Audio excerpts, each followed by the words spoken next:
Hi guys, what's up? Oh my god, I was not ready for this. This intro scene is so much shorter than the old one. The old one, I had so much time. I was like pouring my coffee, I was doing the thing. And now it's just like, how am I supposed to be ready this quick? Never mind the 10 minutes starting soon screen I was there where I could have gotten ready.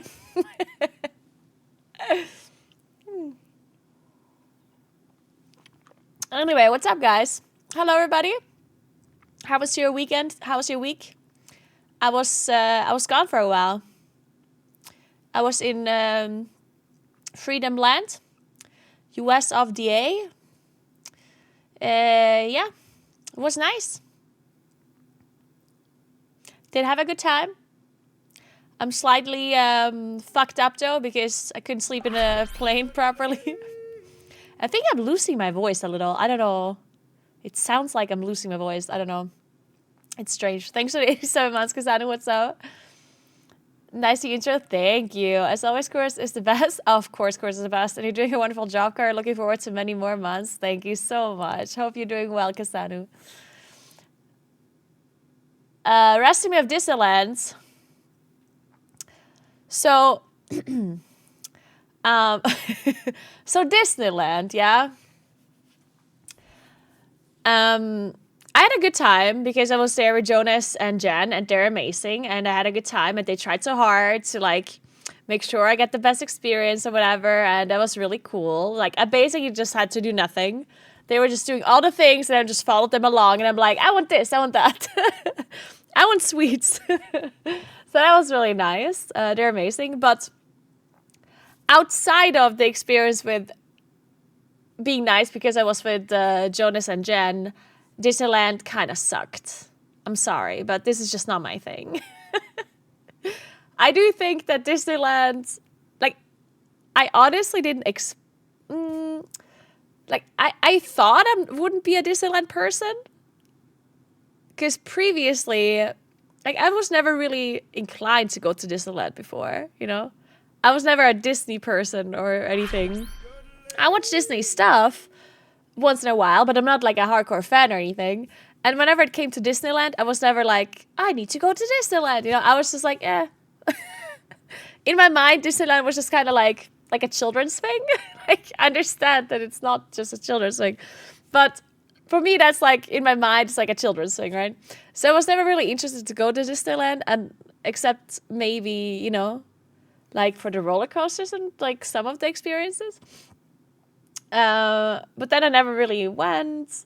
And then when Jonas said we should go to Disneyland, I was like, you know what? Yeah, let's try it. You know, might as well go since I'm in LA. Hey, Wheatley, thank you so much for 51 months. Appreciate that. Thank you so much. But yeah, now in hindsight that I've seen it, I don't think I want to go again. Unless, you know, there's other people that want to go and I'm like joining them or whatever. But it's just not really like for me. I don't know. I've been to like Gardaland, which is like a theme park around Lake Garda. And honestly, Disneyland just seems like Gardaland, just bigger and more and themed towards Disney. And since I'm not into Disney very much, it's like I don't really care for it as much. And then the roller coasters aren't as... Because I actually like roller coasters. As long as they don't hurt you. I hate when you go on a roller coaster and it just like hurts. It's like, what the fuck? But I like roller coasters that are, you know, like, that are like actual like adrenaline roller coasters, you know? I like those. Not too many of those, but like once in a while I like them. But the roller coaster at Disney, they were kind of like they're not it's not meant to be like the craziest roller coasters. It's more about the like experience. And to me, it was just like you wait for like an hour in line, and then you do the thing that takes like 5 minutes, and it's just kind of like, you know what I mean? It's like, to me at least, like I understand that other people love it, but for me it was just like, yeah. I don't know. I don't know. It's not my thing, I guess. Disney World is 3 times better. Oh, I doubt I will like any Disney's. Like, this is just really not my thing. I don't think it doesn't matter which Disney I would go to. I don't think I would like any of them.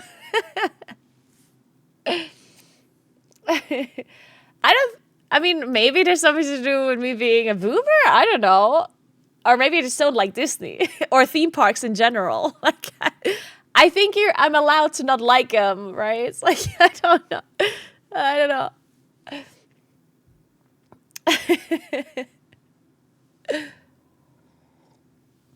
I guess another thing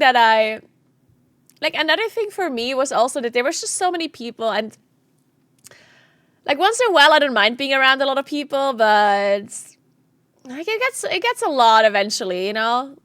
So there's like just action everywhere, like a million people everywhere, and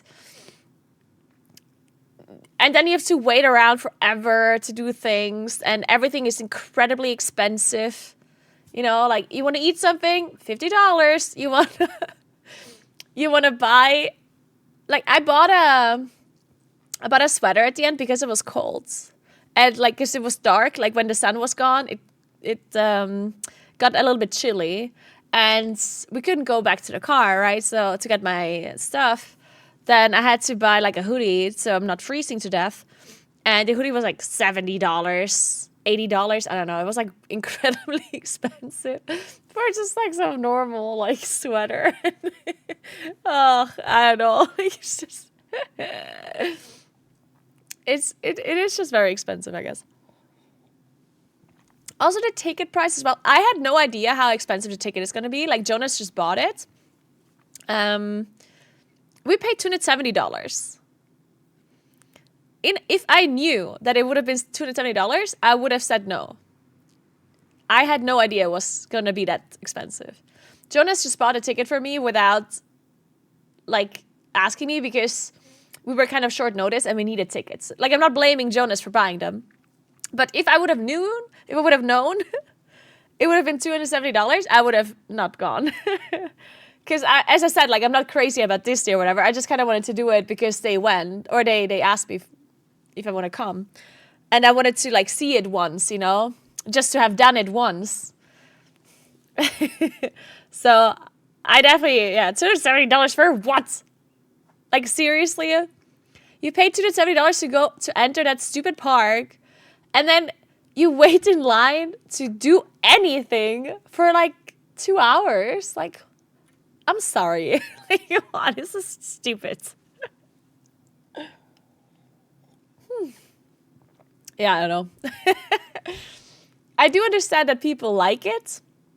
It's just not my thing. Like, I do get it if you're like really into Disney or any other, like anything of Disney, like if you're really into Star Wars, if you're really into any kind of like Disney movie or whatever, then I can totally see how it's a really cool experience, because obviously being around, like everything being super themed, that is nice for those people, I'm sure. I'm just not really into it. So it's like, yeah.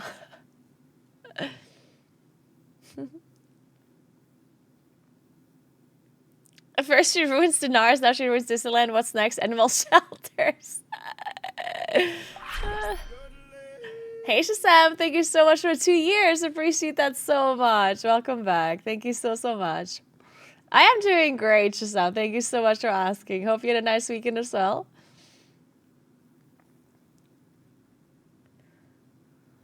And the Animal Kingdom was fun.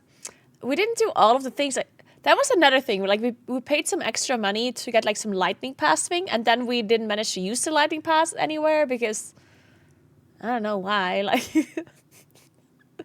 it was strange. Thank you so much for gifting us up to Toe Anonymous. Thank you very much. Hey, Vanira. But anyway, I still had a good time because I was hanging out with Jonas and Jen. They're amazing.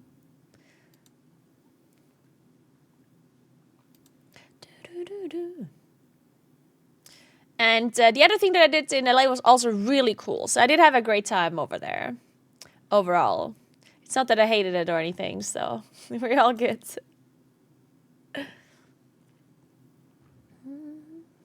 Also, I made this coffee thing here. You can't see it.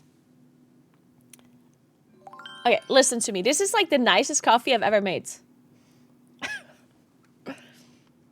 It is so nice. Haki, thank you so much for giving us out to shocks. Thank you so much. Hey, Mike.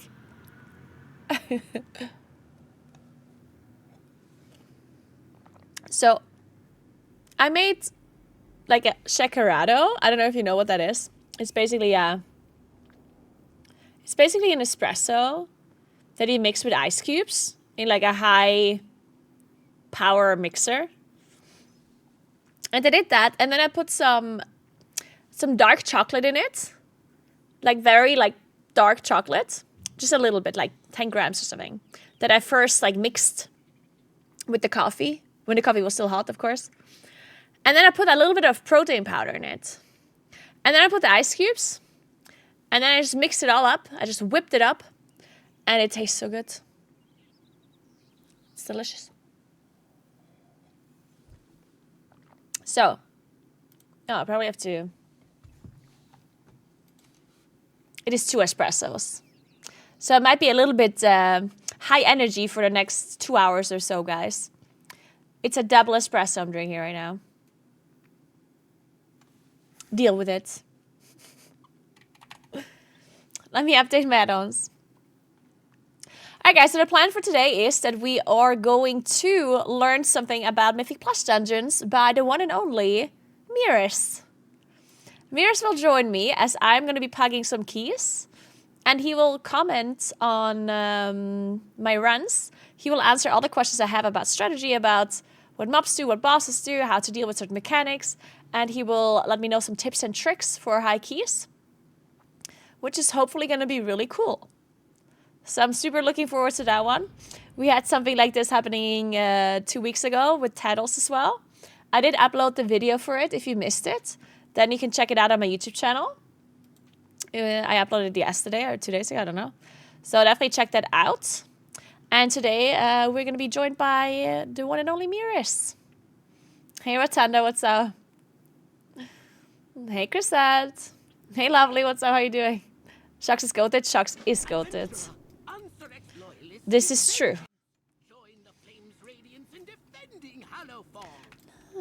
Oh.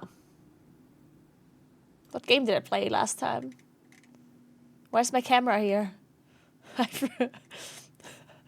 I forgot. What did I play? Oh, Dragon Wilds. Dude, Dragon Wilds was so much fun, actually. I never got to finish my house. I have to play Dragon Wilds again. I need to finish the house. The dragon kept breathing on it. It vomited his poison breath all over my house. That was so fucking rude.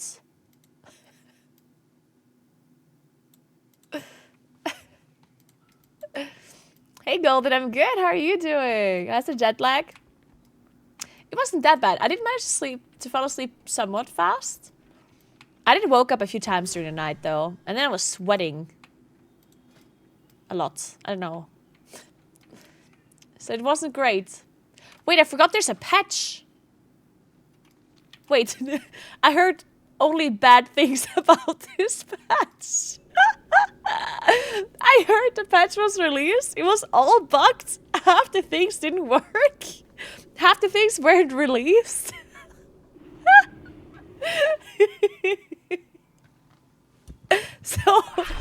So all I heard is that it's just bad. Sticksters, thank you so much for 30 months. Thank you so much. Welcome back. It's so funny because I guess I missed the patch release and I was kind of like, oh man, I'm gonna miss the patch release. And now in hindsight, I'm like, thank God I missed the patch release. Ice Blood, thank you so much for 94 months. Welcome back. Thank you so much. How are you doing?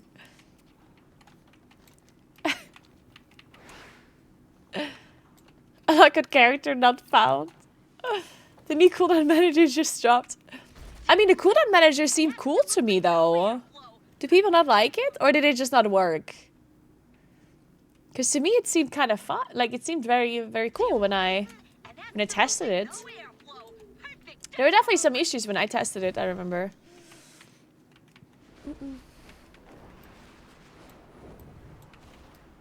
But that was in PTR.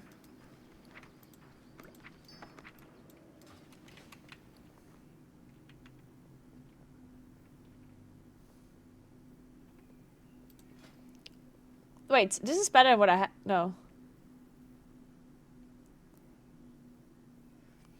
True, I need to farm a better trinket. What if I just loot the trinket now? I have a vault, guys. I'm looting a trinket. A good one. I'm looting a good trinket, good trinket. Fuck. I don't think this is a good trinket. I mean, it's certainly better than what I have, probably. That is so bad. Fuck! Is it that bad? It can't be better. It can't be worse than what I have.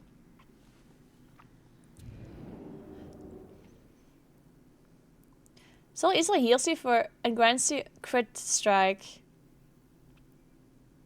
Eh. And it's still better than what I have, probably. I'm not sure. I'm not sure it's better. Fuck.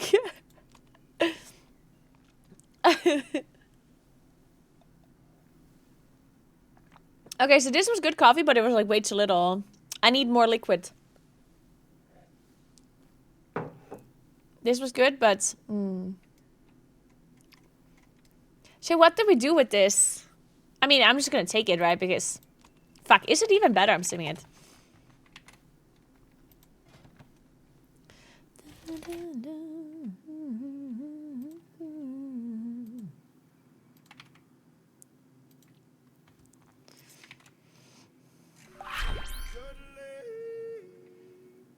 Hey, Opa Shupsa, thank you so much for 5 months.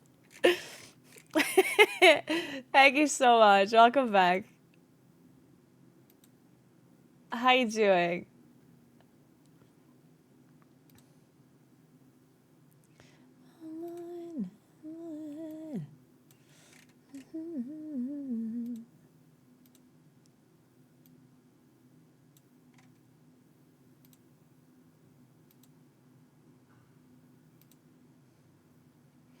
Okay, stimming.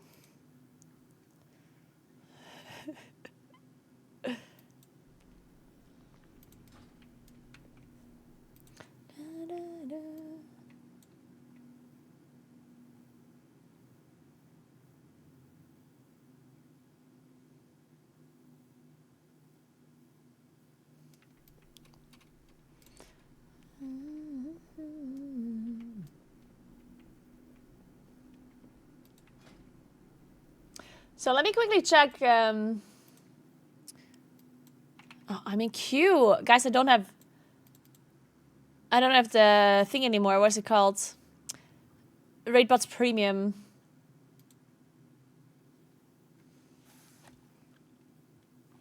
So my sims are taking forever.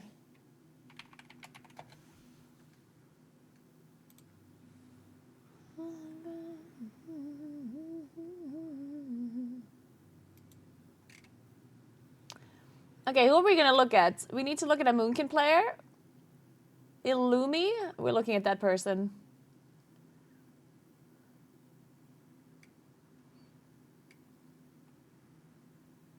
And this guy. Ooh, Annie's playing.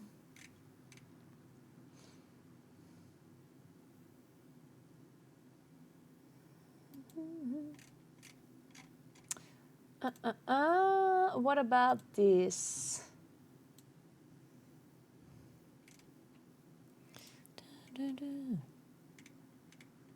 Let's see. Okay, he's playing Muxie's Trinket and House of Cards, which is also Muxie's Trinket, I guess. Oh no, one-armed bandit and Muxie.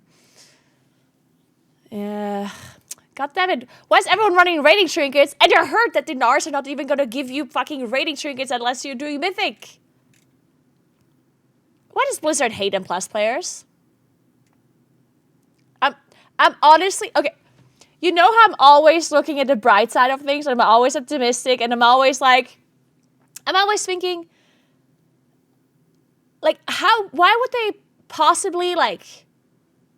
not do it this way? Like, there must be another reason, you know? Like, I'm always trying to think very positively. Like I always assume the best of people, and I always assume that people think logically, and like a company like Blizzard, they wouldn't do something like maliciously. Obviously, why would they do something maliciously towards their players? Like, why? Doesn't make any sense, right?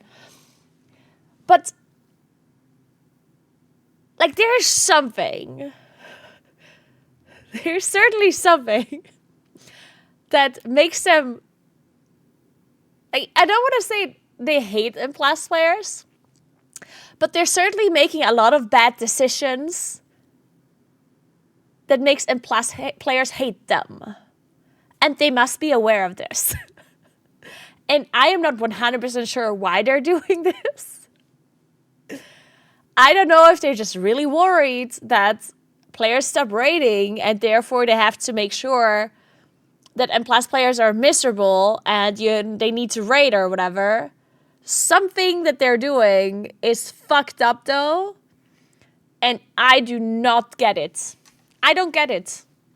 There's people who just want to play Implast. Like, I want to just play Implast, Blizzard. I want to enjoy your game, okay? I want to play Mythic Plus. I don't want to fucking raid, okay? I don't want to. I can't. I don't have the time. I don't want to join again. I don't want to raid, okay? How hard is that? I just want to play fucking Mythic Plus, okay? Why do you need to make it so miserable for us? Why? Like, I don't get it. Please. Like, what? Do you really just not want us to enjoy the game? Like, I would really love to play your game. Like, I would love to.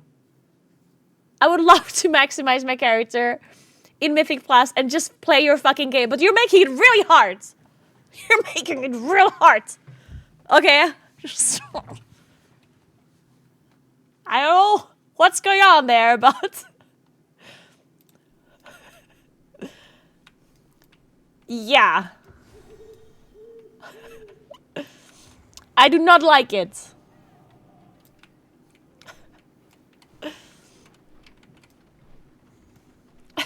Blizzard, hold my beer. We're gonna implement trinkets and rate that are way better in comparison to all Implast trinkets.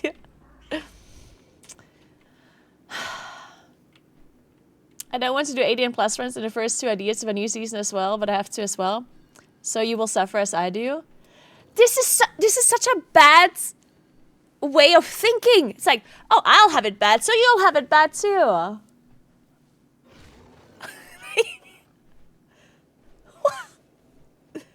Imagine when your players have this kind of thinking because you conditioned them to think this way. When literally the players are like, I hate playing this game, so other people have to hate it too.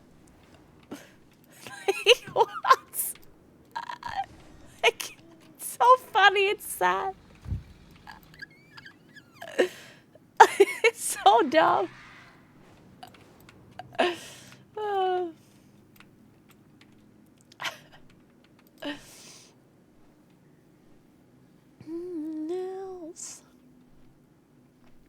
don't think it's bad to reward people who play all aspects of the game. Oh, I do think that is horrible.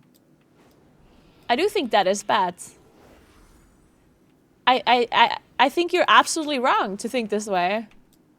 You can reward them with cosmetics and titles all you want. Why with player power? Like, no, I'm not joking. If somebody wants to play all aspects of the game, reward them with achievements, with cosmetics, with titles, with whatever you want. That will give them an achievement, right? But rewarding people with player power because they play all aspects of the game, like, who the fuck has time to play all aspects of the game? It's 2025. I can't play fucking World of Warcraft all day. I mean, I can, but I don't want to.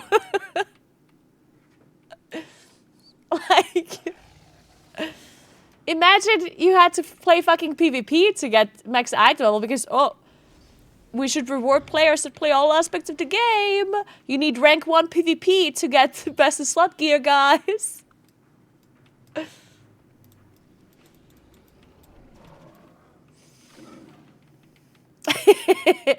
Hot take, people who play all aspects of the game should be punished. I 100% agree with you, AVQ.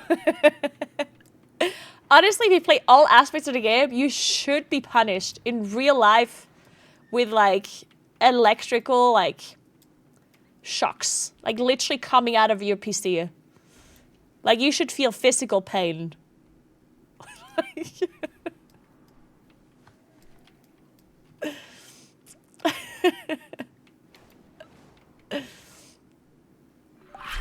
Hey, S11 Plus, thank you so much for the 94 months. What's up?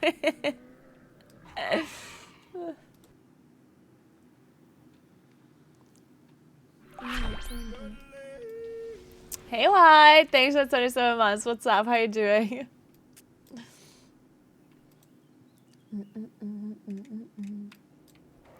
Damn, who hurt you today? Blizzard! Yeah, they did.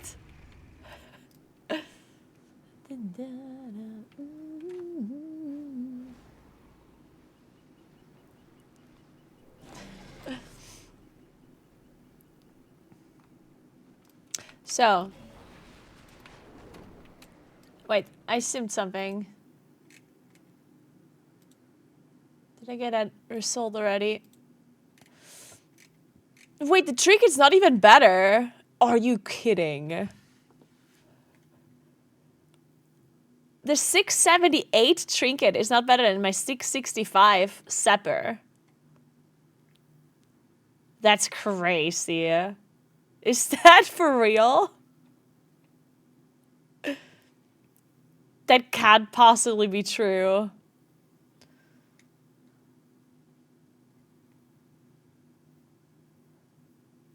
Hey, Lucy, what's up? The Sepcam is not it? I know it's not it, but apparently the Soul Letting Ruby is infinitely worse, even.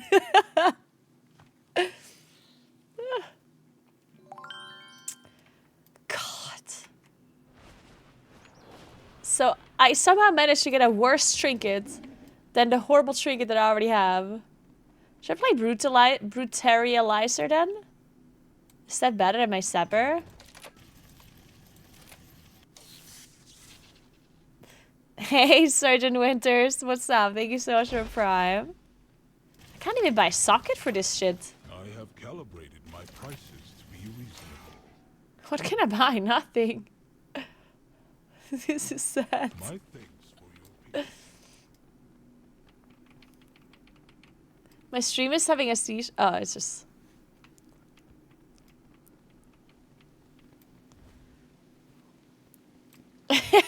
Gaming bar.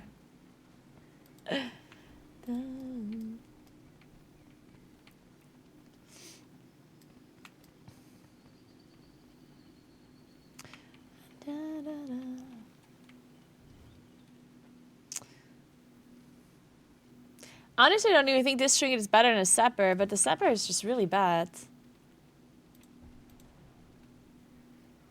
My Sepper does 0.6% of my damage. In a dungeon overall. Well.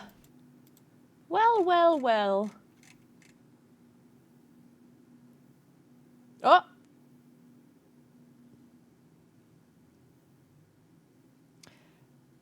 One of my screens just turned off? This is not good. Is my PC dying?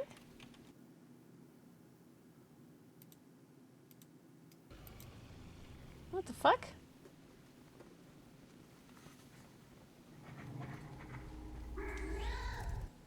And in case you wonder, you know, when you said no, what's up with her today, or why is she like that? It's because I just had 2 espressos, okay?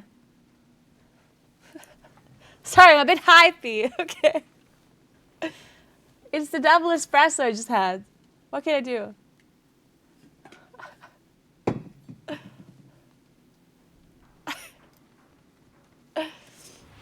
Hey Bambo, thank you so much for 45 months. Thanks for being sponsored by Star Force PC. No, my stream is sponsored by PC Specialist, yeah? I have a perfect new PC and my cable was just not plugged into the screen properly.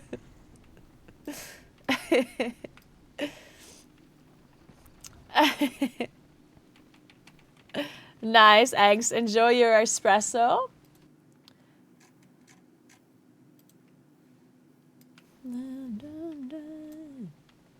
So,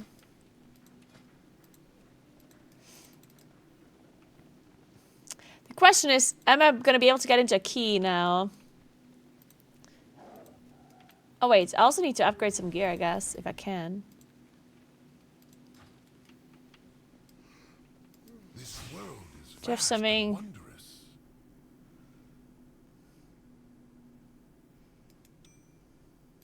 Oh, yeah, I can upgrade some stuff.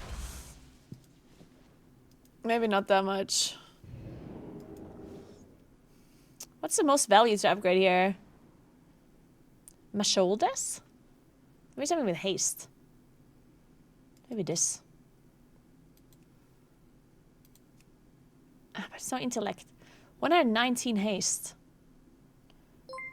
Oh, this is a lot less secondary stats. Damn. Thank you so much for 100 bits, Opa Shufsan. Thank you so much for Hype Train, guys. Thank you. I still don't like the Hype Train color. It looks like vomit. The other accent color everywhere else looks nice, but for the Hype Train, it's just like ugly. I don't know why. I don't know why. Okay. For all the other things, looks nice. May you find what you seek. I don't know.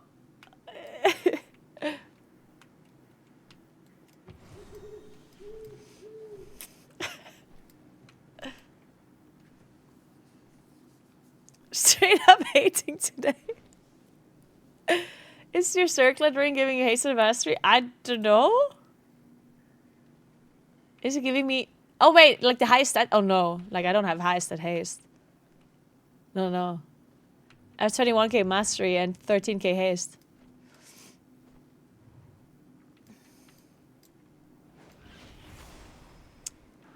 I honestly don't know how the circlet ring works, though. So I don't know if it's like highest stat or whatever.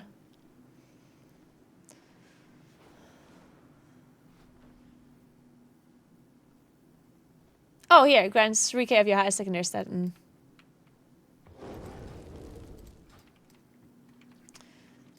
Drinks a double espresso becomes the highest hater on the planet. I mean, I don't know.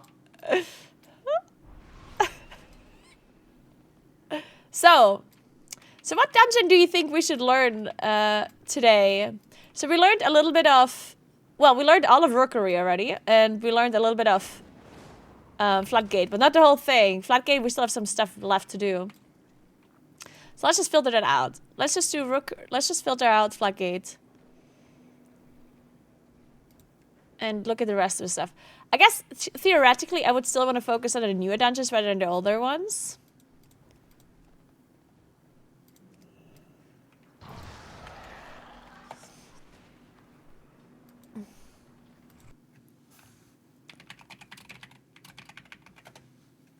Let's call it Meeres.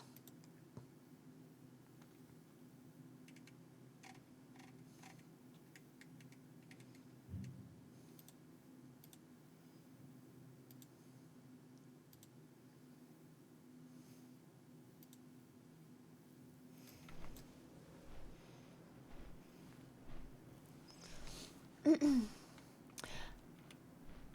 kind of want to make sure there's a sound whenever I'm muted. How does that work?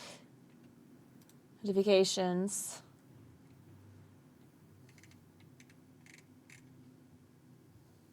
Sounds. My sounds are enabled, but they didn't work. Why? Huh.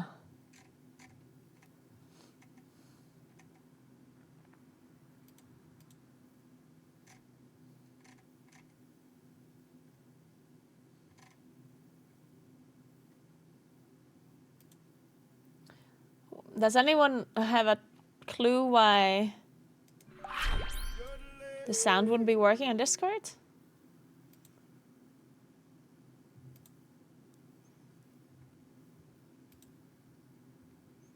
Let me try this.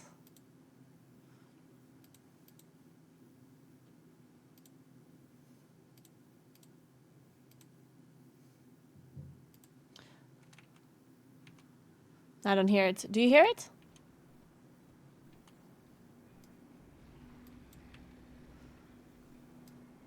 Hey, Sish. Thank you so much for 27 months. What's up? You renamed, didn't you?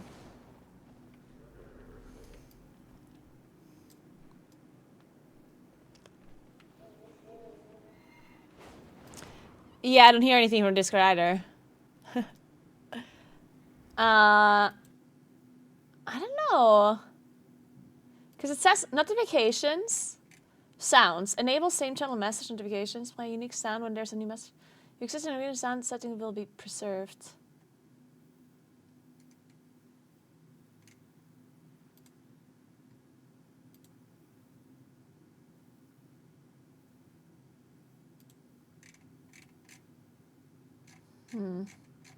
Is it because of streamer mode? No, right?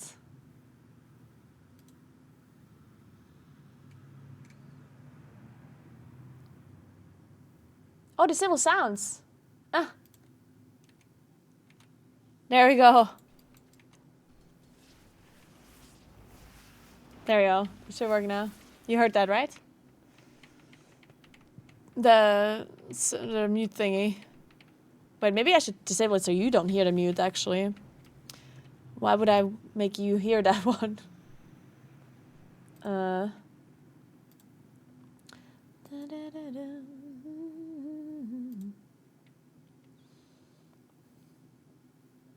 don't think I can have... Actually, maybe I can have separate sounds. Wait, I have a better idea.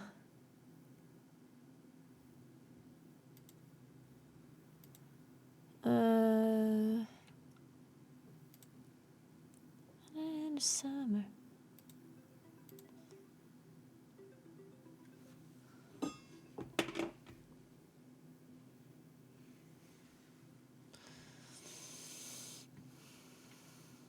Wait, you heard the muting? Oh, yeah, I guess. Yeah, I guess it is what it is. Yeah, I think you're just gonna hear it. Whatever. Deal with it.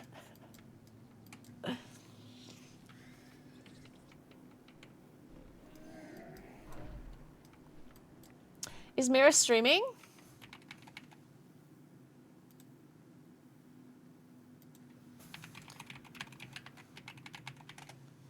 Nice, alright.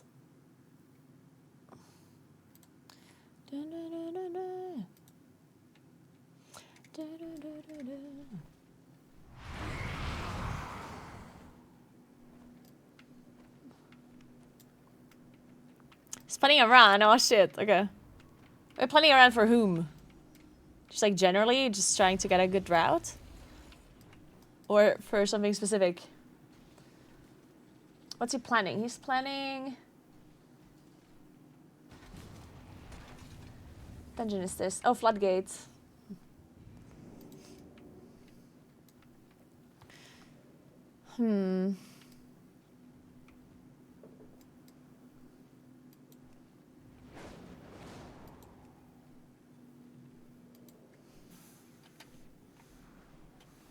Hey squad, I did have a good trip. Hope you had a nice weekend.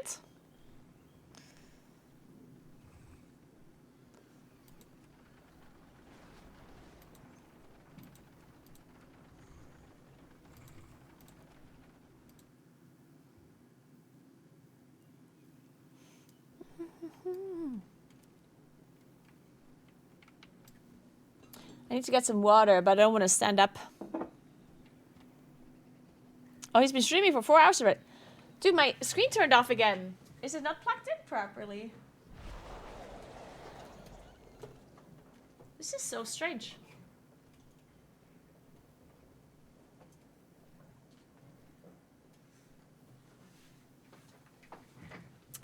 I don't think it's a cable, actually. Like, it just turns off. And then it turns on again, randomly. This is very weird.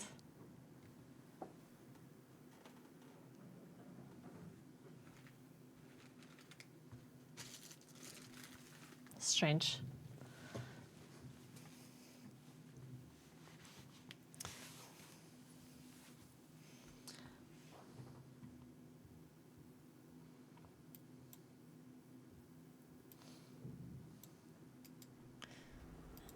Do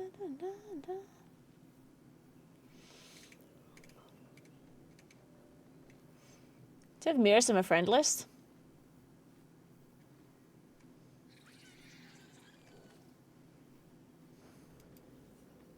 Actually, I don't need to invite him to a group anyway.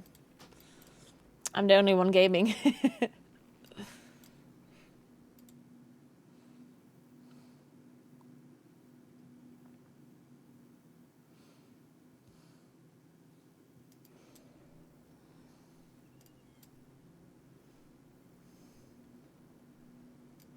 New drivers? I don't know. Kind of strange that only one display would stop working though, wouldn't it? Would it really be a driver issue then? I mean, I guess I don't know. Maybe this monitor is actually an HDMI. Like maybe I plug this one into the HDMI port while these two are DP. Could be possible.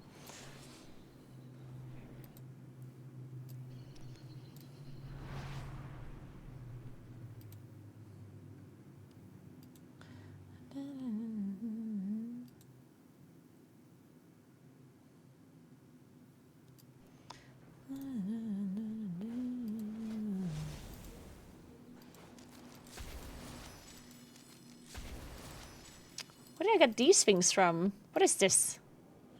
Plunderlord's Midnight Crocolisk. Okay, I guess.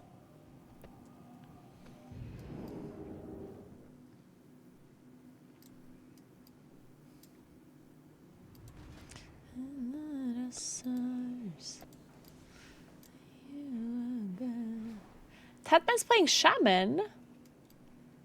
Interesting.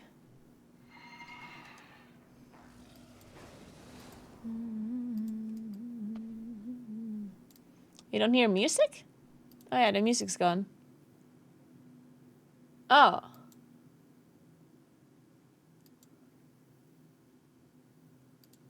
I changed it on accident.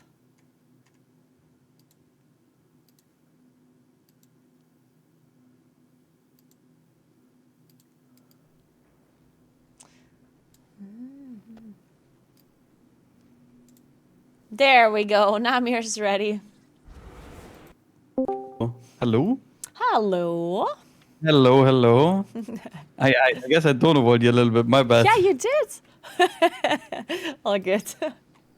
I mean, How are you doing today? Doing good, doing good. I thought we started at 12 today. I was like preparing mentally and was sitting there. And we did say 2 though, right? Man.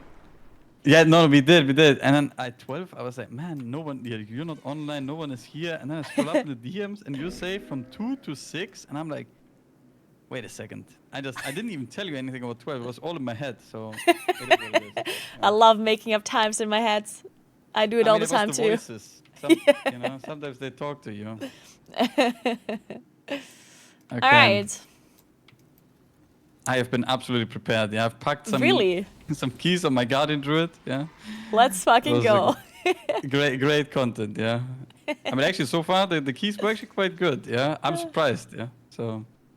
Oh. And I got all pack routes linked a little bit to see what people potentially do or whatever. So it would be nice, I think. Nice. Okay, let me see if my volume is good for you. Is he better now, guys? Is it loud enough? Oh, that's a good question. You can also mute me, and then it sounds like you're just talking to someone. I love that. It sounds like I'm figuring out all of those things just by myself as I go. It's like, you just repeat works, whatever's being said. You're like, man, I think I know how it works, and you just say it. That's perfect. Yeah. You want to do like the call-up thingy on Twitch? Sure. Yeah. Let me see it, but maybe don't join the chats. Are you gonna screen share, by the way, or do I watch your stream? That's the question. That's up to you. Whatever works better for you. I can share. I mean, probably share is probably nicer. Okay. Wait, how does the collab thing not work nowadays? I have actually not even an either. idea. Okay, I go here. Knock. Oh shit, did we do it? Oh, there you go. Accept. You just need to mute your microphone here, otherwise, or I can mute my audio as well. It's like a second Discord kind of thing. Does it share the chat automatically, or can we do it without chat share? I have no idea. I always think that the chat sharing is strange. Yes, it is very strange, but Yeah. I think it's work. Does it work? I have no idea. It should be up now. Maybe. I think the best about the chat sharing is when I did it with Mike, like when it came out and our bots started banning each other. That was perfect. Yeah. When my Nightbot so was good. taking out his Moobot and his Moobot was taking out my Nightbot messages. That was It's a great. fucking content. war. The bots Who were won banning in each the other. end? Yeah. It was great. I think it is. It does look like it's working. I think I mean, so I too. don't know. It says we are collabing, but yeah. Yeah, I think it works. Who knows? It's working. Okay, let me see. Thank you so much for 30 months, Nautica. Thank you very much. Screen Welcome back. share. Boom. Okay, I see your screen. Perfect. We're hyped. Okay. All right. Wait. I'm So just how queuing do up you for do some this random normally? stuff. All right, Like, so do you just queue into random groups or like? Yeah, I really just queue up random stuff, and then I mean, I usually try to find dungeons that I want to learn something from, and that we haven't done already. Like Tettles taught me a little bit of Rookery and Flatgate, but we didn't manage to actually clear Flatgate, so I still have to learn the rest of it.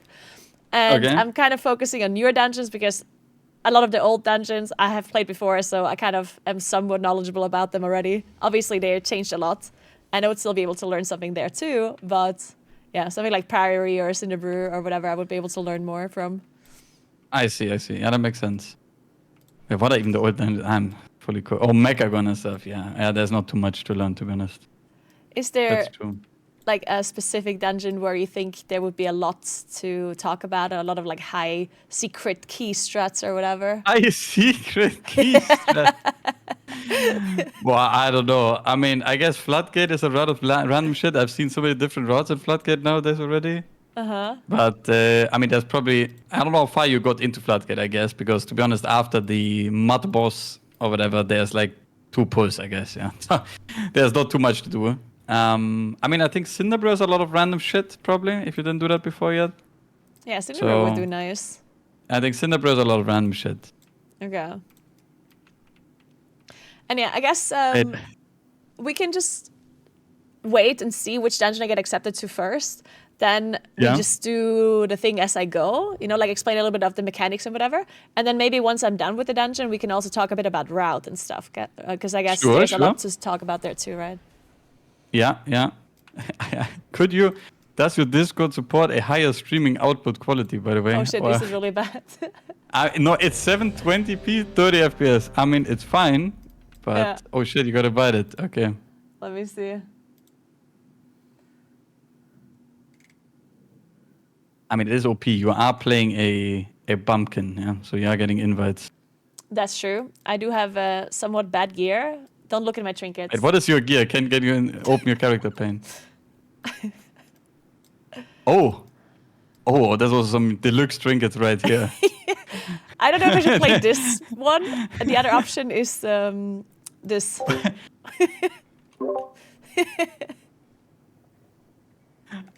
I'm not so sure. I think they're both, let's say, suboptimal. I would keep it. Yeah. That's not ideal. Yeah, not ideal. I'm gonna keep Wait, is the this Giga sapper Zap? because then I don't have to switch to the barrels. You and don't kill have to them. target swap. Yeah. I mean, we will see how much the Zapper does. I guess it's fine. Yeah, Also, the last I don't- dungeon. I- it did, let's see. 0.6% of my damage. I mean, I guess it works. Yeah. Oh my god. Okay. Yeah. I mean, I can say, by the way, I saw you collecting the Sigil of Agari Concordance. Not the best trinket on the market anymore. Yeah. Wait, which Like sigil? your trinkets, you have 3 times like a trinket, let's say, that is not so hot. Oh yeah. That one's also really bad. And then I got a soul letting ruby from my vault just now, Oh, which I mean- seemed worse than the Gigasap trinket on max mythic Wait, what? upgrades. Somehow, I don't know why. wait, that makes no sense. Wait a Right? I was second. thinking that too. I was like, that must be really bad. I mean, if the zap does sub 1%, then you get some crit from the solar thing. I mean, I assume not that the maybe it hottest, just I really guess. doesn't line up with the cooldowns. Like maybe it's I the guess. APL is using it not optimally or something. But I mean, usually the Moonkin APL is written pretty well, so I don't know. That is true. They're trying really hard, yeah. Yes, real tryhards. Yeah. I mean, it's fine. We get there with the gear. Yeah, I think you need to start mythic rating again. Wait, are you still rating, by the way, for the? No, I'm not. Oh, okay. How do I increase my quality on screen share? Does that even work somehow? I mean, do you have Discord Nitro or whatever? No. Oh, then I think we're like this, yeah. Oh, okay. I guess you could still Well, watch the that's- stream instead if you wanna, but I mean, we'll see. I mean, to be honest, it's fine. Yes, watching like some YouTube video on the phone from the quality, you know, it's fine. too bad. Oh, No, it's great. It's great. I don't bad at all. okay. Okay, I'm hyped for this dungeon. Yeah. Alright, first pull is a big one. What do I have to... I mean, I know that there's a big guy. I know there's Well, people I mean- throwing chairs at you. Yes. I mean, I hope they're not gonna pull Chef Chewy into this pull. That would be not so ideal, I think. What does Shui do But, again? Because he does AoE somehow, right? But is it like... Yeah. No, he does a big AoE that knockbacks you and does big dam. Oh, Then yeah. he does like the stakes that he throws on the ground, then you have to dodge. Obviously, if you Yeah. get hit, you probably die. And the worst part is that he buffs everyone around him. Like if you click on him, I think you can click on the aura, like he's maybe standing he's walking around the ogre there. Yeah, this is aura there, where he buffs everyone by 50%. And then the most common combo is that the brutes, like the big guys there, and they will be, or musses they're called, sorry, the musses. Oh, yeah. They are throwing a chair at you, and that one is buffed by Chef Chewy, and then any other damage, and then it's all over. But yeah. How did he get the Enrage? I think it's just when you enter the dungeon, you can see that the guys are like standing at a table and drinking or whatever, and then they're getting the buff or whatever. Oh, okay. So they don't Yeah. get it from other mobs No. afterwards. Okay. But yeah, I think the biggest thing is here on this pull. I mean, depending what they pull. Oh Okay, so shit, this this is looks your like kind route. of. Yeah, so this first pull has 2 muscles. Yeah, like the big guys with the bald head. Yeah. Those will be the dangerous guys because they will throw the chair and do like a keck AoE that will do a lot, like it's like a dot that does a little bit of initial damage. So if you have the dot, yeah, this volatile keck, this one does like a lot of dot damage to you, and then you get a chair thrown at you at the same time, then you probably go and release. So Is there a weaker or That's the main something that issue. tells you when the chair is being thrown at you? I mean, I just have the target the cast bars at you, but I don't know if what Vigor pack do you have? There's like so many at this point. Oh, it's from this NA player that I forgot the name of. 3, Oh, this Chorus. hopeful guy. 1. No, not the hopeful guy. Wait. Of course, who are they from? The weaker pack? Okay, I'll just Okay, wing let's it. see. Okay, yeah, and the pyromanics, they will do some cast that we have to kick, of course, but theoretically you could just beam whenever they're stacked after Silence Rune or something. Okay. I mean, so far, without knowing much about this, I would just Oh, use my defensives whenever there's like some big AoE going on. yeah, these are the AoEs, so you have like the dot on you and stuff, right? But I think I would just use a defensive whenever the chair is getting thrown, but to be honest, this is kind of an easy pull if you just pull the muscles and watch for the chairs. Yeah, okay. I mean, so far there has been, yeah, and, oh yeah, these puddles under you, just if you stand in them, I think you get stunned. I'm pretty sure, yeah. The thing is, like, I don't really see when a chair is being thrown at me. I don't know if I have something that tells me, but... I mean, the only thing I see is that you have aggro from the X-Body mobs. Oh, there's a chair. I don't think you got a single chair in this pool, by the way. I mean, Okay, unless that's your Vigorous, perfect. unless you were getting shielded Omega hard, or your Vigorous are not showing it. One of the two. I think my weakers are not Um, showing, but maybe not. Yeah. So a but lot yeah, of no, teams so- are doing this pull, right? Where it's like a small pull before you Yes, pull yes. Chewy as well. Because of Chef Chewy. Like, because he does big knockback, right? And to be honest, all the other things together with him is just a full disaster, right? And these pyromaniacs, when they do this channel or this cast, what does it actually do? Like it puts a debuff on you? No, it's just a damage on you basically, just like a suck damage. And then the main issue from the pyromaniacs is that they give like this debuff, this circle. Yeah. And if you pull more of them, you can obviously only dispel one at a time. So it's dispellable and interruptible. No, it's two different things. Like the one is a circle around you, which does like damage and explodes, which is dispellable and dwarf or whatever, right? And the other thing is just an interrupt every like 25 seconds that you can also really easily stop though after like when they start the channel, and then you just AoE stop and they won't recast. So it's theoretically really easy to handle. Yeah. And if you don't interrupt it, it's just a damage channel? Yeah, it will just like laser someone basically, and they will just take a lot of damage. There's no animation for that other than like the laser itself. Like there's no circle around you or something. So that's the debuff. No. It's just a fire beam when you're over there. Yeah. Okay. Feet. Wait, I'm being told that both of your details are overall from the last done, like from. But it's important. You need to see the damage done here. Yeah. Yeah. Yeah. This is so important that I'm not going to do damage on this pull. I don't think you.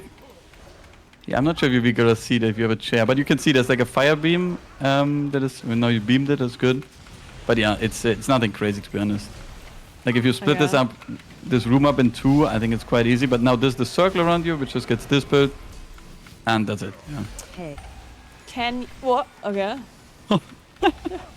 You wanted to be at the barrier, I guess. Yeah. Nah, but yeah, generally you can see the mage in the back is like exploding a little bit of the circle, getting beamed as well because you obviously pulled more pyromaniacs here and we can't dispel them. Whereas I haven't used master spell, but that's okay.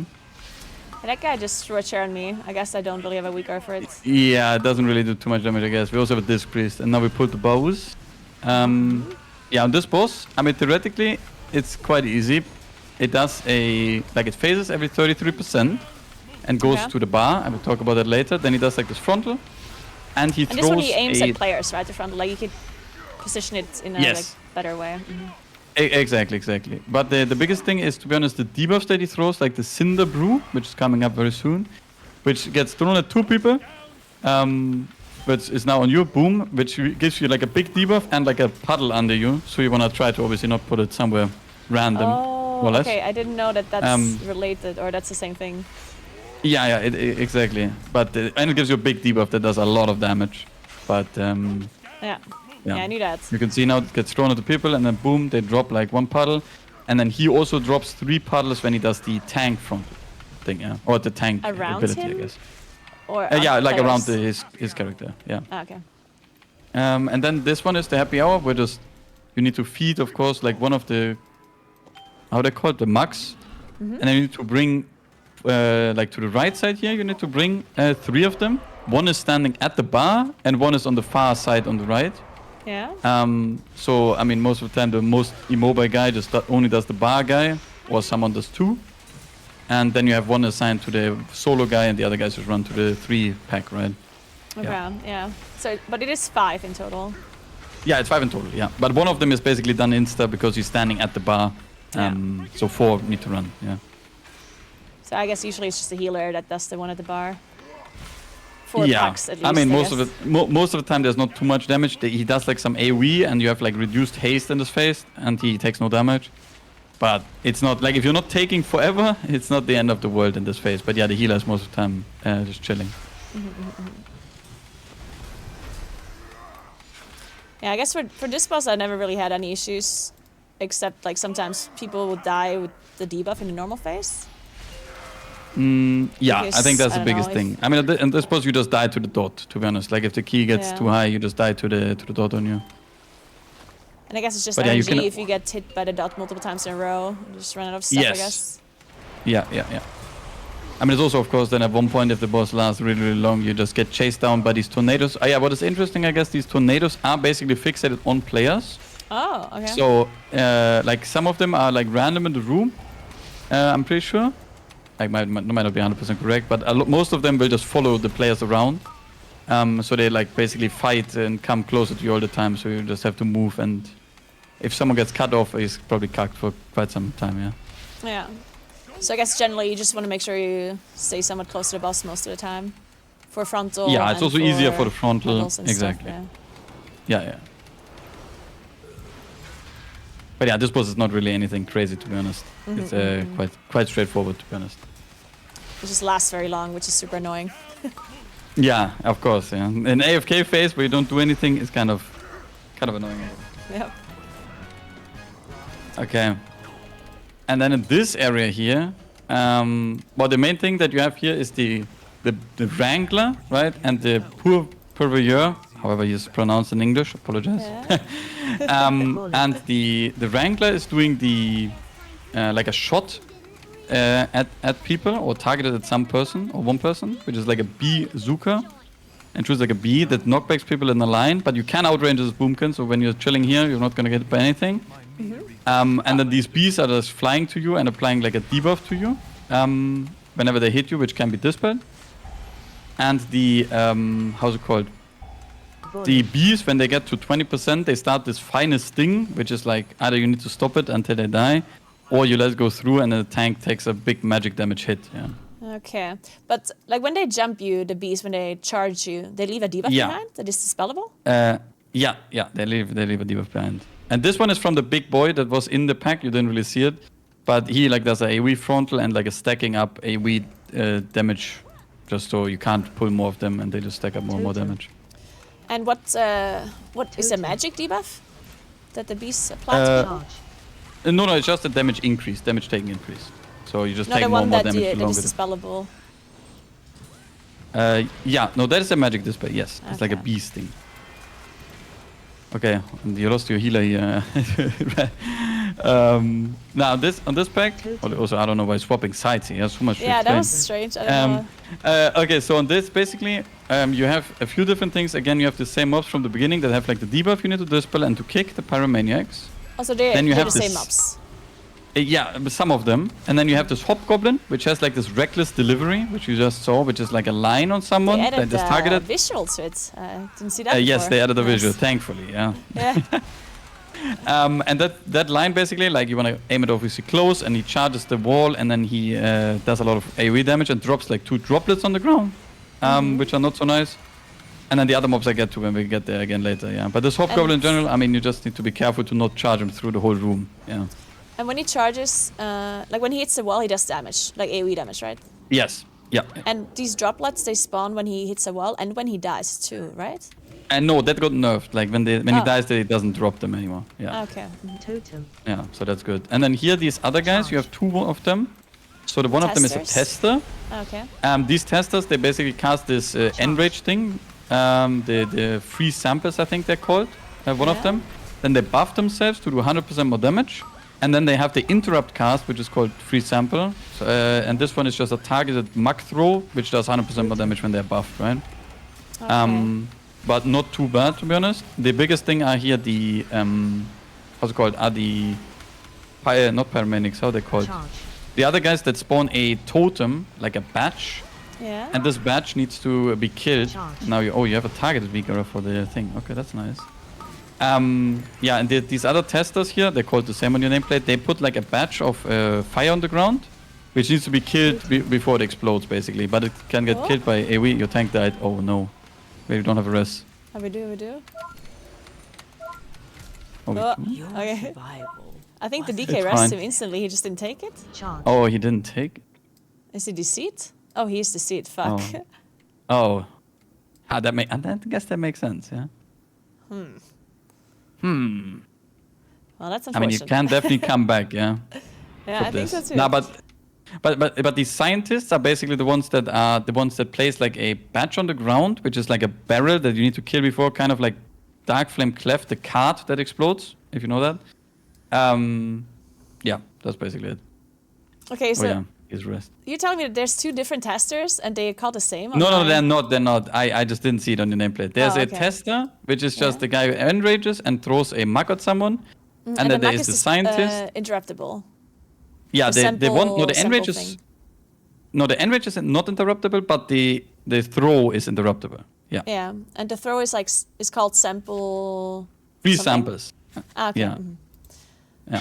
Okay, and then again, the scientists, they're the ones that.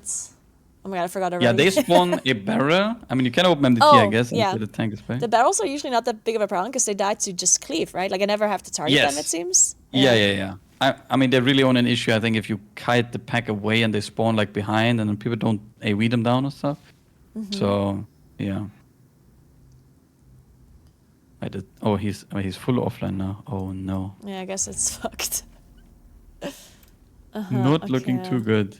But yeah, I mean, these hobgoblins got nerfed. They also have stealth attacks, I would be careful. Yeah. Yeah. Okay, so But yeah. so for one thing that rejuvenation or whatever it's called, who cast that? The pyromaniacs, or was it someone else? You mean the rejuvenating honey, I think it's called. Oh yeah. That one I think is from the scientist. I'm pretty sure the scientists do the honey heal at someone basically that you want to kick, Yeah. or purge, I guess, if you have purge, and then the test is the enrage guy who throws a mug. Yeah. Where's my MDT? What icon does It's it not have? in there, yeah. not It's in there. there? It has a new icon. It's the second row first on the left. Oh, okay. Yeah. There. We found it. But yeah, so you can see this guy has the rejuvenating honey, which just heals someone, right? But you can kick it, and the batch, which explodes. Oh, okay, so it can be kicked, and it's only on one person, and it can also be purged, I guess. Yes, exactly. So it's not yeah. like super important syndrome. I mean, it's important, but like. I mean, it's important, but it's not. How's it called? You have a lot of purges in the group most of the time with the current raid comp, like with Mage, Disc, and I mean, there's a lot of people that can purge most of the time. Yeah. Yeah. Yeah, and these pyromaniacs, they have they have a lot of the boiling flames, but that's like the beam. Yeah. And then you And have the the magic debuff. tester. Yeah, they're not in this pack. The tester, it's they're taste tester. He has the free samples, which does damage, and this guy is 100% damage increase. Yeah. So I guess once he has to, like, when he does 100% more damage, then maybe the free samples would be somewhat dangerous in hierarchies. Exactly. I mean, generally, how most teams I think do it is that they just let the spill drink go through, and then you do the AoE rotation because it's only 12 seconds up for the spill drink. Yeah. So you can just see a little bit, send a beam, and then they won't cast, and the energy will run out as well. So yeah. Okay. Yeah, and these hobgoblins, I mean, they got nerfed a lot, and they just have the droplets that they spawn from the charge, and that's basically it. And the charge is now a cool animation at least, so you're not gonna. Yeah. You're not gonna, like last time I think it was only a say or whatever a few weeks ago, and that was pretty bad to be honest. So so for this patch for this path here, there isn't much trash that does damage that is not avoidable, other than the charge from the goblin, right? Yeah, the charge is unavoidable, but I think there's oftentimes a lot of casts going off from the taste tester or from the pyromaniac. If, for example, with these pulls that this group pulled, how's it called? You had like multiple debuffs up from the pyromaniac, and then you always have the circuit that does damage, and you can't dispel it because you have two of them.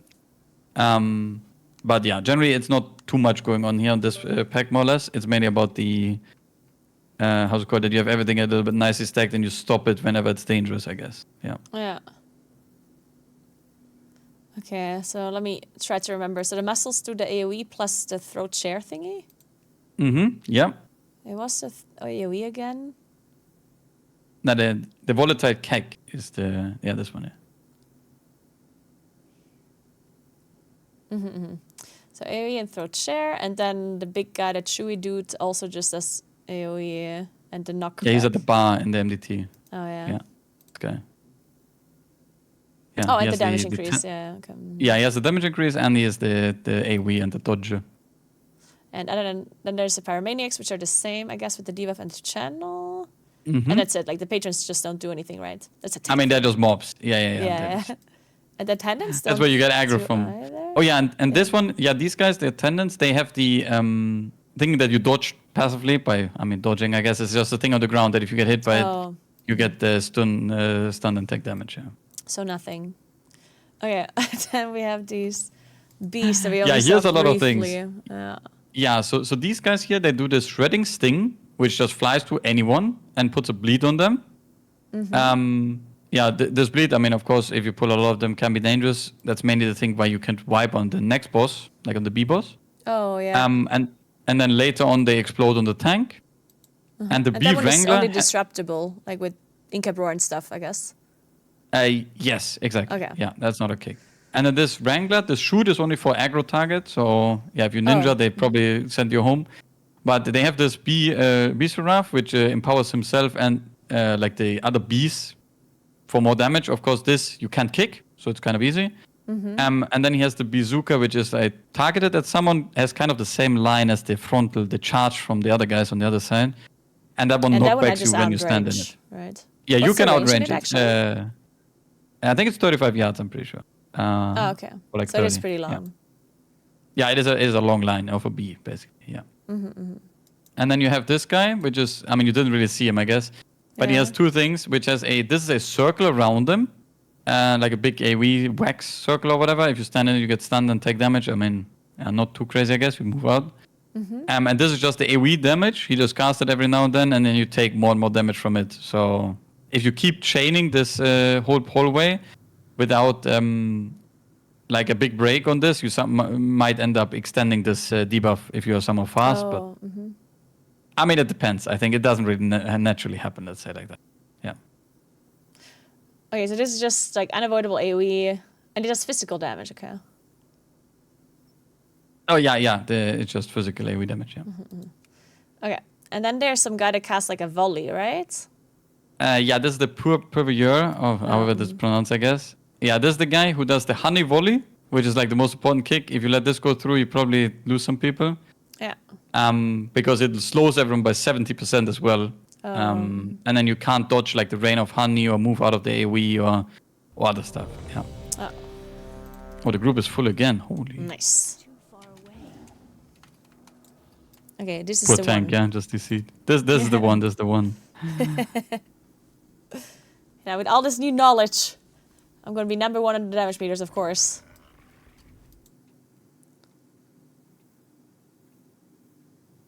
Sorry, I didn't hear. My bad. What did you say?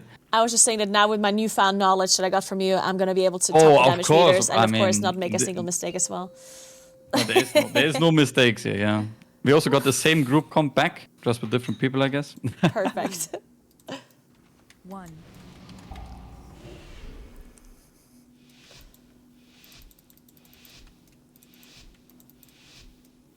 If there's any, like, things with my UI or weakers or whatever that you think I could do better as well, also let me know. Yeah? Okay. I mean, we can do that afterwards when we go. No, I can say it Understand. right now, yeah. Okay. No, but here, yeah, I You're don't not know. I going mean, to you don't repeat it, see so I have to just remember it while I'm doing this. Okay. That's true. Yeah, and generally, I mean, you don't see that you get a chair thrown at you, which is kind of sad, but I guess it's fine.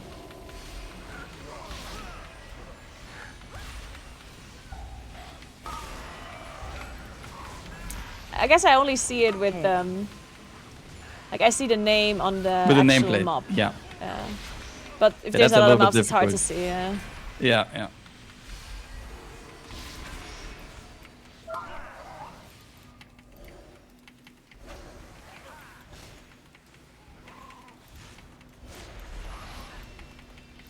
I have to stand in my candle as well. Oh, Defensive. this is the candle trinket, yeah? It's actually really hard to see. Oh my god. Oh, it has a big radius though. I see it now. Okay. I mean, I never No, played the it's, trinket. I see. It's interesting because you get the buff all the time, no matter if you stand in a candle or not. But if you stand closer to it, you get more stats. Oh. And it's the same buff though, like it doesn't change the buff. So you can't make a weaker for it, at least as far as I'm aware. Feet. Could be. I mean, I have no idea. I'm clueless about the caster trinkets, I guess, yeah. I tried to make Okay, a weaker yeah. like for an hour. I was like, what the fuck? How do you do this? Defensive. Because somehow you would have I to know- read the tooltip and have it dynamically update all the time throughout like the buff duration. And I don't know. Yeah, I didn't figure it out. that is possible, I think. But yeah, I don't know. You can track it when it spawns. I think that's the biggest issue, I guess. Yeah, no idea. I mean, it's not that important. So at some point, I just gave up. I guess that it is what it is. Okay, but we are running the same route again. Different tank, same route. That's perfect. Yeah. Hey, Pi, thank you so much for 13 months. What's up? Looking at it. Oh yeah. Maybe I put a little bit more. I think the biggest thing here is as well that these patrons sometimes they just run to the casters or whatever, right? When the tank pushed and probably doesn't have aggro for everything, but yeah.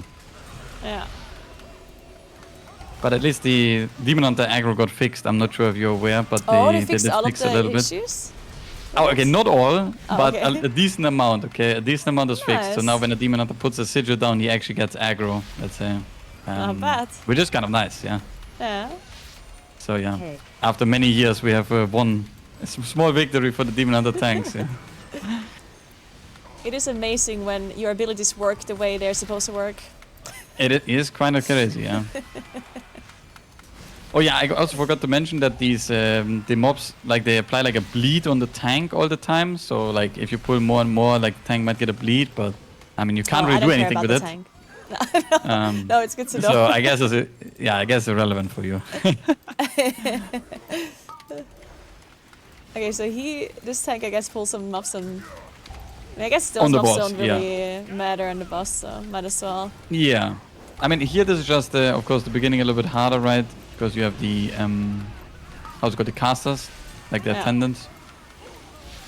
I Or it's guess it only can be one annoying paramedic, with so the the tank debuff would from the probably solo boss. kick it, and that's fine. This gets this put on you, yeah. And it's nice, you can starful. Yeah, good point. I do like padding.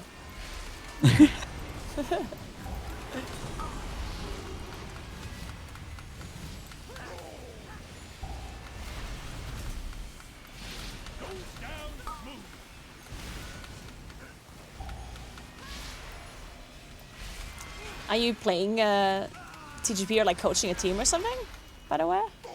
No. I mean, Okay. I'm not really. I'm helping out the boys, of course, like the Wunderbar team.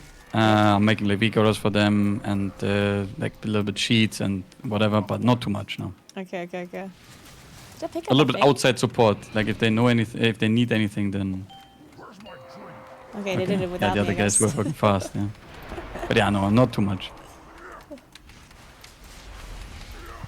And of course, I think I will be sitting with them when they play the cup for some outside assistance, of course. I actually wanted to know how, like, a 6-person, like, what do you do during the tournaments? Do you watch the broadcast a lot to see what the other teams are doing, or not so much? Yeah, I mean, depends, I guess. In the past, when I was full 6-man committed, basically, like Yeah. when we did it in challenge or whatever, I mean, I was doing the little bit shot calling of like CC or stuff, so Mike can focus more on damage as well. Yeah. But it was also just organizing what is going on, like what you need to do, what dungeons are the next ones to do, what the other team is doing, and whatnot. And I think that's kind of be the same what I'm gonna be doing this time. Like just Yeah. checking what the other teams are doing, maybe check what classes they try to ban, like what dungeons they're running, maybe some cool strats or whatever. Yeah. Ooh, what do you think about the class ban thing? Oh, I think it's very weird. Yeah, I don't know. It is very weird. Yeah, it is very strange. I think it is a little bit. It is a little bit weird for the overall how the game will go, I guess. Holy fuck, they stole all, yeah. I think theoretically you don't have to do anything. I think if they all deliver, but yeah. Yeah. Yeah, like the one thing that I am thinking about the ban is like I feel like it almost makes it harder for the not so good teams, right? Isn't it just gonna be better for the good teams? Yeah, they're I think so. I mean, better at- I think so as well. I agree Yeah. because I take the. I mean, I don't know them too well, but the physical team, right, with the squishy vegan, they play like Guardian Druid, Rogue, Hunter, and Warrior, or whatever, right? I think they Yeah. qualified as well. And I don't know what alts they're playing. I know they play some alts. My chat told me, but obviously for them, they have been playing their main comp all the time, and they have Yeah. been blasting with it. And now they need to play alts, which they probably don't want to just for the tournament, right? Yeah. Yeah, and also like even if they're able to multi-class, they're probably gonna be a little bit worse at multi-classing than a super good team, I guess. Oh yeah, of course. Yeah, definitely. Rolling. Oh yeah, there's the bazooka, and you could like walk away from it. But there we yeah, go. it's also not too big damage, by the way, the bazooka. Yeah. Oh, Oh yeah, I guess my chat just said that team could play the meta comp on day 1 and then swap to their physical comp on the last day. That's kind of true. But that'd be funny. That would actually be kind of good. Yeah. I think generally though the rule is very interesting. For some teams, like for the min maxing, how to do it or whatever. Yeah. But nothing. I don't know. I feel like it's not gonna be too interesting to see. The tank is dead, Monkers. Yep. Fine, it's fine. We have almost overcome the pull. Volley. Yeah, the volley is to kick. Oh, you even have a Vika that says volley. Oh, shit. Yeah, crazy. Getting run down by the poor guys, yeah. Okay, the Wrangler he taunted, good, yeah. That guy would normally kill you. Oh yeah, he would be shooting at me, I guess. Yeah. That's always the best, yeah. When someone pulls the pack and then the two Wranglers insta shoot the tank. I think we're going other side. Sirkin, thank you so much for 23 months. Again. Appreciate that. Welcome back. There's some crazy route, I must say. I'm not exactly sure why this is happening. I don't know. Is this But- the same tank we had earlier? No, it's a different tank. No, a different Oh. tank. Oh, yeah, we skipped these with Mindstooth here. Okay, so the last time we did pull these mobs. Yeah. This is more the normal strat because you because you don't want to play this pack. What you wiped to last time is not a good pack to play. Okay. So this is theoretically Charge. better. Totem. And this What's is also the a little bit difference here? easier because Less pyros? sorry? Or? yes, exactly. This is less pyromaniacs, but more of the scientists. But like you said, Oh. the badges they just die to AoE. So yeah, nothing crazy, I guess. Yeah, I just beamed the wrong targets. I see the beam on the right side. It is what it is. Yeah. Usually with beam, I just like throw it in there because you know it interrupts another guy. Like I don't actually target the correct one. It's just when I Yeah. accidentally targeted some mob that's not actually in the pack. Yeah, that or the mobs runs out. Okay, here the badges are kind of close because the tank Yeah. kind of dragged away, but we did manage.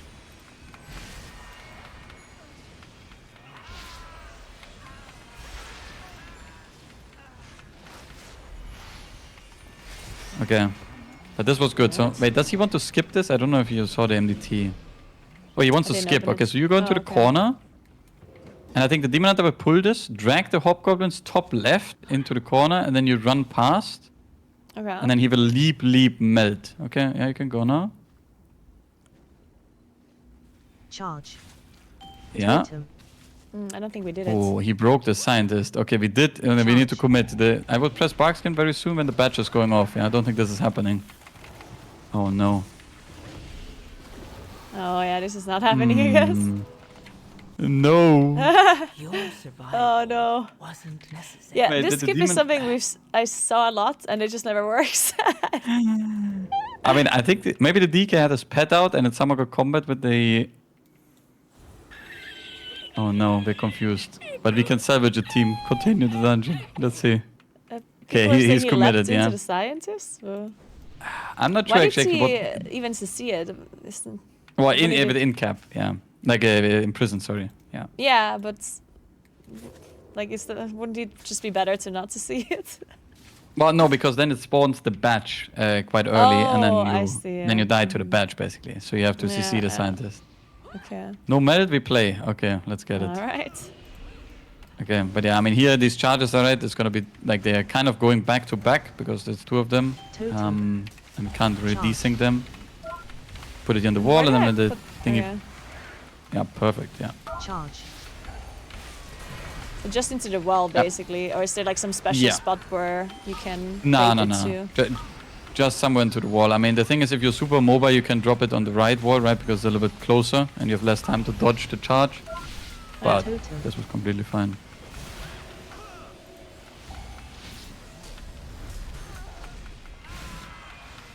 Charge.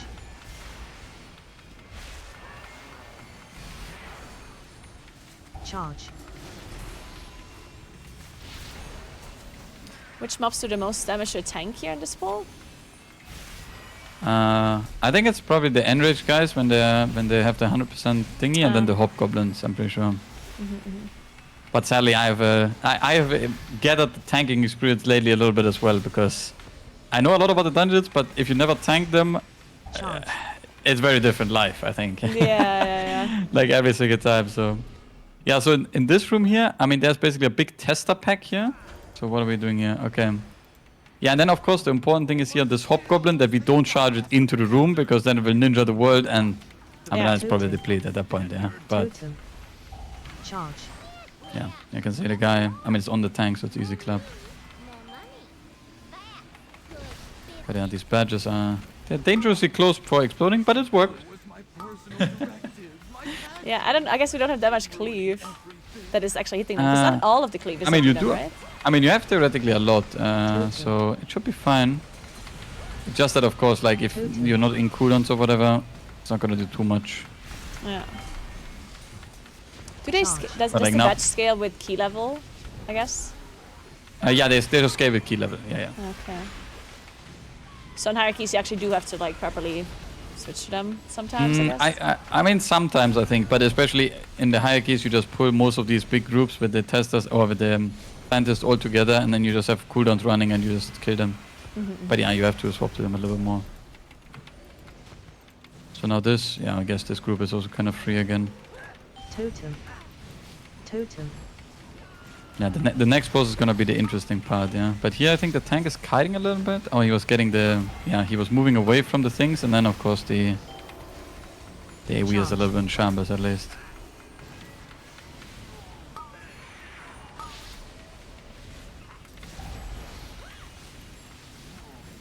Totem. Totem. Yeah, here. 2 quick totems, but they will die easy, so. Oh, are Will they? they? Oh! Only the strongest survive. Oh my god. It's fine. Is it? I mean, I actually it's not so fine. I think anymore. I at this don't point, think yeah. it's fun anymore. I don't think it's so fine anymore. How is it? I don't How know did why the they totems didn't go die. off? By the way, there's no way.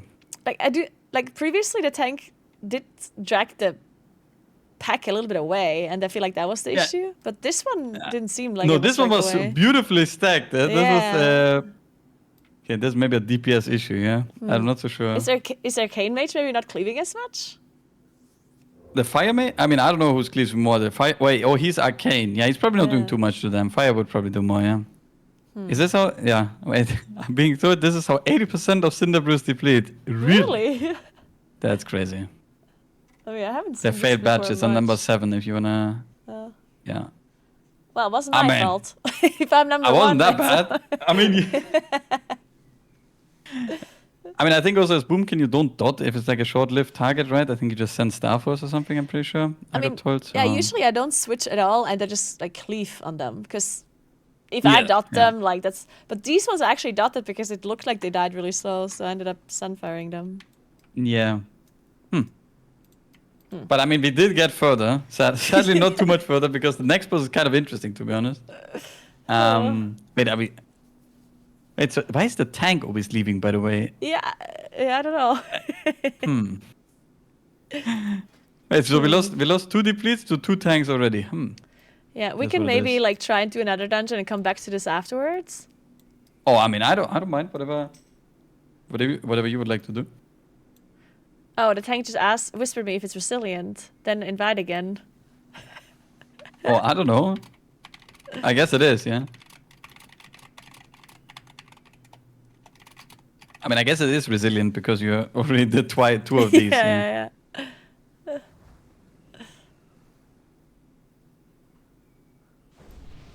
Yeah, I'm also apparently Arcane doesn't do super insane on these barrels, right? Compared to Fire, maybe would do more. I'm surprised though. Okay, there it is. The tank is back. Yeah, I mean now now there's a confident skip as well. I don't know if they want to do the skip again though. By the way, Yeah, we're gonna wait, have to see it. I'm gonna watch back the skip. What happened even? I'm intrigued actually, but not sure if your camera was capturing the disaster in the back. I guess. Let's see.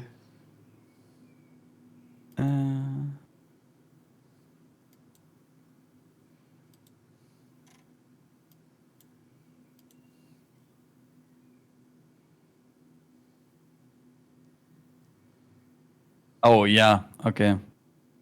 It was what I said. What? It is The the DK pad? demon hunter leapt on his in prison and it Oh. just broke. Yeah, okay. It's fine. That'll do it. That will do the job, yeah.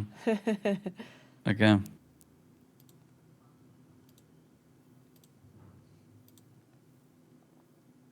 Okay, maybe wasn't there a weaker I wanted to get? Do you have a weaker pack that you recommend? Because I have the one. Wait, I wanted to ask this earlier and then I forgot. Yeah, I also don't know from that bigger pack. I mean, you don't have any debuff tracking or whatever. You just have like some warnings for how's it called?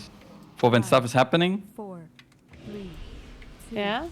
1. But yeah, I mean, I can do a selfless shame plug. I can recommend my own dungeon pack. Yeah. Ooh. But there's a lot of different dungeon packs that do a lot, like kind of the same, like everywhere. So can be any of those. But I think it would be you would benefit from a pack that shows you a little bit more than what is currently going on. I will try yours, of course. Hey. Oh, that's After amazing. this Thank one. you. If I remember. There will be Usually 80 that's the billion issue. beakers. Usually, I'm like, oh, I'm gonna install this week or after this dungeon, and then I do not do that because I forgot. Oh yeah. Well, I also thought about some things already you can change in the UI, but Okay. yeah, now we're back in the dungeon. Yeah, it is what it is. Yeah. It's just Okay, next time. next time. Hey.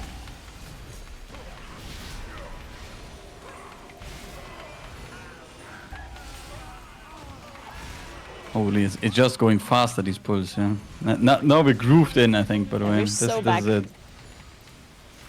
We are for sure back. Wait, can I? Oh, yeah, this works.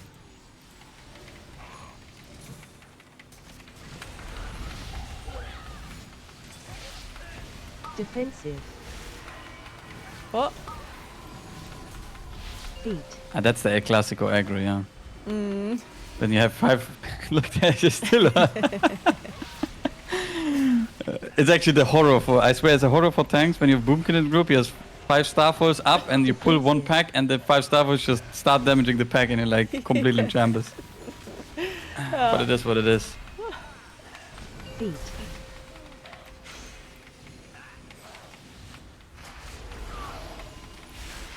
so in the TGP, do you think they'll just pull the whole room or Defensive. something? What? Nah. Until I mean, okay, it depends on lower the level, levels? of course, right? Yeah. But I think it is kind of interesting because if you have a meta comp in TGP, I think you would. But because you will have to play off meta comps for the early keys, I'm not so sure if how's it called? How exactly the pulls will go. I mean, obviously I know a little bit, but I'm not gonna say it. Yeah. But no, but generally it is because you have an off meta comp, right? So you're playing worse classes.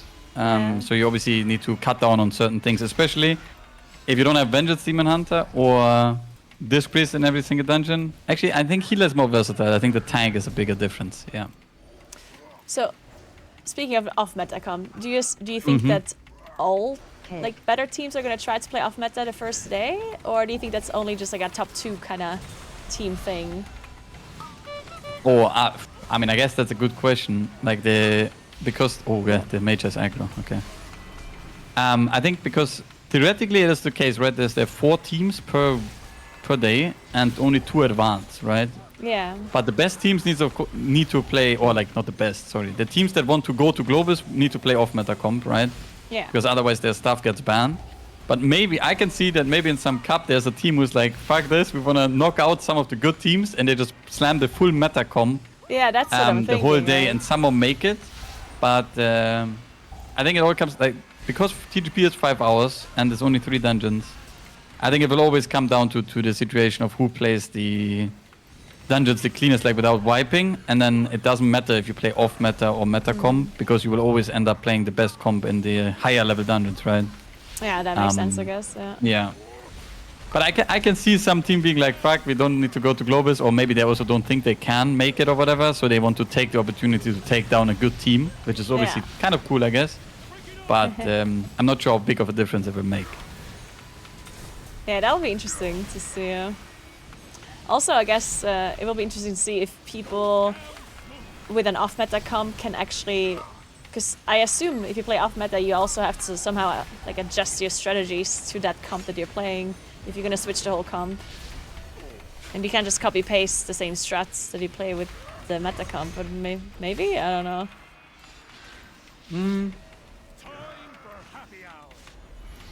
I mean, potentially, I think. I mean, it depends on some dungeons. I think the main issue is if you don't have a... Holy shit, they Yeah, it's just fast. outmaneuvered here, yeah. No, but I think the biggest thing is for sure the how's it called? If you don't have Vengeance Demon Hunter or Boomkin, in some of the pulls become really, really annoying because you don't have Beam or and or yeah. Grip, right? But I think for this weekend, I mean I don't know everything to be honest, but I know what the team like what Wunderbar is playing. I think those dungeons, apart from they have Floodgate in there, I think the other dungeons are kind of okay to play with whatever comp as well.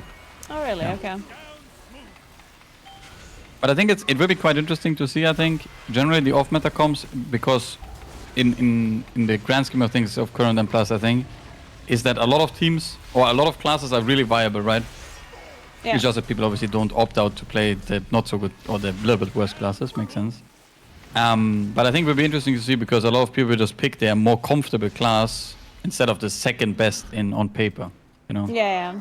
That makes sense. Especially I think for the tank players because I mean you can play a lot of different tanks. I did like there's people playing Blood Decay, Prod Warrior. I mean maybe not Brewmaster, okay, but everything else, is kind of can be played, right? And then it's mainly the thing that it will be interesting to see what the tank people pick. And I would assume that most people just pick what their most comfortable spec is potentially from Progress or whatever, instead of like picking the second best. Oh, okay. That's. I mean, I guess that would make sense. Yeah, because maybe. like let's say for example for me in my case, if I would be tanking, Yeah. I would obviously need to play Vengeance Demon Hunter in M+, but I would never play it in raiding. But I would be really comfortable as Prod Warrior because I played 200 hours of Progress. I would probably pick Prod Warrior as tank to do the like the lower keys, I guess. Okay. Instead of picking, I don't know, maybe Guardian Druid because I haven't played it much. I mean, I've been practicing now, but yeah. So. Okay, that's interesting. I didn't think that would be the case. I thought. I mean, I don't know if that people will be would, the case, by the way. Yeah. I think it will be I mean, more makes like I'm sense, yeah. interested to see if that's what people will opt out to do, I guess. Especially for tank and healer, right? Because it's a big comfort thing for both roles if you don't have practice on them. Yeah. I mean, the one thing that's like not everyone I guess can play their comfort pick because there needs to be some synergy and some utility that you need, right? Of course. You're not gonna roll up with wait, what would be a horrible comp? Like you have a I don't Triple actually I don't know that. Oh wait, that's Volley. meta. Oh wait, no, you can't do that. But that would be not so good, yeah. I also got told I should tell you should play Feral. I should play Yeah. Feral. Yeah, Feral is huge on the stonks. Yeah, it's basically like Boomkin, just no beam. Crazy. Is it actually good though, Feral? Like I think it's damage-wise? fine. I Okay. think Feral is pretty good damage actually. Yeah. But I mean, again, would you like to pick a melee in M+ without beam, or would you pick a range that can chill on 40 yards that has beam? Yeah, So, about that. Yeah. Yeah, For Ferals. I think the options are always, and of course you have Oh. how's it called? Okay, so here, I mean, surely we're wiping not to Barris at like. Charge. I have high hopes. Okay. Totem. Oh god. Yeah, I'm gonna target them now. I'm scared. Yeah, I think that is a good because everyone in the group has that mentality now, so those things will be sent home completely Yeah. I every think single so time. too, yeah. Everyone will be like, we're not wiping to Barris again, so they're just gonna. Maybe I'm the only one. give up on Maybe it. everyone else like fuck it. Totem. I mean, could be. Totem. I mean, it does Wanted look like to. it's almost starting though. Charge. Wait, Oh my god. Oh.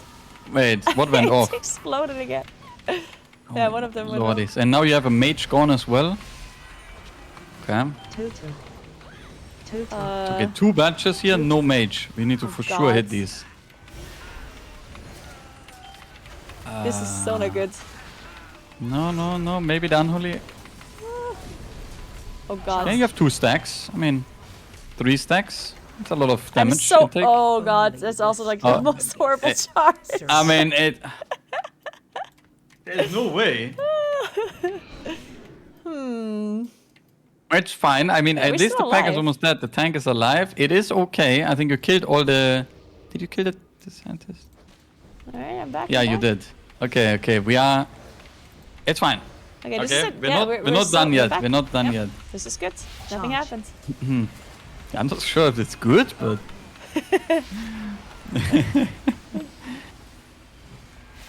I probably should have just popped Incarn when I saw the sample spawn and the mage is dead.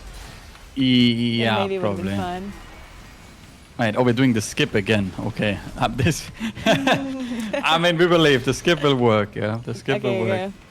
No mistakes from here on out. Perfect gameplay. Okay. So. Alright. Mm-hmm. Now he's not leaping on his cage. Oh yeah. Oh. Oh. Yeah. Beautiful. Absolutely beautiful. Okay, we did it. We're skipping these two now. Okay. Oh, we're doing big pull, yeah, okay. But no hobgoblin, so this is a really relaxed pull. We bloodline as well. Oh my. Oh, wow. Okay. Totem. I mean, if these badges go off, I think that it's time to leave the group. I think so too. Alright, so we killed the badges, guys. Success. Was my personal directive, my passion. She's ruining everything. We're definitely I'm not focusing sure- on improve. Yeah, I'm also not sure about this bloodlust. Thought you would. Yeah. It's fine, I guess. It's fine. Is it just like because of the timer? Like I mean, yeah, if you doesn't don't go last down? now, you wouldn't get another one because of 33-minute timer, right? But if we get like 2 more deaths or 3 more, it's already over for the next Yeah. bloodlust. Charge. But I mean, we're not wiping, yeah. I guess it's fine charge. Yeah.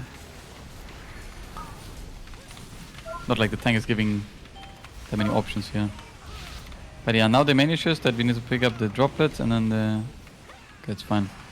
We have 1 batch only on this pull, yeah. This is surely it.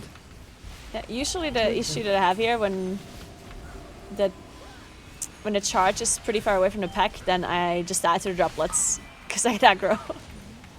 Charge. Yeah.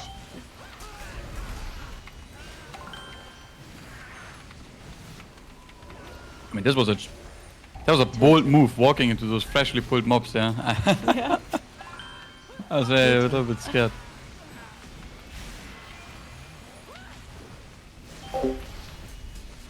Evo, thank you so looking much for the 5 not too sub bad. gifts. Appreciate that so much. Welcome to Grimblad, Mr. Fibble, So, I mean, hopefully we cleared the room here. Syncopatics, Surely we do. Ophing, Totem. Oh, he died. Perfect. and Trident. Thank you very, very, very, very much.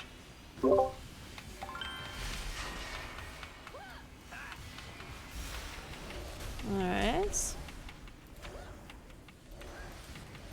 Okay. Yeah, this should be easy Charge. pull. Totem. 1 batch, everything is gripped. The guy is charging nicely.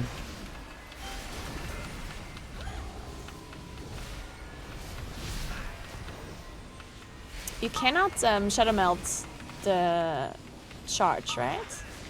I think you can, yeah. But Oh, it you might can. retarget. I'm not sure. Okay, then Actually, it's definitely useful. I remember I knew this, but I don't know anymore. But I mean, surely Chad will know. Now you can try it right now. You can just melt if you want. Oh no, I Oh, I mean that works as well. You played it really good. Yeah, so, but that works. But I should have tried it. oh, okay. You can melt it, but it charges where you are. I'm being told. Okay. So it was good that you didn't melt, I guess. Oh, so if you melt it, like it instantly charges? I basically? guess so. If I believe. Okay. Yeah, I mean on this boss. So I mean to be honest, you have vortex, right, spec? Yeah. For Kings? Yeah. I mean on this boss in general, it will be really good because you have the phase where he will spawn the 3 mobs, like the 3 droplets that will walk towards the boss. And if they reach the boss, you're probably gonna die, like a big AoE and the shield on the boss or whatever. Yeah. And you wanna kill them a little bit stacked together. And then, oh my god, I just had a heart attack, small heart attack.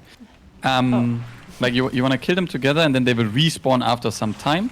And if you leave them up for too long at 100 energy, they just become like super race car. And They become CC immune too, right? yeah, exactly. Okay. They will just run it down. But yeah, you can see here now they die, they leave the pool on the ground, and they like slowly get back up. I mean, this was a mechanic in Summon Plus in the past, but I forgot which dungeon it was. And he keeps spawning 3 new plus the old ones that just respawn, basically. Yes, and then after, like when he's about to resummon the the third set, like the 9th ones basically, then the first 2 will despawn. Yeah. Ah, okay. So basically didn't- these here. I didn't know you wanna that try they and like stack up. respawn. I thought he just spawns more every wave. No, they basically respawn like when you kill them. They respawn after 20 seconds, I think it is, when you kill them. Yeah. Okay. Do you want to like actually switch to them, or do you just kind of No, kill them if you have slowly? good CC, like say here I mean the DK is currently slowing them with D&D and then like your Vortex or Typhoon or whatever. And then you kill them all Well- together. What we do right now here is really nice, yeah. Okay. But yeah, like the Vortex or Typhoon is really OP on these because you can just keep them away. Yeah, now he I guess it summons would be again nice 3 to new have ones. a timer to see when they enrage, like something on the nameplate maybe. Yeah, I can give you a V-guard that has like a circle that fills up, and when the circle is Oh. full, then they enrage. Okay, yeah, that's sick. Yeah. So now here, basically, you see that only 3 of them in the back respawn. Oh. Yeah. So you basically have only always 6 up. So give it the grip here. Maybe the Demon Hunter has a grip. You can knock maybe. Yeah, that's good. That was very sad. Yeah. The mage just frost over the grip of the DK. Oh, that's what happened. Yeah, like, that's the worst feeling as a DK player. Oh yeah, and the only thing is that the boss is basically, he's never, like the boss is only stationary at the spouting stout or whatever it's called, like this thing here. Yeah. Otherwise he's always movable, so oftentimes the tank needs to fix a lot of things here, yeah. Add. But Yeah, I mean I here of course we guess focus it's- boss.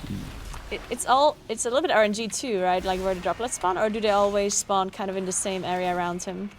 No, they spawn in like there's like a square around the boss basically, and they spawn on 3 out of the 4 edges, yeah. Ah, okay. So I guess you can kind of know where to spawn, and you Yeah, also know more or where the less. I pedals mean, there will are always gonna be- be. So Exactly. If you tank with a lot of room around them, there will always be one space to move out of. But obviously, that could be the space where you have the old droplets, and then it's a little bit sad. Yeah. Alright, so now we have the Okay. Wrangler with the volley. We have no, the Purveyor with the volley. The Wrangler with Exactly. Yeah. With the bees with bazooka. the Wrangler's the bazooka, yeah, and the bees are the Yeah. chargers with the bleed. Okay. Well, no, it's actually the bees are different than the bee-led. Yeah. Oh god Like damn the- it! The bee-led is like a smallie mob. You didn't see that one yet, but the bee-led is just a smallie mob giving like the tank a dot and movement speed slow. And the bee is what you mentioned. Yes, exactly. Okay, so the Yeah. smallies are not a problem for me. It's a tank No, thing. you don't care. You don't care. You just kill them. Yeah. But yeah, I mean, And what's in the general, bestial I wrath? think Is that actually important to intro? Volley. It's just a yeah, I mean, it will buff the bees and then the dot and the final sting of the bees. So Okay. your tank is more danger and probably people that get charged as well. But I think this part in general is quite. This is like more relaxed compared to the other part. Yeah. So now the tank is gonna go ahead. So maybe aggro is a little bit danger there, but it's fine. I think he's bringing it back into this room here. Yeah. Like there's a lot of the Carton, bee-leds thank that you so obviously much don't for have to move 96 fire months, because they will just appreciate that. get sent home. And then you're safe there. Holy, what a life in ranged, yeah? Right. Just chilling. Beautiful.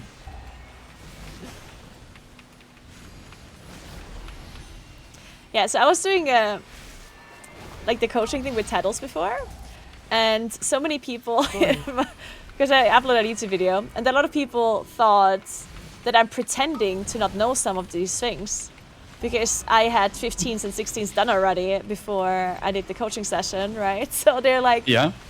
oh my god, she's just pretending to not know this stuff. Of course she knows. And they just don't know the ranged life, yeah? You don't need to know Oh this my. stuff. Wasn't necessary. I think I just got final sting. Man, or and now your something. tank died. Oh no. Yeah. It's Yeah, I fine. got final stinged. I mean, the ranged life is for sure, how do you want to say it? Quite relaxed, yeah? Yeah. Wait, how did you chain a harvester? Okay. Fine though. Come back quite easy here. The tank is back. Oh, the harvest is The big boy. the guy with the basically. AoE Yeah. around him, and he does AoE damage that stacks up the debuff, right? Yes, yeah, exactly. But yeah, I must say that the life of a range compared to a melee is very different. Like you just, Yeah. I mean, you just stand still and you just blast, yeah. And then you have the tank and healer and the melee sweating about all the mechanics. I feel like Moonkin in particular is even easier when it comes, because I don't need to know what casts do, because I have a 1 minute interrupt. Like I'm never the one that is responsible to like Yes, exactly. interrupt Yeah. something, right? I'm only ever a backup, so I mean, yeah, or you basically send the beam on the grip of the demon hunter because Yeah. that's a good value, and then you're just done your job for the next minute, basically, almost. yeah. Yeah, I think we might be skipping here, so there might be exactly. So you will jump down here, and this is just the pull combined. Let's hope the DK dismissed his pet. Cages. It looks like it. Good. Free gathering pollen in the forest. Yeah, I mean this is just the same pull as all the other ones. I mean it's just like And this 3 one I times the can't same pull. really- in this, Outrange.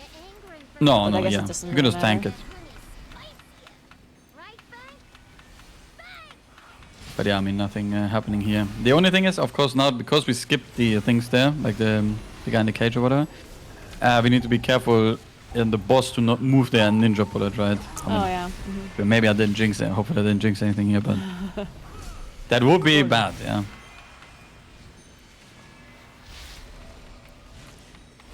So Yeah. this boss And then, yeah, has go like ahead. the beast that spawn that you have to, once you kill them, you have to get them through these kind of things on the ground, because if you don't kill them, they spawn an additional bee, right? Exactly. So basically, he summons these snack time, these 3 barrels every wave, and every barrel represents 1 bee, basically. And when, like you said, when you kill them, you can mount them and then like zoom them through the barrels. Yeah, I mean that's basically it. And then the barrel is gone. And the bees are the same as the trash, so they charge you and put the bleed. Yes, And, exactly. Wait, they also Well, have the they just final don't sting? explode on the tank. Yeah. Oh, okay, they don't do that. No, they don't do that. Basically, you can see that they're currently dormant, like on the ground, and you can mount it, and then you can fly it through a barrel, and then you can delete the barrel. And that means that you don't get more bees the longer the fight goes. And the bees will also disappear when the new barrels spawn, like the dormant ones, so you always need to use the new ones. Yeah. Ah, okay. And the puddle on the ground, like this honey that the tank drops, like a tank buster kind of thing, I guess. Yeah. That one makes the bees immune. Well, like not immune, it keeps them at 1% HP. Oh. Yeah. So the tank basically needs to drop it away. Otherwise, you can't mount the bee or whatever. But it's kind of all happens passively, kind of easy, to be honest, in this fight. Yeah. Yeah. And then he has Then this big there's AoE where he AoE. pushbacks you. But Yeah. yeah. I mean, the biggest issue in this boss is if you don't clear the barriers in time, or if you get 2 or 3 of these bee charges on you and you get like the bleed, Yeah. that hurts the most. And who is doing the bees? Like, is that generally just like everyone does it, or is it like a healer thing? I mean, or- I think it is a healer thing if you kill them as fast as you kill them here, for sure. okay. But on higher keys, you definitely probably have to help out as well every now and then. Because they might die like with the overlap, with the when people have the bleed, and then the boss does the like this AoE pushback or whatever. And then you obviously have to heal a little bit without people dying. Okay, that makes Yep. sense. Defensive. So you have like this overlap here, where obviously people have now the debuff up, and then you get pushback, and then you might want to help here. And the tank can barely do it because there's like some windows where the tank can do it without the honey on him, but it's really annoying. So I don't think it's a tank job. And if you get 1 bee through 2, then that's fine, right? Like then you only have to. Oh use yeah, 2. yeah. Yes, you can also aim the bee. Like you can also try and sit one on one, I guess. I mean, now we're killing the boss, but basically it's like a mount. Yeah, like you can click on it, and you can fly around, and then you can click the extraction, like the number 1. It's not the extraction button, and then it will basically fly through whatever you're aiming at. Yeah. Okay. Legend, thank you so much for 9 months. Hope you had a Wait, nice that is weekend. fixed. Oh no, wait, the demon can do it. No, you go other way. No. Goldie's office. He's trying to climb up there, but he needs to do some parkour. You should click on the Ah. bee. That's sick. Okay, well, it's good to know that he can do this. Yeah, this was possible for every class, but yeah, now you need double disengage. I'm pretty sure, like the ventral retreat. Yeah, yeah, not fixed for the edge. But these guys, I mean, understand how they work with the healing, so it's like like you single target and not the AoE. But Yeah, other than that, I don't know what the hell they're doing. I mean they don't do anything. They leap Okay. to targets on the ground, and you need to hit only one at a time, I guess. Yeah, Okay. I mean that's basically it. They're just there for fun, I guess. Yeah. And they also don't get buffed like the longer they're up or something either. Wait, did we just kill 2 at a time? Oh, you did? What the hell? Oh? That's a thing? Ooh, you need to write this down for TGP. Take Wait. notes. Wait, how did... Oh, no. No, Oh, you priest didn't. You MC. didn't. You didn't. Oh. You MC'd. Yeah, you MC'd Ah, one. okay. Okay. Well, I was confused, man. Okay. Oh, so now he stayed the bloke and didn't turn into a gentleman. Yeah. He So doesn't now get we have the to kill the boost. gentleman? I don't know.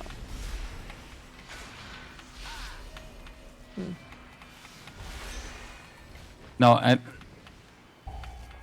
I see. Holy fuck, that's a tag I didn't know about. OP. Ah, pretty good. But I'm not sure why he didn't keep, like, you should keep him and then release him at the end or something. end, Then yeah. he doesn't die, or doesn't get healed, I guess. This didn't really do anything, huh? What I'm if- pretty sure. I mean, what if you even have the last one MC'd? Does the boss spawn? I guess not, right? Oh, I'm not sure. That would also be something that you could test. Oh, now I'm getting flamed for not watching Tattles. Oh no. Did he make a video about this? Probably. I have not seen that. Probably. How Cinderbrew 19 was timed? I swear those videos are hard. Oh. man. Okay. So the tank said he's how's it called? He's doing the thing solo. So basically on Yeah. this boss, I mean it's a life where you just hit the boss, I guess. And the small ones you I don't have to break, like, because I know they have to do the big ones, but the small ones they're just kind of like, if you want to do it, you do it. Otherwise, you don't, right? Yes, I mean you can do the smallest if you want to. So for example, now the tank is clearing the path where you just were at, more or less, and then you can just go there and AFK for the whole phase. Yeah. Because he's soloing all the ones. And if you want, you can, of course, for example, just break the smallie so you have less to dodge later. But generally, if you have a big empty space, it's kind of easy. Yeah. Yeah. So like here, you can see the priest might be clearing these 2 barrels to the right of, right now. And then it's just a little bit easier in the intermission to dodge. Yeah, I mean, apart from this, I mean, if the tank solos all the things, you just need to move away from the current position, like on the left side cone. He sends the cone there, everything is cleared, and you stand there and AFK, and that's basically it. Yeah, this boss I understood without like having to read up anything because it's pretty obvious Yeah. what's going on. It is very obvious what's going on, that's very true. Yeah, especially if they're...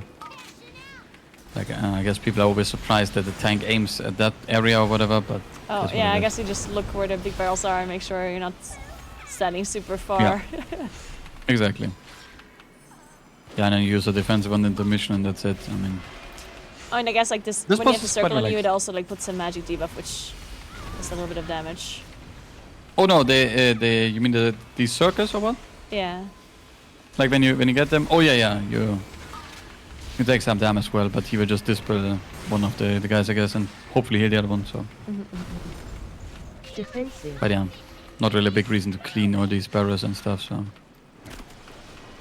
It is kind of nice to clean them, right, so you can stack up a little bit in this intermission here. Yeah. But yeah, it's nothing crazy, I guess. So.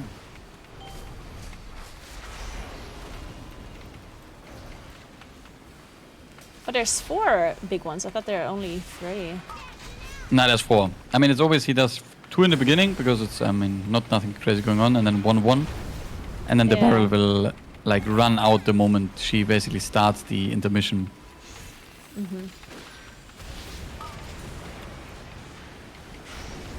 I didn't know that they stagger as well when you explode them. Yeah.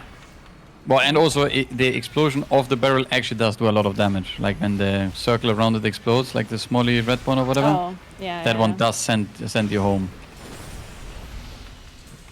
Right, so now he didn't break one of the big barrels, meaning we will have like the AoE and a big barrel coming up. Does the And probably barrel stuff to do only like it's only the dot or also initial damage when it explodes? No, only the dot. Yeah. Okay.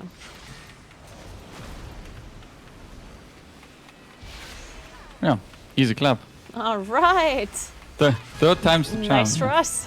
33 points. Sick. Holy. Huge points. Yep. Right, and you have a key. I don't know what key. Oh, I had seen But the you have a photo. 15 cinder brew. Oh. I need to change it Easy priory. So apparently there's a trinket that I need. Oh, the signet. You need the unused. Well, Oh, yeah. yeah, I mean, it's better you than need any what I trinket. had. Yeah. No, that's Yeah. true. Okay. Easy key. Wait, See, how much how did your much- Giga Zap do now? Can you check? Checking. Oh, 0.6%. And I this mean, seems better than a fully upgraded Mythic Yeah. Ruby. I'm surprised too. I don't know. It's strange. I mean, I would call a cap on that personally, but the trinket doesn't do anything else, oh? Like, not that I'm missing something No. here, but this just does damage, oh? Yeah, it just does this Yeah. damage. Yeah. Wait, does the Ruby not have main stat? Or am I It missing does something? have main stat and it gives crit on 2-minute cooldown, right? Yeah, something is suspicious, for sure. Yeah. Yeah, too late because I believe the Sims and I didn't take it. So Wait, what did you take it from the vault? I took the 2 coins. I only had the trinket, nothing else. The cartels are always.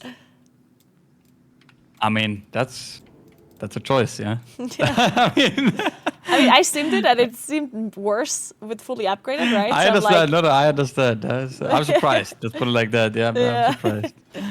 But I guess, yeah, yeah, yeah. I was confused too that would be simming more. That's very strange. Okay. I mean, I would believe the Boomkit Sim man though. So yeah. Alright, Yeah. so first I mean, I'm for installing the Meeres Vigora pack.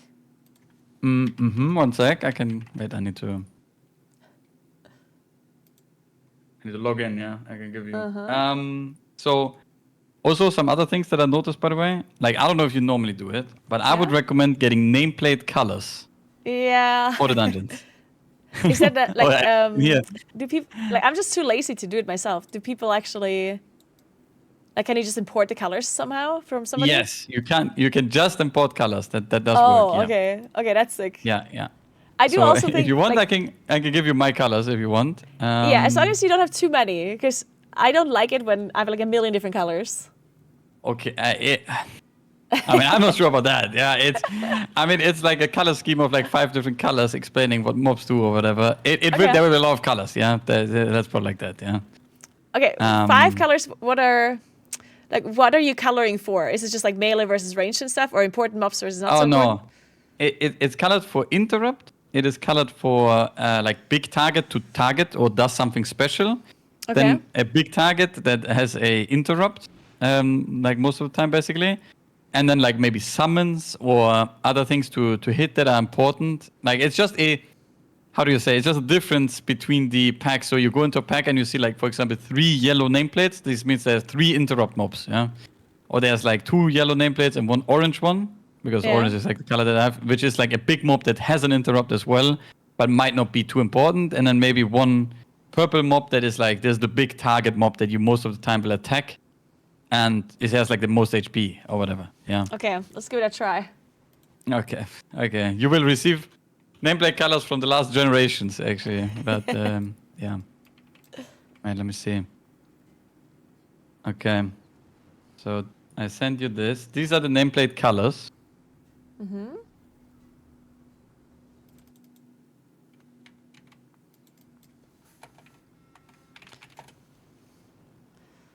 So you go to colors on the 3rd row, first option, yeah? No, 3rd row, sorry. Oh, The 3rd third row. row, first option. I do have to say, like, was I do that? like Plater, but like the option panel here, The like, yes. it's so bad. Okay, and then import, and then you slam in the code. I'm double checking if I copy pasted the correct thing. Okay. I mean, you might have to download it, by the way. I'm not. I maybe not. Or someone will type it out now, yeah, and steal all the colors. It does look good. Okay, it does look good. Yeah. Okay. Okay. Yeah, I mean, there's dungeons from the last 5 years in here, so yeah. All right. You can just type on the top right on search and go on Cinderbrew and type, for example, Cinderbrew. I'm just checking which colors, because I do have yellow for like neutral mobs. And you said you Oh, have yellow is my too. interrupt mob, yeah. Ooh, I'm gonna have to change. Like Ooh, Maybe- yeah, that is a little bit of a move. Yeah. that went from completely ignoring that mob to really important mob. Really important, really important. But there's not too many neutral mobs, to be honest. Yeah, there are. What do in you have dungeons, for so it's fine. neutral? Oh, there. Yeah. Yeah. Oh, yeah, okay. Neutral is, I mean, either color them white if they're like really useless mobs, or I just have it as like a little bit normal grayed out color in a way. Yeah. Okay. So maybe I have to change Okay. that because I still have them. That's fine. That's fine. I mean, we can do one dungeon and it will probably look pretty shit because you don't know like how it looks or whatever. Yeah. But yeah, I mean, I think most of the dungeons don't have neutral mobs in them. I think it's only Cinderbrew, the first room, is really heavy on that department. I think. Yeah. Okay. I mean, I don't know if I should give like these dungeon figures have a lot of things, by the way. Yeah. It's a good luck gaming. Yeah. Yeah. All right. Yeah. Very. I'm gonna disable this Okay. one then and see if I keep yours. Wait, Otherwise, I'll everything. Okay. I mean, I'm not gonna judge. You can. Everything is Lua erroring in your UI, yeah, on the Vigor department. But that's for It another day, I is. think. Yeah, that's definitely for another day. Okay. No, yeah, you need to download the file. Oh, yeah, I yeah, see, yeah. see. Oh no. Good luck gaming.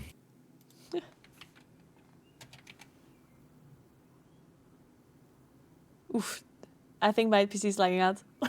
Yeah. Don't worry. Don't worry. Yeah. There's like 1 or 2 weakers in there, it seems. I mean, okay, so I can already start explaining it. There's a big explanation text as well and stuff, yeah? It's not... Okay, so what the Vigor pack has, it will be, you will see very soon when it's there. It has something, dynamic cast bars, that way you can see all the cast of the enemies, yeah? Maybe you want to disable some of those or whatever. Yeah. Then it has cast bars for what is targeted at you, like if you open it now, or actually just move the Vigor window away, you can see. So, Yeah. you can see the bars growing to the top on the right is general cast of the dungeon or cast on other people. Mm-hmm. Anything growing to the bottom, which has like the little bit of glow outline, will be any cast that is targeting you. Yeah. Then on the left which side one? is just Like debuffs. this? Yeah, this Wait, down so- there is like when you're getting okay. targeted by a throw chair, you will see it there, for example. Yeah. Okay. Mm-hmm. Oh, yeah. Right, And then the top left is all irrelevant because it's like if you're doing higher than 12, it's like some affixes or whatever. Then there's some purge and enrage groups, which could be interesting, especially because you drew it. Yeah. Yeah. And then in the middle is some things for like the beams in Mechagon, the hammer in Stone like Vault, and in the very middle of your character, you can see some cooldown timings or some how's it called? Some reminders for what's going on, like in the right below your character, like on your horse or whatever. You can see like this- Buster yeah. and EAW or other things. What is happening? Yeah. Yeah. Okay. So yeah. Okay. I mean, you can play a dungeon with it. There's probably stuff you would not like, but it will work. Okay. There's also explanation on how what works, but I it's just fine. need to make sure that my interrupts are not overlapping with any of this, but I think not. Oh yeah, that I don't. That's difficult to say. Let's see. Where's it again? Extra bars. Wait. No, that didn't do it. Wait, why does it Shit. test the Blizzard UI? What the Yeah, fuck? I'm very confused. Heh. Well, whatever. Let's just assume it's not. Okay, it's fine. It's fine. Okay. It's not overlapping Yeah, for and sure. then and then the other thing is which is kind of useful is tracking Mind Soothe on nameplate. Yeah, because you're not Oh. doing that. Yeah, I only look at the animation usually, but I have stealth, so Okay. I mean, I guess that's fine. I'm just giving the recommendation. Okay. yeah, Okay. that's good. Yeah. The weaker that had the circle for the droplets on the boss, that was in your weaker pack. Yes, that is also in the Okay. Vicaros. Oh, And that one you Mind probably want to Soothe? move actually. Like just Oh. open Vicaros again Yeah. and type energy. Oh yeah, you can open there. Good luck. Yeah. Then you go down to dungeons. The dungeon specials. Yeah. Yeah. The box. The box is good. And then you go on Cinderbrew. Open Cinderbrew. And then there's it is. Drew droplet energy, and then you have to move it to the left side because your nameplates have on the right side. Your nameplates have dots and stuff on the left, right? Oh yeah. So- Yeah. Just scroll down. I think there should be like an anchor all the way at the bottom. Yeah, position and size settings. And then you just slam instead of the -80 on the X offset, just send 80. Oh yeah. I think then it should be perfect. Yeah, Perfect. there we go. I do also have like the There's big the wings nameplate, cooldowns right? on the right. Yeah, Oh, but they so don't never have. does, It's only for those the droplets on the boss, Oh, so it's yeah, fine. true. Yeah, so it's all good. Okay. And the Mind Sooth, I guess I would add that on Plater. Yes, yeah, most likely. Where would that be spell Like just on the list? buff. No, it's buff tracking. Yeah, this one. And wait, I will need to give you the spell ID quickly. I don't know the spell ID right now. Gonna find out in T minus 5 seconds. Debuffs, enemies. Mind. 453? Mind. No. Yeah, 453. Yes, that is correct. Interesting. Yeah. Okay, Debuff to track this. There we go. Beautiful. Okay. perfect. All right, I think those are, and then I guess let's quickly talk about like Cinderbrew's route as well. If you have any suggestions or stuff that I can suggest to my pucks, or maybe No, even okay, like okay, what people do in hierarchies as well. So I mean, have I an think idea. this is quite normal what you did here. Like what Okay. I mean, this route is a little bit weird, but the route you did just now, there's not in the MDT. That one was quite normal, I would say. Okay, so the Um, difference was for that route that we... Yeah, for wait. pull 4, you would play the top part, like this one, This, yeah, and then you yeah. would skip the patrol, Yeah. basically, like this one, yeah. Play it with the inside room a little bit, like with this pack, and this one with the tester, Oh, yeah, with this. And now I need to check how exactly that room is split up most of the time, but maybe... yeah, I mean, you pull this would, with the like green if you have pull as well? Bloodlust here, you would play it more, like you would play more on you would also play the flavor scientist in the left corner, like next to Ipal or whatever, this guy, in the yellow thing. Oh, the scientist? Or And then like- No, like but this, only you mean? one of them. Like, Oh. this is a little bit too big. Yeah, just play one of them. Yeah, and then you have the rest is correct. Just add this in here. Like yeah, perfect. Okay. Yeah, and then down there in the B area, basically. I mean, the beginning is good, by the way. That's kind of what Well, everyone... and Chewy, I guess you wouldn't pull with this, I guess, but... Yeah, you wouldn't or pull... Yeah, unless- you would pull the corner with the boss. Like, so just take out the corner, the top left corner. Yeah. Just... Like, the whole red pull should be with the boss apart from Chewy. Yeah. And then... I mean, you just do this, I guess, or? No, you just then- take all the corners, like, around the edges with the boss. That was, like, Oh, the okay. easy...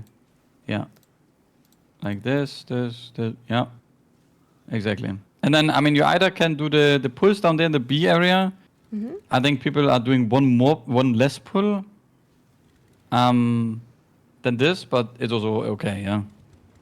Like, I think right now, are you short on count? I can't... Yeah. I think you are, right? Is Yeah. it- Like, people would add this one in here, what you just mouse over. Like, That one? this guy there. Yeah. Into 12. And then you Okay. could play 10 together, for example. Like 10 and 11 together. That's what you did here as well in the other route that you played. And then you need to take into 9, you need to put in the caster that is currently in 10. Like the top one, this one? Yes, exactly. Okay. Yep. Then I'm still Okay. missing some, but I guess Yeah, it's the smallies just- on the boss, exactly. Yeah, those. one. Yeah. Okay. I mean, you will ninja. I'm pretty sure you will ninja put them regardless. So yeah, that's why they count. Yeah. Yep. All right. Okay. Yeah, this is kind of the chill route. Apart from if the skip goes wrong or if the badges explode. Yeah. So theoretically, it's free, more or less. More. And then hierarchies, you still do like kind of like this, like the same thing, or is there some crazy? No, I think thing this you're is doing this is pretty normal. Yeah. Okay. All right. I mean, And this there's one you obviously can some things you just where skip this with Mind Sooth, and this one you always need some sort of like either tank skip or mage skip or whatever, right? yeah, I think the most common thing is just with Shadow Meld, or you have a. I think I've also seen Hopeful do it with Holy Paladin, like with Bob just pulling it and then blinking and investing or whatever. Yeah, Oh, okay. exactly. But yeah, you would need something that has invis, and yeah, that's basically it. All right. And what else did you want to say? No, that's it. Okay. All right. I would love to do Priory, because I need a trinket. Oh, what a beautiful dungeon. Yeah, and it's that also makes a sense. hard That makes sense. dungeon, I guess. I see priories right there. There's one with a tank and a healer and a DPSer. Oh shit. Oh, you mean this one? Oh, this one. No, yeah, they're down there, yeah. Well, I mean, the other one as well, but they are looking for a DK, so. Yeah, I don't That's know a if they're little gonna invite me for a 16. Wait, they don't believe you? Yeah, I don't know. The Russians are doubting me. They're currently like investigating you. They're on Radar.io. They're like, Oh, there's a lot of groups. Just queue up all of this. I usually can't All be these very poor- picky. The one DPS groups, yeah, that are just they're hoping that some of the queue up. Yeah, I heard about this, by the way. That the tips welcome, Yeah, by I the don't way. understand. I was Does that mean no, money? I thought yes. Apparently, I did not know about this. I thought today I was monitoring. I was parking hikey as well, and someone said I was like tips welcome. I was like, hey, I need those as well because I was like I don't know. And then I got told, yo, they want you to pay for the key, yeah, because they have resilient on that level or whatever, so they can't deplete it. Oh my god. Yeah, Why would apparently you that's pay a for new that? meta. That's But, strange. So you're paying them because you can deplete it like 5 times? Yes, you're paying the holder of the key because you can run the dungeon until you complete it and get your own score. I think that's how I gathered it. Yeah. Are I you mean, gonna? to make a business somewhere, right? Yeah. But then you obviously pay them at the end, right? So if it takes 3 hours, then you're not paying them until the end.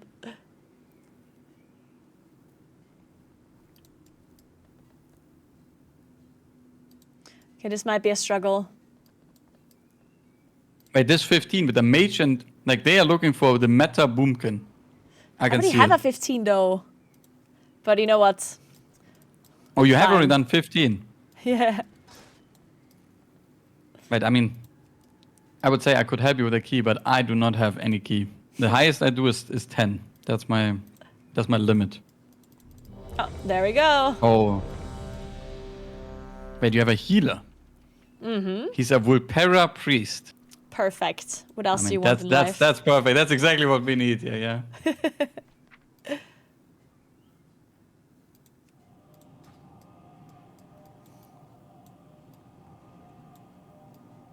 All right, Priory, I know a little bit, but Yeah. definitely not enough. Because I did the last time I did coaching with Teddles, when he left, I did a Priory, and I was like, you know what?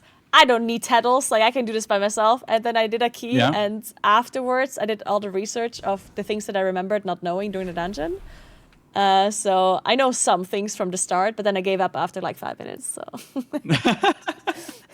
I mean, Priory also has like the most mobs any dungeon has ever seen, I think. So yeah, it's crazy. Like I was reading through it, and as I have gotten to like the 20th mob or something, I forgot what the first mob did already. So yeah.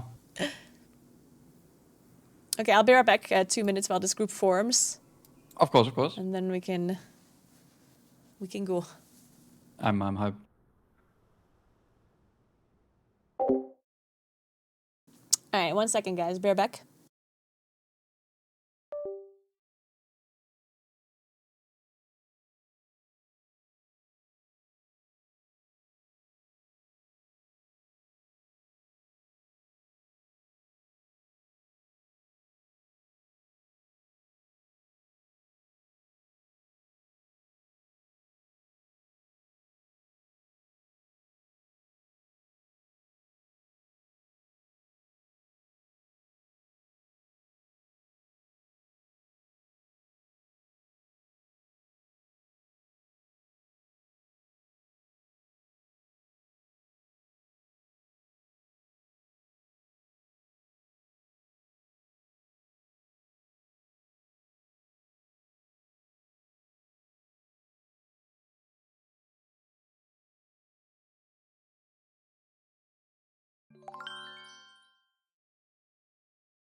So.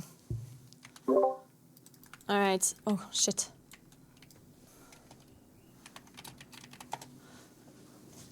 Okay, I hope they wait. Okay, very good. Hello, Meeres. Our coach left. Hello, hello. Wait, Hello. and I get a resub from. Oh my god. I got a message from Gingy resub feedback message in Discord. Ah, nice.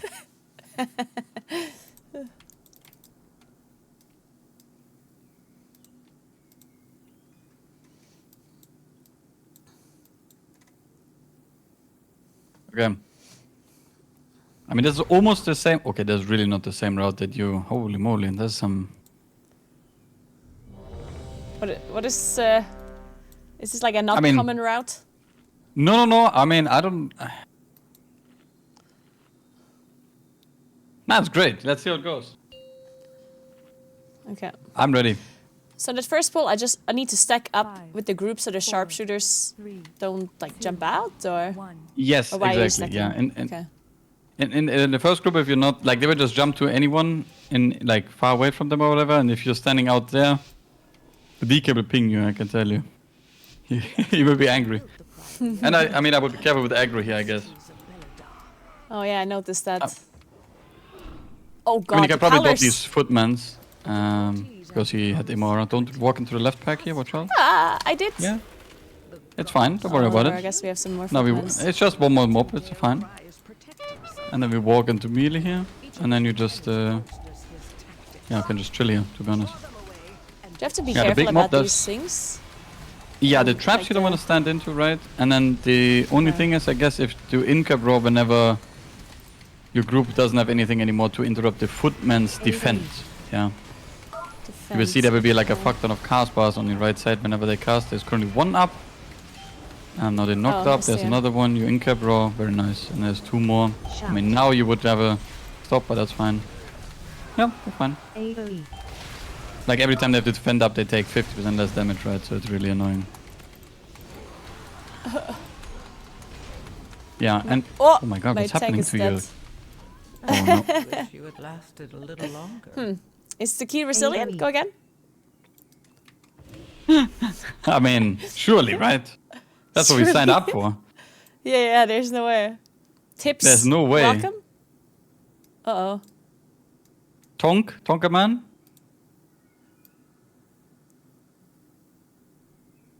Resi question mark? Oh no. Afraid not. Ah, shit.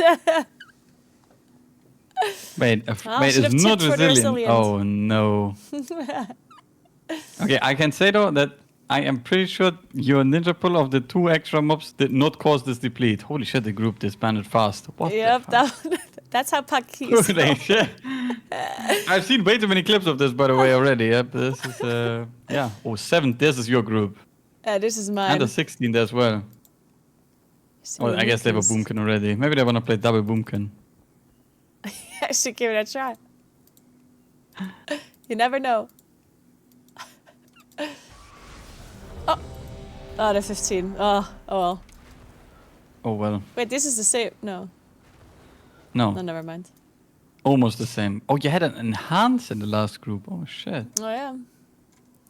So the thing that I know that does damage to me. Let's start with that. Yeah. So I know that this, like the mini boss does like a thunderclap. Yeah. It's like an AoE thing, right?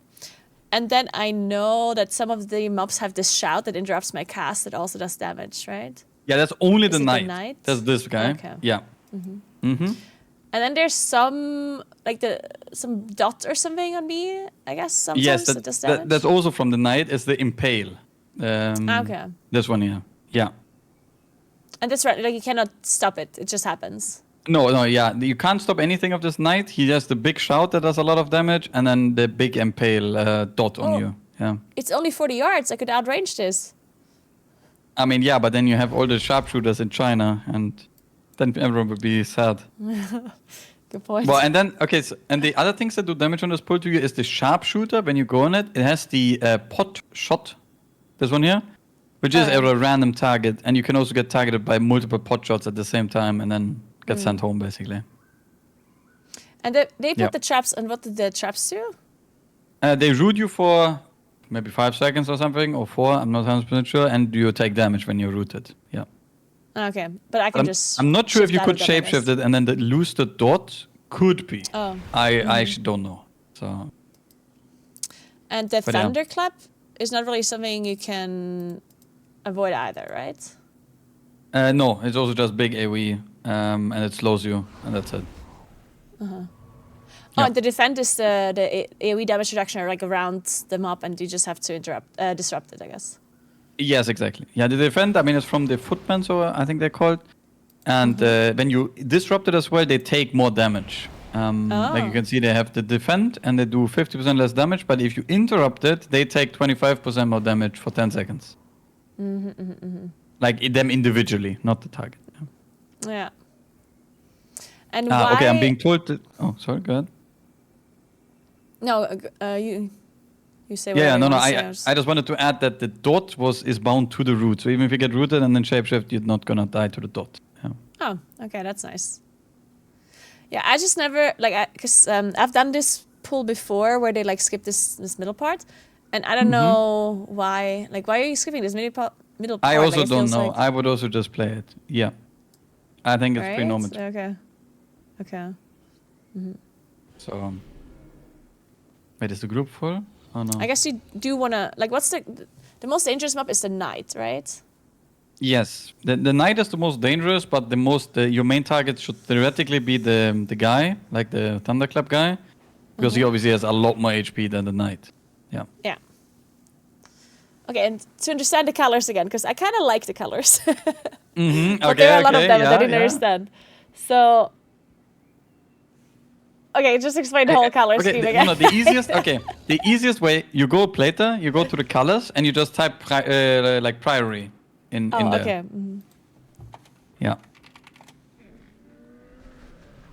Oh, I'm being told that packs usually focus the knight. Okay. I mean, I guess that makes sense, maybe, for safety. And then you just type priory. Okay, so now you can see what the colors are, basically.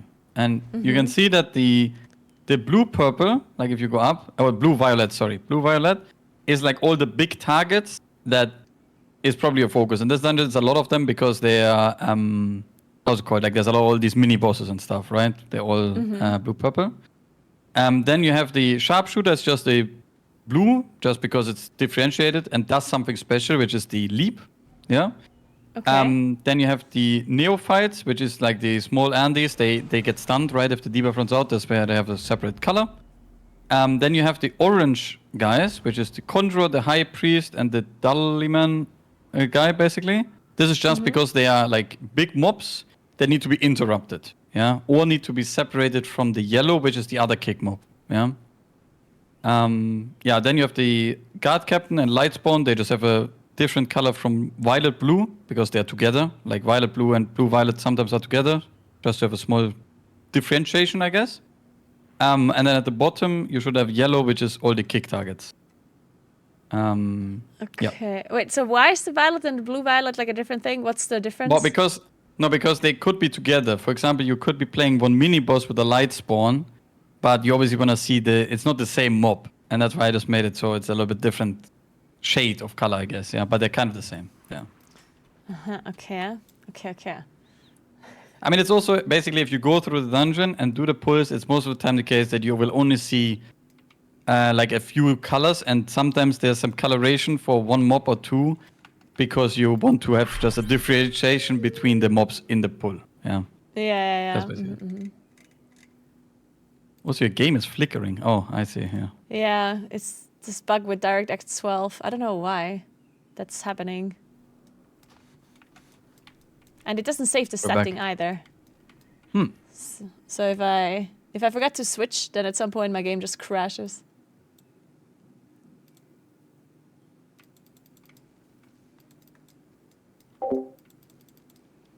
Bola, thank you so much for 17 months. Welcome back. Thank you very, very much. Hope you had a nice weekend. The colors are really helpful. I'm just always really, like, I'm just too lazy to set them up, usually. Same with the Uyghurs. Like, if I have a nice Uyghur pack and a nice plater thing, like, it's obviously all very helpful. I just have, like, to set it up properly, and I don't know how I'm gonna like the Uyghurs of Meeres. Like, sometimes I feel like I get overwhelmed by stuff. Like, because if you just import a bunch of Uyghurs from somebody, and you import the nameplate colors, and you import all of the stuff, then your whole UI is like blinking and sounds here and different colors and blah, blah, blah. And since you didn't set it up, you don't understand the color scheme and you don't understand where the Uyghurs pop up. And because a lot of the times when you have a Uyghur pack, the person that set it up has a like logic behind what's going on. Like, they're like, oh, this ability does something to your character, therefore it is in this spot, and therefore it makes this sound. You know, like, they have like a reason why they do things. But if you don't understand that, then for you it's just like Uyghurs somewhere, right? So if you understand how they're setting up the Uyghurs, then they're very helpful. If you don't, then it's mostly just overwhelming.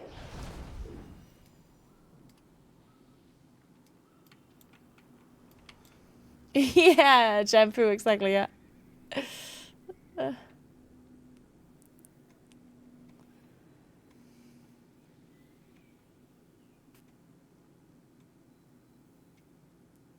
The PhD in color pigmentation only for the key to be picked first pull, yeah.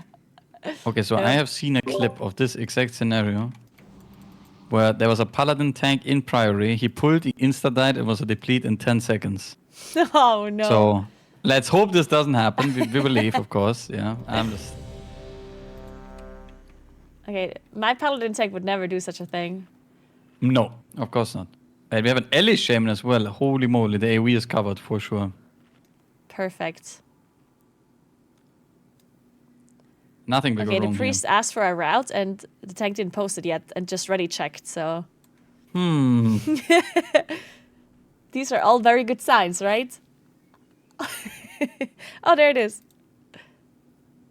It's a French route. Okay. Oh, what is this? Oh, pulls the middle guy. Look at that. Yeah, look at that. One light spawn down there. Oh, he even has markers assigned on the route. Oh, shit. Oh, wow. He looks like a professional, yeah. Oh, yeah, this is crazy.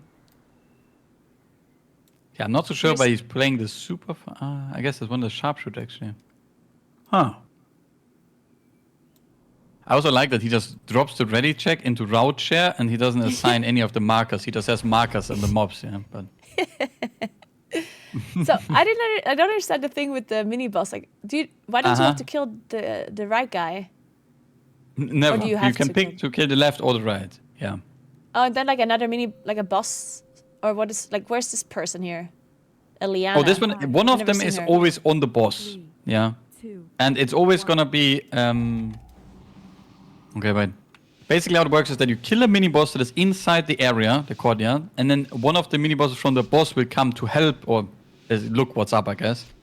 And then you always have one mini boss left with the boss, and that depends if you go right or left side, which mob is left with the boss. Okay. Okay.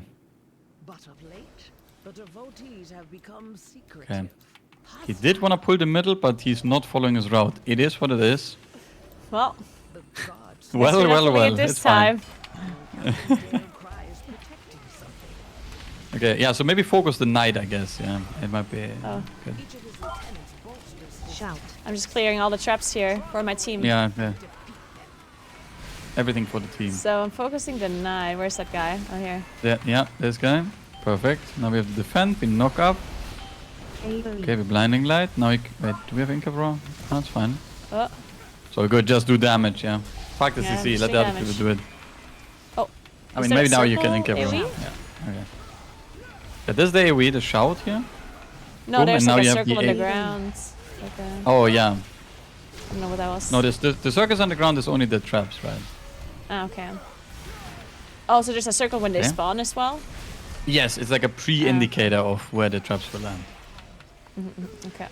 Okay, I mean, the paladin, hey, everything is on cooldown, but he lived, yeah. For a legend. Perfect.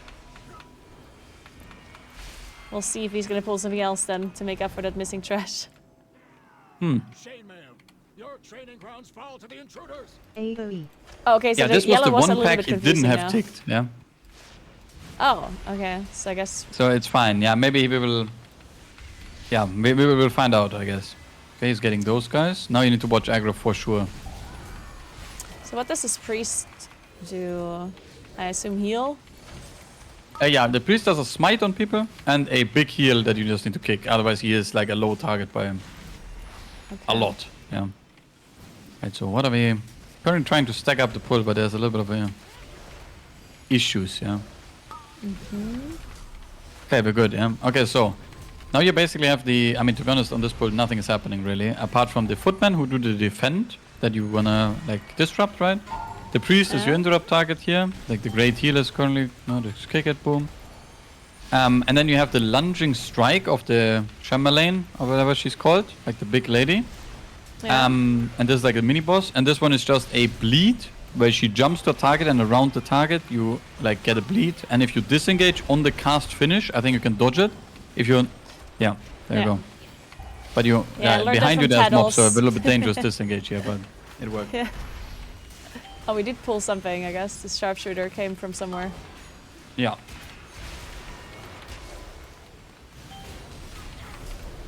Easy disengages. Also, I think the Deacon's group hates gripping the sharpshooters. Oh, there we go. He did. So, the lunging strike, like you don't know if it's on you. Like you just have to. No. Yeah. You don't. Yeah. You don't. Yeah, and then here now you have the Conjurer, and this Conjurer just casts fireballs all the time, and they does a flame strike on the ground that. Holy shit! It's all on you, yeah. And the Conjurer is just a flame strike on the ground that you can let go through. I mean, it's a flame strike on the ground. Nothing crazy.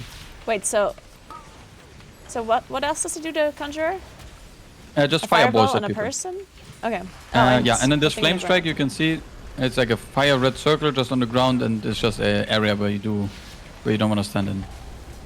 Okay. Oh yeah. Like this one, yeah, okay. yeah. But it's like a 3.5 second cast, so really not too difficult. Okay.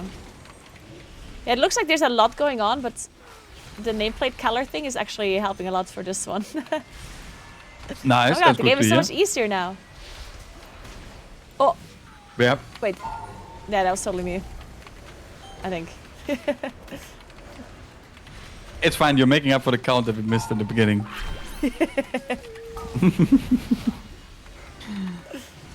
I'm getting pinged.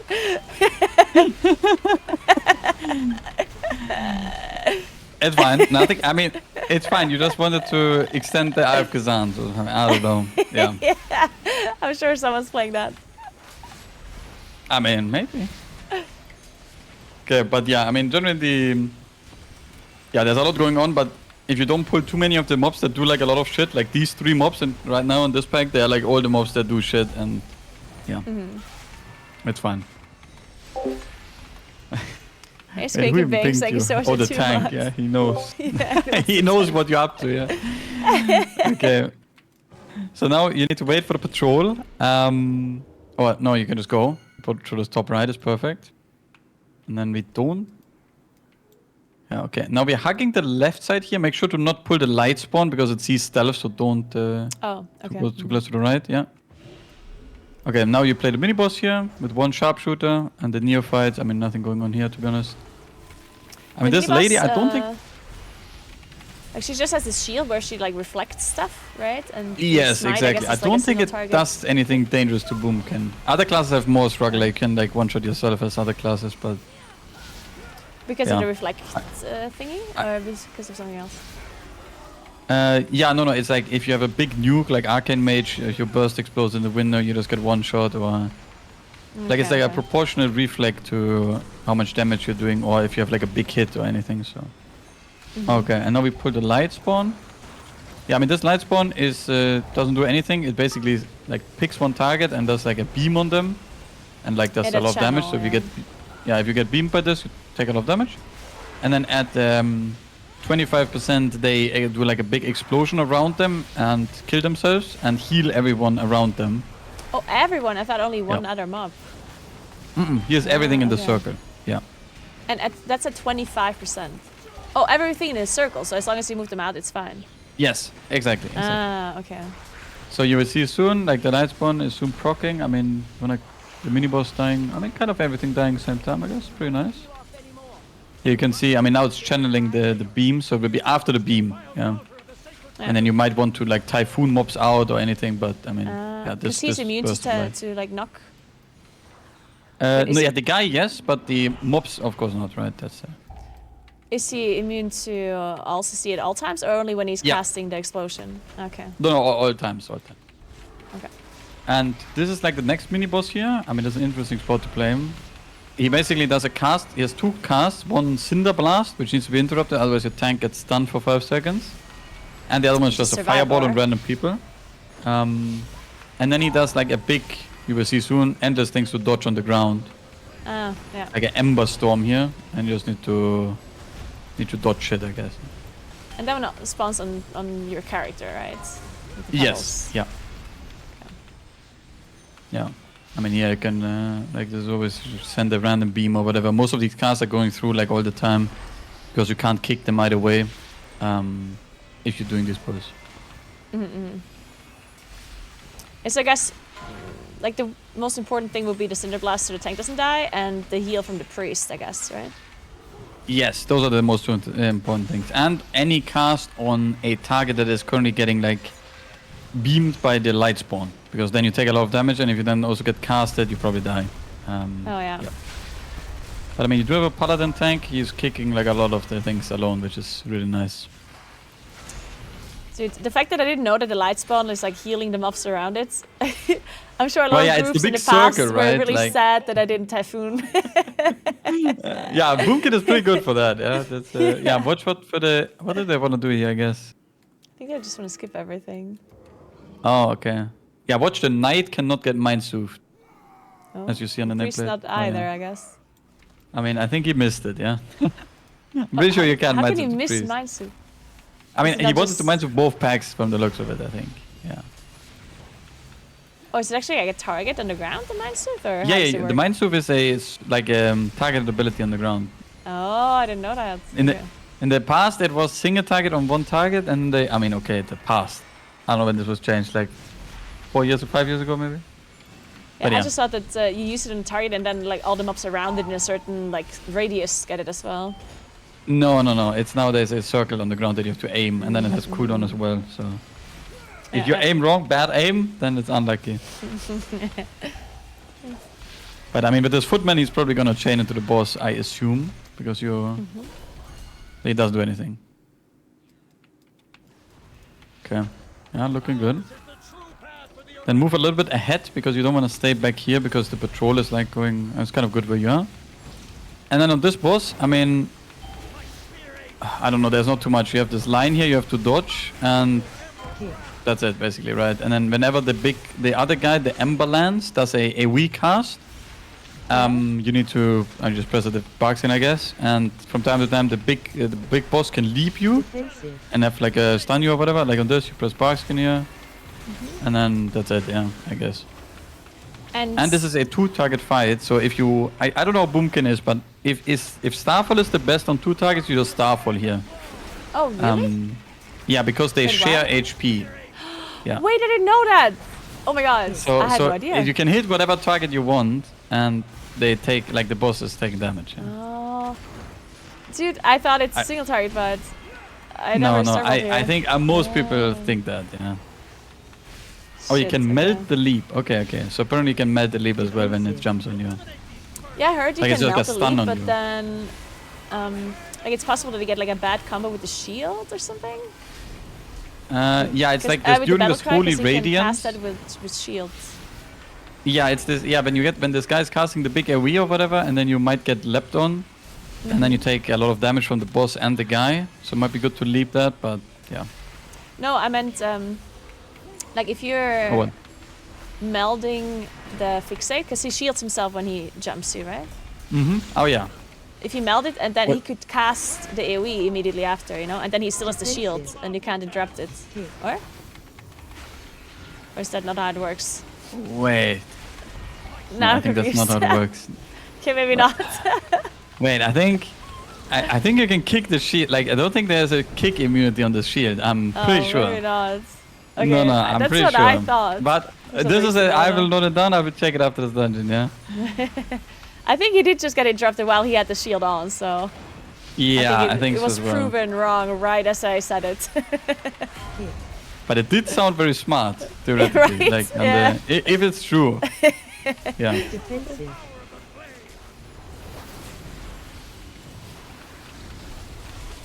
And this, like, But this yeah. boss used to do a lot of tank damage, right? Does it still Well, do? it does still, yeah. Okay. It does because you play this combo where the ambulance is applying like a 25% damage increase and a big tank nuke that you have to dispel, and then the boss is also applying like a big bleed, and I mean bleed is always shit for tanks, so. Okay. Yeah. But yeah, generally I think the biggest thing is that people don't know this is a 2-target fight, and Yeah, then I they have think no the idea. people are padding on the other guy, but Yeah, that's I not the case. actually did that. Like, I was never like blaming anyone, but I would check the damage meter afterwards and be like, Yeah, no, it is AoE. All of these lieutenants or whatever, when they're close to the boss or close enough to the boss, they share HP. Yeah. okay, that is very good to know. Okay. Yeah, and then on these Hey, guys here, I Casty. mean, I don't know what he wanted to play. I think normally you play the whole room here with Bloodlust. How could the priory Oh, he wants. Okay, yeah. Yeah, in this room, I mean, to be honest, the only dangerous thing is that the Templars do like an AoE cast, right? That does a lot of damage to you.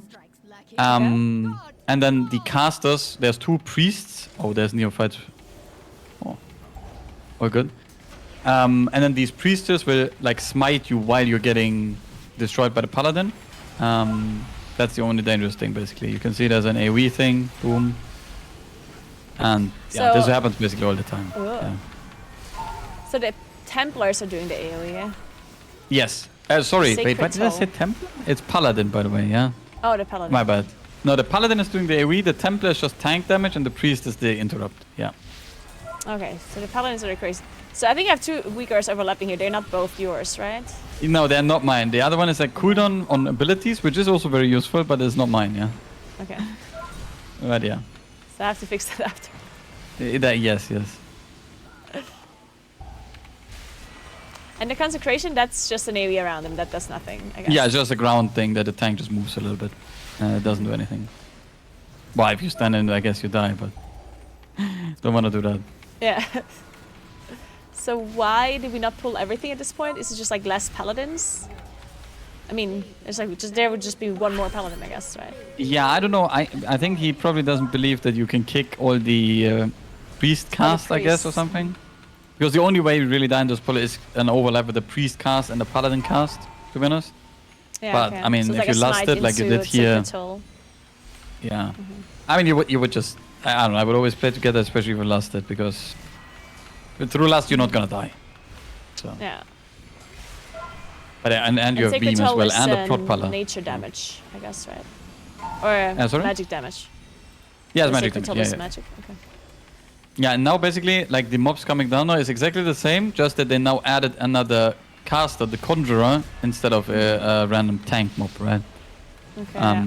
So like these, obviously doing these 2 together, again, a little bit more dangerous. I think you might just chain after you kill off the casters or something, I'm not sure. That's what I would do, right? And here But would yeah. focus like the priest, I guess, mainly. or I mean, these spells. it depends. I guess it depends. Probably the priest for safety or the conjurer, because the paladin will die eventually. But now in this new pack, I would probably focus one of the 2 high paladins, Yeah. because that's the blocker for until we spawn the boss, right? Oh, Like you need to kill all these mobs and then the boss gets activated. and I guess the Paladins also have the most HP, yeah? Yes, exactly.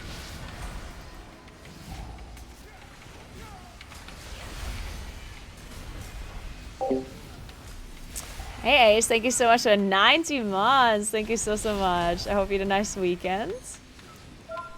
But yeah, I mean this area, like I think after the beginning of Priory, like the early courtyard in Priory is like where all the crazy shit is happening, and then the middle part is super relaxed. I mean there's only 2 things happening more or less. Yeah. And then the end part is again where people die because they don't see the HP and like the mobs explode and whatever. Yeah, so which are the mobs that explode when they die? And is there a channel or something, like an indicator, or is it just happening? No, they just have a buff on them.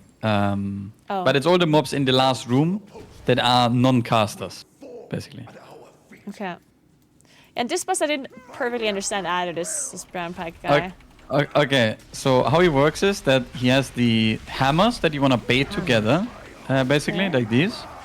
And then you want to move away, and then he will cast the pyre, like the soak, on one of the cardinal positions of this star in the room, basically. Oh, okay. And it can be any of the four, so theoretically the best would be to bait the hammers on intercardinal positions.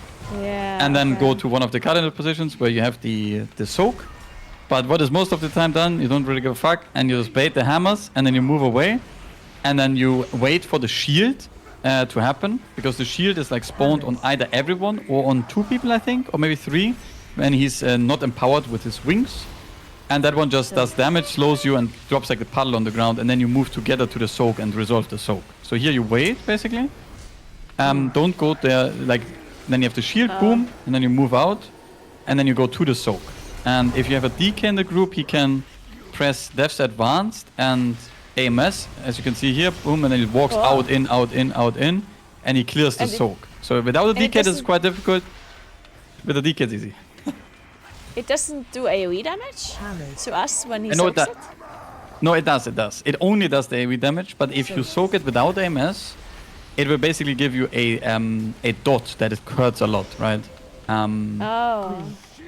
So what you do here is that basically you have the shield, you slowed, and then you go to the thing, and you can see now when he walks in, everyone takes damage in the group, and the tank now collected 2 dots. Like if you want, you can collect a dot and just walk into it, I guess.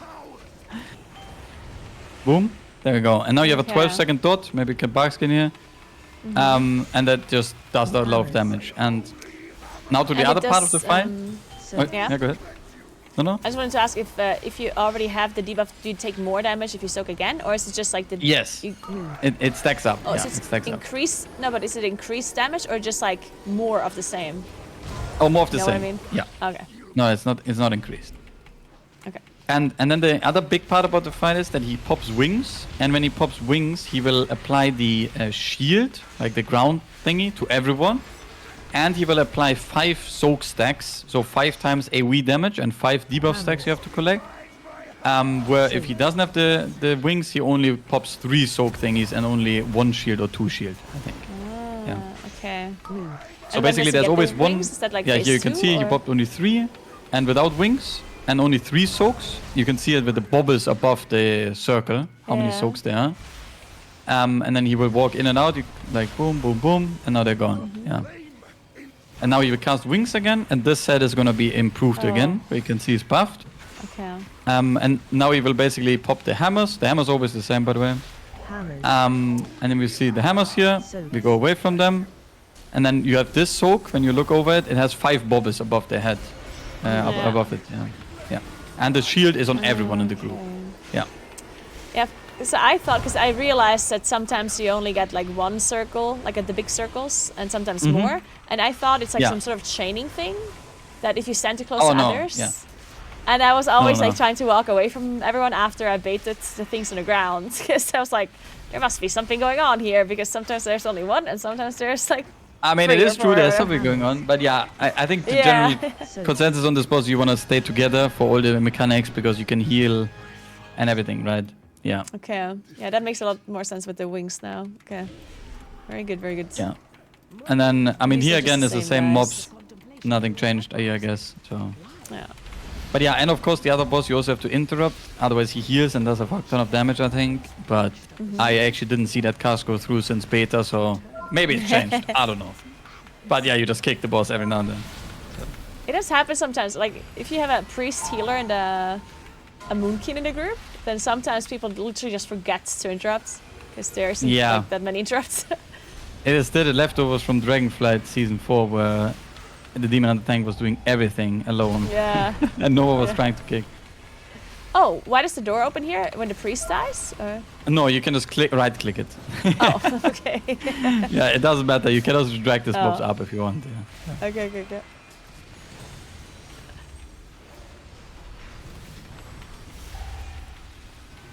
And for the soak that the DK is cheesing, You can also just immune it in theory with like a bubble or something, I guess, right? Yes, yes. I think they used spell warding as well. The tank used spell warding earlier as well. Yeah. Okay. Okay, and now in this area, I mean, he pings that you want a line of sight, so I guess he wants to get these guys in.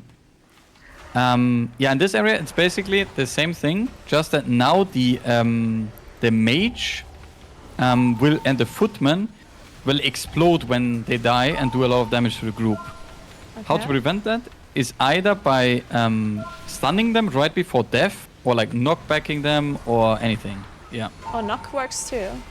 Yeah, like if they're in Typhoon animation, then they also don't explode. But obviously a stun is 10 times easier, so probably most of the time it's stun. And of course So here the the dangerous mages thing do is that you that? have sorry? And the mages and the footmen. Yeah, the risen mages and the footmen. Yeah. The paladins don't and the lightspawn also doesn't. Yeah. So basically the main dangerous thing is that the lightspawn, you can see now the footman is dying and the lightspawn is sucking the healer, and then the footman dies, boom, everyone takes damage. I mean, this will be more dangerous later when you have like 8 of them, right? Yeah, okay, yeah. And now the lightspawn will proc 25. Okay, he's casting on you. You can melt this, and then he will insta explode. Okay. Okay, I actually knew I can melt it, but I was thinking he's gonna proc soon anyway, but then I died. Yes. No, but he started the cast already, and then he's... Yes, and you can release here. It's right at the stairs. Yeah. Okay. But yeah, this is So like he the does not dangerous combo. If interrupt you're getting... his channel when he's at Yes. 25? Yeah. But he does interrupt? Well, or he no, does not? sorry. He doesn't interrupt. No, he doesn't. Oh, he does not. Okay. Yes. Okay. Oh, this is a big pull. Okay, this is probably a blala. So there's endless amounts of mages and priests. You can see endless cast. So yeah. Probably want to beam here at one point. Yeah. And now we believe everything will die in time. Oh, we didn't last. That's fine. We don't have to. But yeah, I mean, these mobs, I didn't really speak about them, but the one is the healer, right, and the smite, and the... Now you have the target, you have bark as well, good. And then the other thing that is dangerous is the fireball volley, I think. If that one goes through, you probably wipe, so not so good. But it's like a 4-second cast, or 3-second cast, and if you disrupt it, it will recast it. So ideally, you don't want to disrupt the... You don't want to kick the volley, you want to only disrupt it, and then the guy is not fireballing the team. Yeah, and now the light spawns will soon proc, so... But also the footmans are dying, so everyone is taking a lot of damage. Ow. Yeah, that was a was divine that? toll and people dying, I think. So you can just release, okay. Yeah. Wait, sorry. What was the thing you said that he's not going to recast if you disrupt it? Or not? Or has a long cooldown? The death animation. Like the death damage, basically. Yeah. Oh, wait, sorry. No. Wait, I misspoke. The fireball volley. Oh, this challenge just died. Okay. Yeah. But I mean, to be honest, the fireball volley is nothing... nothing crazy that you have to care about. So it doesn't do as much if it goes through? Oh no, it will one-shot the team. But it has a 4-second cast, so most of the time it will either be disrupted or interrupted either way. Like if this goes off, then people must be really AFK, I guess. Okay. So, and this one here, of course, now you need Paladin. Oh, he died in time. Yeah, none of these are Paladin knockable. is also not so. seeable, yeah, again. Yeah, now you have this guy here. He's a...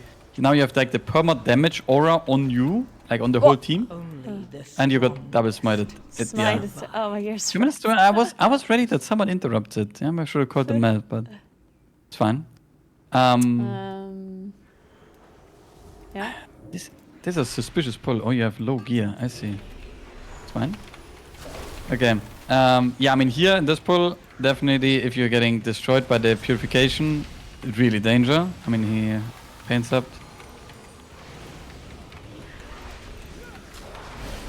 Is this a pull people do? I swear this is very sassy. This is Double heal. But yeah, I think just as a, like these mobs in general, like they will all explode now as well when they die, like the footmans. Oh, the tank And died. we have the tank died. Oh no, we're running. I think you're not gonna make it. Wait, he left? No, wait, someone left. Holy shit. Someone left, but I guess... maybe he did the pull because of the timer, because I didn't actually pay attention. I mean, Maybe it he was was like, not "We have to do that this?" bad. But I just don't do this pull, I think, yeah. Yeah, that seems Okay. like a crazy pull. Yeah, I mean, okay, because to get back to finish explaining, like this guy, like Yeah. the big boy that you just looked Yeah. at, he has a permanent damage aura, right, on the team, and everyone is just taking damage. Yeah. And you don't want to pull this guy with a light spawn because you're just gonna be dying to the light spawn, and the suck and 3 casters, like, yeah. oof. Yeah, that's not Because ideal. like the light spawn channel does like an insane amount of damage. Is there any way you can Yes. dodge it outside of melting? No, I mean you can line of Okay. sight it and it will recast on someone else, but you can't dodge it. You have to tank it. Yeah. Okay. So does this Okay. guy do anything other than pulsing AoE damage? No, he does a tank slam, like does a lot of tank damage with the blazing strike, which is a tank ability. But apart from that, he just owns you with the aura, like with the radiant Okay. flame, basically. Yeah. I mean, Okay, since yeah, we're he- almost at the dungeon, I guess we can. I can be happy with this one. Okay. So the mage yeah. was. So the mage is a volley that I don't have to care about that much. Oh, the mage okay, also yeah. explodes. Yeah. Yeah, they Mage also and explode. Yeah. footman. Okay. So for this last area, in general, basically, how it works is that you have the paladins and the light spawns that are doing like a lot of damage to either you or someone individual in the party, and then you have the how's it called? And then you have the mages and priests that have like the single target interruptible bolts at people. And both the mage and the priest have another ability, which is one time the heal and the other time the volley, which is like a really long cast, which if you just disrupt, will just recast. Meaning if you just, for example, stack everything up, you kick the fireballs and then they all cast firebolt volley and you can just disrupt it 3 times, like with a knock up, in Cabra or whatever. Then these mobs are just AFK and it will be way more relaxed than like stopping everything all the time. But obviously in a pack, this is not so easy. Yeah, I guess. Yeah. Yeah. Okay. And then the last boss. I mean, I think the last boss. I mean, there's everything is pretty obvious, I guess. Like, you have to fixate thing, you have to turn around. Yeah. And then the face happens when you. Like, at what point? When does At she 50% go up? HP. Oh, 50%. Yeah, and then Yeah. she has like a shield and casts an AoE, right? And then the mobs come up. These stupid mobs, by the way. I don't know Yes. how you handle them because Okay, yeah. I just yeah. So basically how it works is that you go up, right? She does the shield, and then you break the shield, you kick the shield, and the longer the shield is up, the more of these mobs run up, right? Like if you don't manage in the first like 15 seconds or something, then you get another wave of mobs. And how the mobs work is that they take passive damage from the room and basically die on the way up. And you need to handle them by basically putting a vortex or typhoon or whatever and just keeping them away from the group because you can't tank them. And they will just run someone down where they have aggro. Like they basically fix it on one player and they will run either like anyone down and just kill them. But if you CC them or put, for example, a vortex on one side, then the vortex will keep them busy almost until they basically are dead. And then they walk in with 5% into the room and just die before they reach you. Yeah. Oh, so it's So like, how do they take damage from being outside of the last room, like from something on the floor? No, they just take damage baseline. Like they have like an aura where they Oh. take damage. Yeah. Okay. Yeah, So I guess the only way to... I never really knew where to put the vortex because if I put it on the left, then the right guys don't get hit. But if I put it on the boss, then the melee. If a melee is fixated, then they're fucked. I guess. Yes, yeah, exactly. I mean, most of the time it is that, for example, the Boomkin goes on one side and you put like all the way at the bottom already, like right when they, like up the stairs, basically. Like when they turn around the corner up on the stairs. You put a vortex already far away, so they kind of stack up and they're all a little bit gathered and they walk up with like 5% HP or 10% HP and then anyone can do any kind of CC, so they die. And then, for example, the Demon Hunter tank or anyone else is handling the other side and just putting CC there. And if a second wave comes, I think the most common thing is that you just walk back the boss, because how it works is that in the beginning, you break the shield, you kick the shield, and then she casts like a 5-second channel where she gains some light energy, whatever, some RP, and you can't move the boss. So you need to keep the early ads far away from the boss as best as you can. And the second ads, you can basically drag the boss to the to the entrance of the room, to the exit of the room. And then you have, like, for example, the Demon Hunter can grip, or other classes can use utility on both waves that are walking in, if that makes sense. Yeah. Yeah. And why? When do you get a second wave? Is it a timer? Yes, the longer the shield is up, like at a certain threshold, when the shield is still up and the boss not kicked, there will be another wave spawning. Yeah. Oh, okay. That's why most And of the time the you mobs also want spawn to have here at some the kind of bottom, cooldown. or where do they spawn? Yeah, they spawn. They basically spawn where the group 13, the people on the top and bottom are. Ah, okay. Like okay. they spawn there and then just walk up all the way. Yeah. And if I put a vortex in the middle, it does not hit them both, though, right? No, Like if you no. put them here, okay. Mm-hmm. I mean, I would Okay. just put a vortex. You would put a vortex on the guy to the if you're looking at MDT, at the bottom right guy, like there, basically. Yeah, you put a vortex there, or on the top right guy on the there, you just put a vortex, and then that's it. Okay. Yeah, and other than this, there's nothing really to watch out for on this boss, I guess, right? I just Well, kite the the only thing, thing- and that's it. Yeah, and you look away, right? And the only thing is that Yeah. there's an overlap where she always has the aura on herself that she does pulsing damage. And during that pulsing damage, there's sometimes an overlap where she does the turnaround as well, right? And the Yeah. turnaround does damage and the pulsing does damage, and then you need to be a little bit careful because sometimes there's a lot of damage, but yeah, Okay. nothing too crazy, I guess. All right. Okay, well, good. So, well, that dungeon is... I've mastered this dungeon now. No, I mean, I did want to say I one more think- thing about the route. What do you think? Like, what I is mean, it you I don't can know. change? Yeah. Yeah, I think it was fine. I think I was surprised about the... What was I surprised about? Actually, not too much, yeah? I was surprised about the beginning. There was some... He was definitely not pulling what he had selected Yeah, in this route. I yeah. can say that much, yeah? Like, I would pull probably, instead of the group 2, the top right pack there. By the way, you're never walking there. Like, this one, all the way at the top right. No, the other one. Oh, Like here. the one... No, the one that's selected in group 2.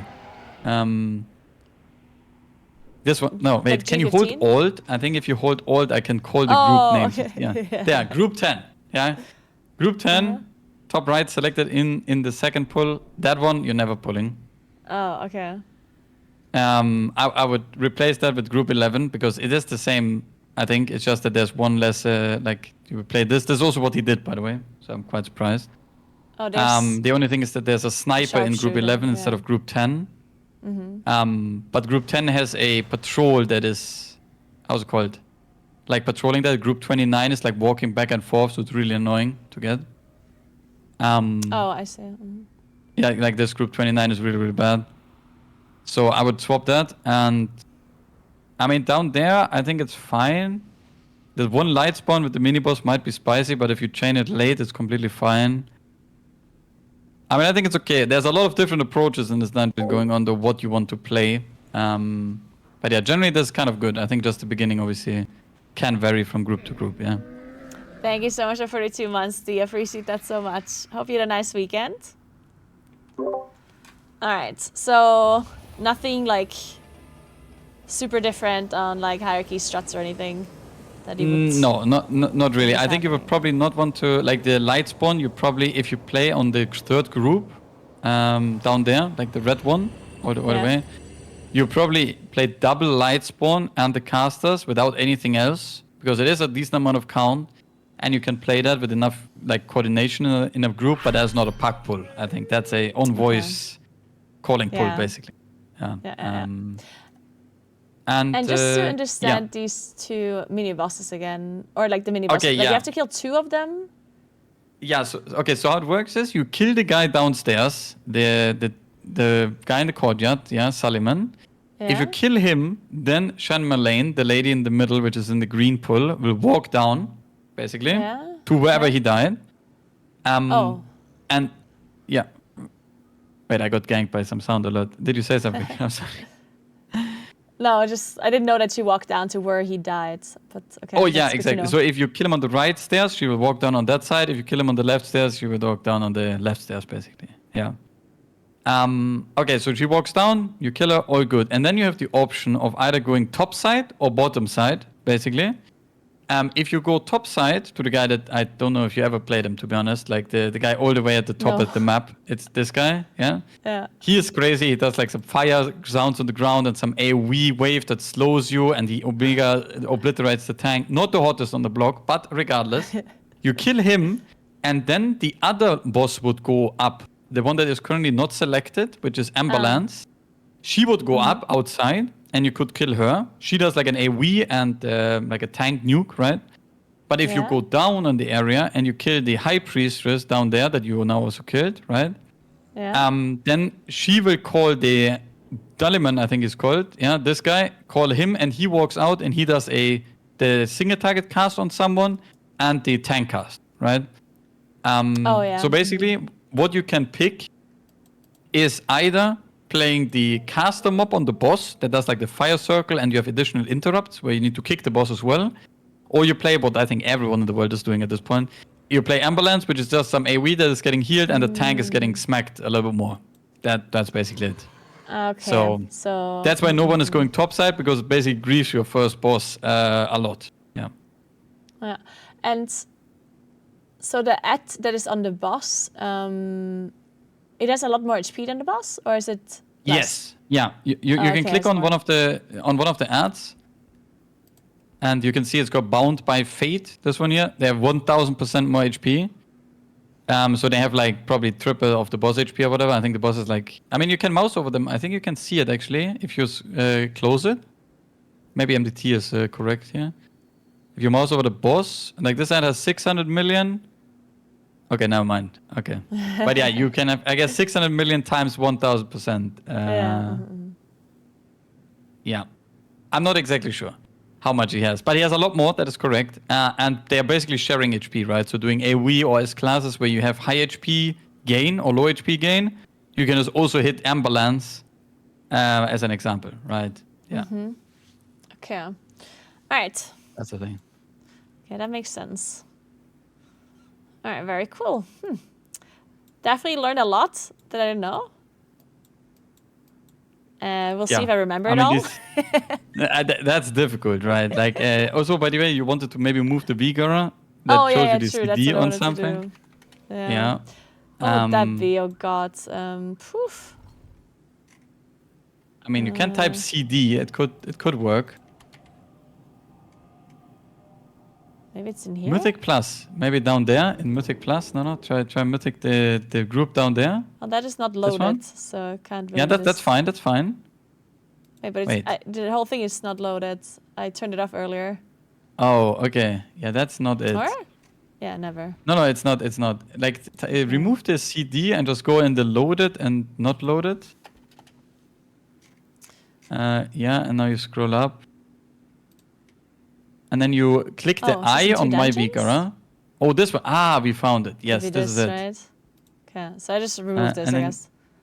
I mean, you can. Or do I want to move it? Yeah, This is a recast there's some thing. sounds. There's some sounds in there. Maybe this needs an update. There were some sassy Vigoras in there that stayed when the mob died and whatever, but I guess it's okay. It has the But glows it as would well. be Do you have the- glows too in yours? Very little. I mean, I don't have in general not too many sounds or glows because this is the one we found it. Recast timers. Yeah. I guess This I is don't it. really need that, right? I mean, this is quite. I think this is the only useful one out of the group Okay. Oh. currently. What is the other thing? But obviously Okay, up to this you, one we like don't whatever need. you wanna do. No, like a Um, recast timer is nice. Okay. And this is the dungeon. I think glows is like the on the Oh, raid on the raid frames, I frame. guess, Oh right? yeah, that can be Yeah, useful. that's also That's useful. true. And then And then dungeon this is also timers. timers. But I guess this is something you have too, right? I have something similar. Yes, yeah. That you can just load never. Maybe you wanna keep it, or you can also delete it. That's gone. fine. Yeah. And what is this? Shield expiring AOE. This seems This is some like a question. crazy mark. things. Yeah. I don't know. It's fine. And then you just move Okay, the so this one recast timers to remove. somewhere else. Yeah. Maybe I just move it next.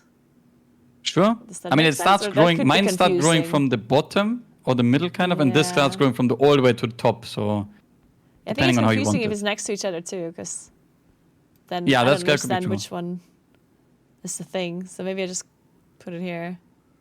That works. Maybe.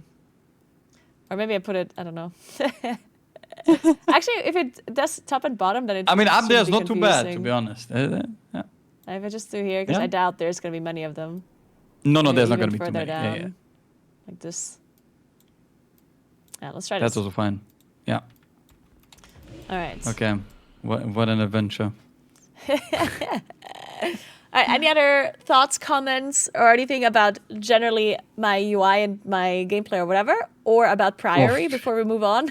Oh my God! About Priory, I mean your gameplay or whatever. I mean I don't know. You're dotting targets and you're pressing star for it's pretty good, yeah. Perfect. I guess the one thing I think that's always really nice is I just using Vortex and Typhoon to stack up mobs. Like I think especially when you don't have Demon tank is kind of lit. Like this Paladin was kind of okay, you know, like we're stacking Yeah. stuff up. Or maybe if you have a tank that doesn't have it.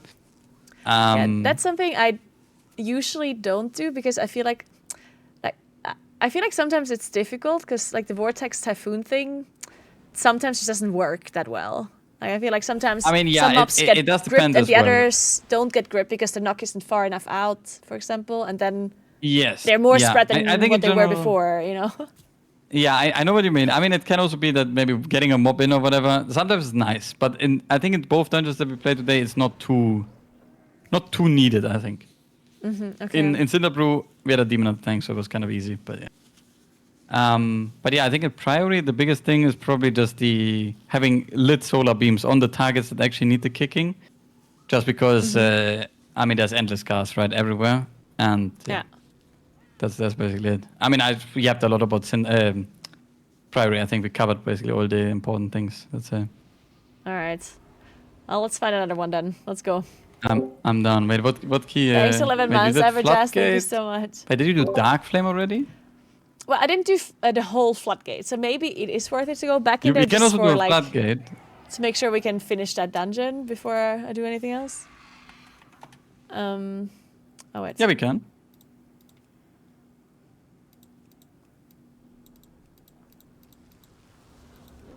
Yeah, because floodgate we did the early part and then we wiped on like Mama like 5 times. Oh, not Big Mama, no.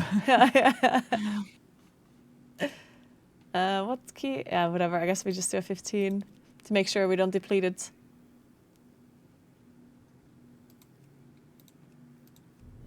Oh, perfect. Holy, wait, a hunt?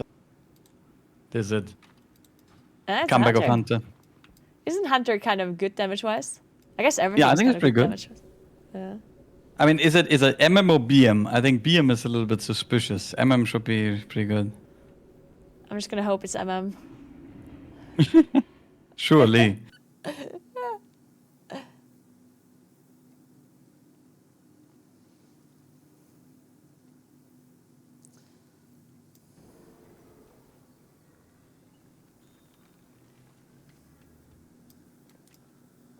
Wait. Oh.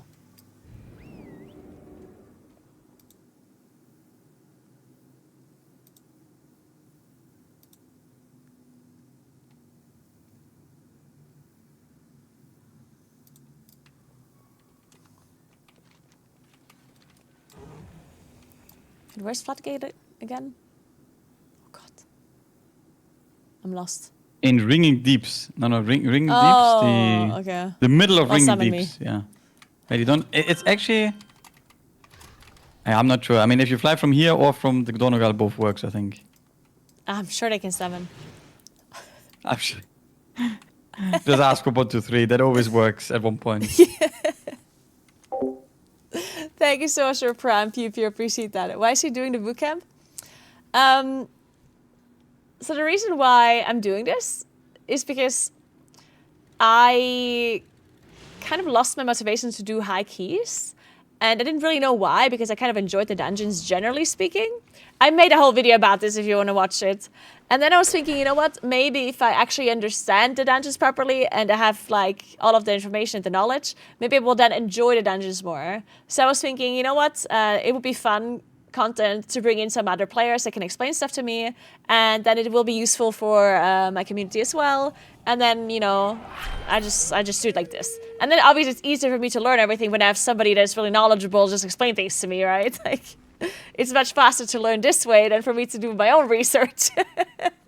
And it's more I'm fun just for excited people about to watch, Floodgate and right? what kind of route the group will cook. Yeah, Floodgate, I guess there's like a million different routes you always do when you... Yes. when you join these groups. Wait, is this what he linked? No, that's what He you linked opened. this, Okay. yeah. Oh, he linked it. That's a lot of like Okay. things. Oh my god. Wow. Holy team weight frontal melt skip bloodlust.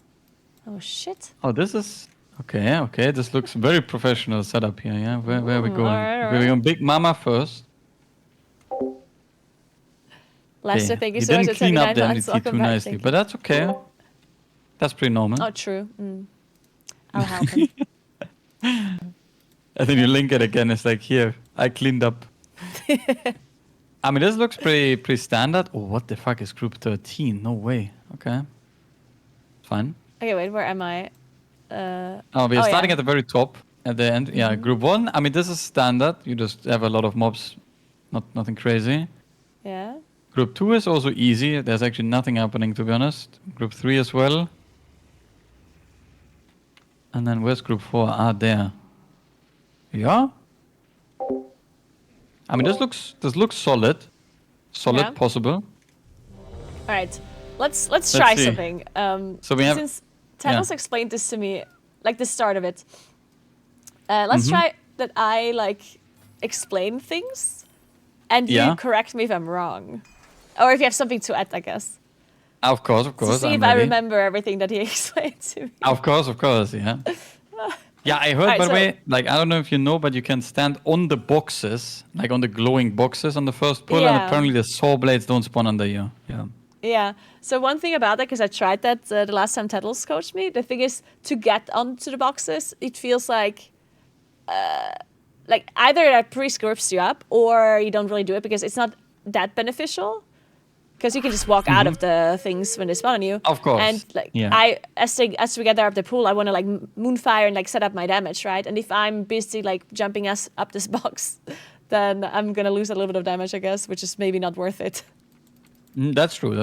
I mean, in general, I don't think it's maybe, like, if you're hardcast, it's... Yeah, I mean, that's true. I think you'd have a lot of movement free as Boomkin. Yeah, I can like if I hit the wild charge immediately, then I can just jump up because I can wild charge True. onto I it, I mean, think, and then jump. 5, I don't think it's that important either Penance, way. thank you so much for 18 months. Appreciate that. 1. Yeah, it's really not that big of a deal. But anyway, so on the first thing, like there's the shredder guy, which is the frontal that apparently always like starts on the tank and then just goes around, right? Like the fire thing. Mm-hmm. Yeah. Plus the shredders underground that are just spawning underneath players' positions, like the 3K guy. That's the guy. Mhm. All right, then I think I remember like literally like no other mobs really doing anything important here. At least not to me. Yeah, no, I mean, that's theoretically true. Okay, The only thing is that's... yeah, it's just the casters that you can beam, what you did. And then Yeah. if you're getting targeted by the... Like, you can put a vortex in melee, so the wind-up Oh, bots yeah. are not going too far out. But that's legit it, I think. Yeah, the rest is... Yeah, so yeah, because the wind bots they fixate you, right? Okay, and yeah. yeah, the surveyors are the ones that just channel that cast on you, I guess. Yes. Yeah, That they throw you like just interact. dynamite.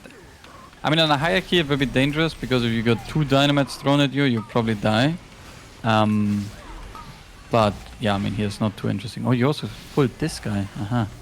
Oh, and this venom is just as slow and nothing else. Okay. Well, it's a big hit on initial and then a slow. It's from the undercrawler. But that's someone, I guess, ninja walking up on this pull here, but nothing crazy, to be honest.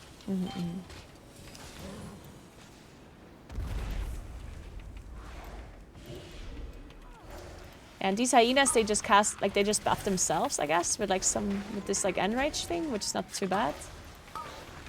Yep, that's very true. It just heals them when they immediately attack the tank, but it's really nothing big. Then, the soldiers we did not have before, right? Or did we have them No. in the first pull too? No, they're only on this point. Okay, and I forgot what they do. No, they just They do- apply a debuff to the... Actually, is it the soldiers? I think that, yeah, they apply a debuff to the tank that just needs to get dispelled, so... Okay. You don't care. So why they're blue? Just because... No, they're doing do something something. special. Yeah. Okay. Yeah.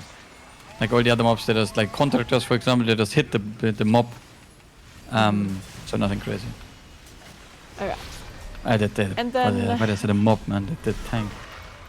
Yeah. The next thing is like the architect who takes less damage when he's in the scaffolding, right? Mm-hmm. That's correct. And then he does something else that I forgot. Yeah, I don't think we play him here. Oh, no, we Oh, the play nail Divers. gun. Yeah, okay. Yes. So that's just a root that puts a bleed on you as well, I guess. Yes. So... Oh. So the divers, the one he pulled from the middle, they harpoon, they like grip you, right? Yes, if the cast goes And through then- like that. Oh my god! Yeah, so they grip you and they put bombs and like on themselves, I guess, right? Yes, they place a bomb on the ground and then they harpoon people, and if the harpoon goes through, you get a big dot and you get grip to them. I mean, to be honest, that you didn't die there is a miracle, so that's pretty nice. That pain stuff, yeah. Yeah, but generally the divers are just a single kick that you have to like kick. I mean, in general, this pull is has a lot of things. No one's to be honest, that interrupting you don't want to anything. stack up. I'm so confused. We do have very little kick. Like we only have one melee kick in this group, which is the demon That hunter, and is he needs to be on the. Actually, he does need to be on the surveyor, but yeah. Okay. I mean, yeah. Obviously, this could have gone a lot worse than it went, but it was pretty good. The priest said it's a GG already. Did he leave? Oh no, he's No there. way. He died as a GG. Oh, so the demo is casting these... Oh, what's the reload? Wait, I think Talos explained this to me, but I didn't get it. Mm-hmm. Okay. Oh, he So, recast I mean, here it. basically- Yeah? Yeah, he recast. So basically, he shoots the big rocket or whatever. But that's the dodge on the ground. Like the... Yes, that's a dodge on the ground. And then after that, he will cast reload for 5 seconds. And then Yeah. after the reload, he will cast the rocket again. So theoretically, you want to tank this pull on top of him and just passively stop his reload. And you will never have to dodge anything. Yeah, the tank is currently tanking extra far away. That's good for Boomkin, but not so good for the team. And then you have the snipers, which is obviously the guys that have the like a single target shot at people. And the trick shot, which is an interrupt, that if you don't interrupt it, it will do a lot of damage to like the whole team. Okay. And yeah, Whoa! I mean, the dangerous bit Oh. about this pull is the trick shot and the snipe. Like if you're getting sniped by 2 or 3 at the same time, you almost die. Yeah. And then of course trick shot going off is bad. And the inspectors, like if you have the thing ready, you can for example vortex them, and then they just get gripped in insta and they interrupt like this jump out yeah. or whatever, right? Yeah. And you cannot like Inca roar the trick shot? No, because the crazy. machine, mechanical. Yeah. Oh. So it can't be disoriented at all. No, if you can't, but Inca Bro doesn't hit on mechanical. I think in this case. Oh, I didn't know Inca Bro that. doesn't hit. Wait, is that true? Am I capping? 1 sec. I've never heard of that before, but maybe? Maybe I'm just cooking hard. No, it should work. Oh. Wait, you can't. Can you not do them, guys? I'm cooked. I will ask for further clarification. Maybe I'm just bad. Normally you just kick it, okay? Because how it works is Yeah. that they only cast 1 at a time. Like they will never cast more than 1 in total. Yeah. Okay. So you have just assigned like I kick first, trick shot, the other guy kicked second, and then that's it. Yeah. Okay. I Yeah, and just then tried on to this interrupt boss. it because it was almost went through, but it didn't work, and then I had to step in. Yeah, I saw. Yeah, on this boss, I mean, I guess you wiped here, but the base concept is, of course, you dot everything, you start pretty relaxed. Kill all the drones in time and interrupt them whenever they cast. Here, also, the only dangerous thing is if you see, for example, 4 of the green shoots, and now you obviously need to kill the mobs before the boss kills you. Then you get stunned, you get 200% damage increase, you send the boss, and that's basically it. Oh, it's damage increase on the boss? Yes, this is a 200% damage increase on the boss. It's like, what the fuck is it called? Mist of Tuna Scythe, yeah? And then he puts a puddle on the ground that grows a little bit, and then they respawn, and now the damage increase on the boss is gone, and you have the drones again to kill. Yeah. Yeah, so So for the me, I just cycle is- focus the ads here and use my cooldowns for the ads, I guess, rather than the boss. Probably. I mean, I guess if you don't manage to kill the ads, then you should. Oh yeah, this you want to move a little bit further away. And then at the end of the cast, you can disengage, and it like sends like a silence damaging sonic wave that way.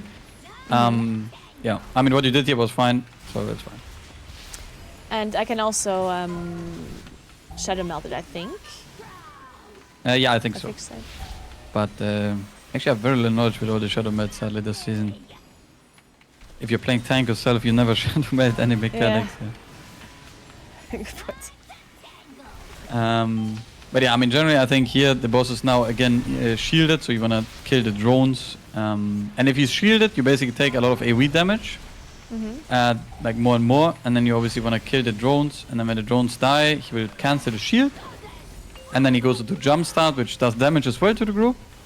But he takes 200% more damage. Okay. But yeah, I guess if the group is not that insane at killing the smallies, maybe you want to send cooldowns on the smallies. What it seems like, I guess, yeah, right now. Did we want to kill those, pull those soldiers? I guess. I mean, yeah, do you want to pull them? But they don't do anything, so it's fine that the tank just got them.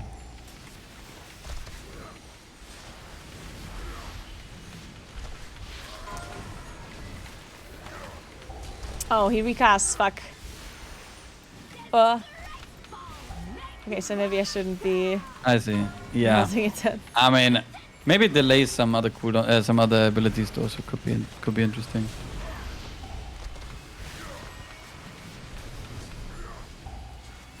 But yeah, I mean, overall, this boss is more of the tank is getting deleted a little bit, and if you don't have enough damage, you will obviously be suffering on the shield department a lot.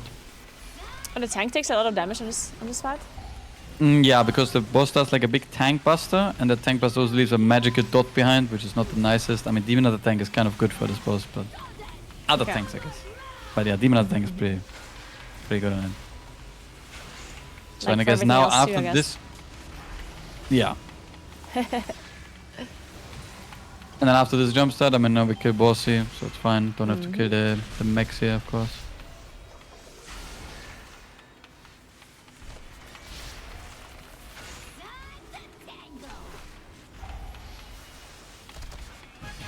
Okay, I'm not sure. Let's see. Are they gonna play this, or is the priest gonna mind Sooth?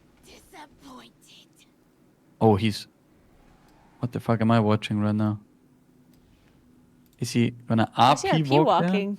Yeah, he's. You can like go there in smally steps and make it. You know, he's clicking it. Oh. Boom. Yeah, Alright. perfect. Holy, I don't know how he managed to like yeet it off insta, but he did. Okay. Like, is there lasting this apparently?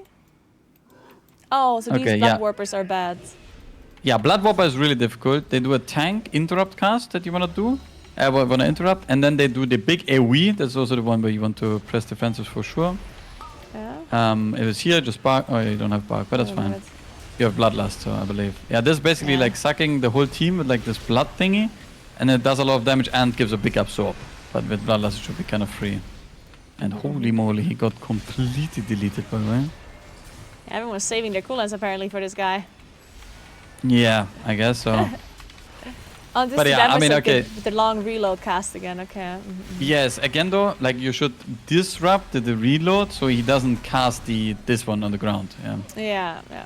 because it's just annoying. And if you do one disrupt and you have a 5-second window again where he does reload, it's kind of nice. Yeah. But yeah.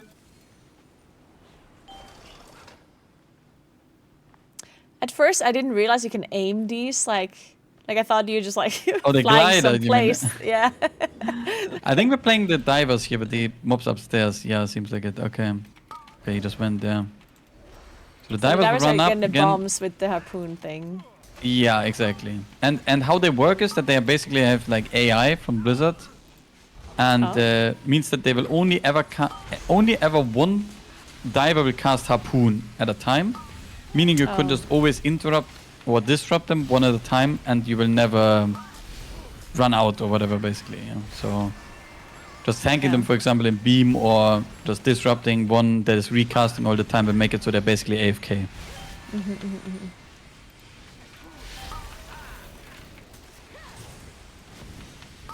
And you cannot stop this guy from recasting the scaffolding, right? Like that's just No. Sadly not, yeah. It's such a horrible mob. Yeah. Do I arrest this guy? I don't know.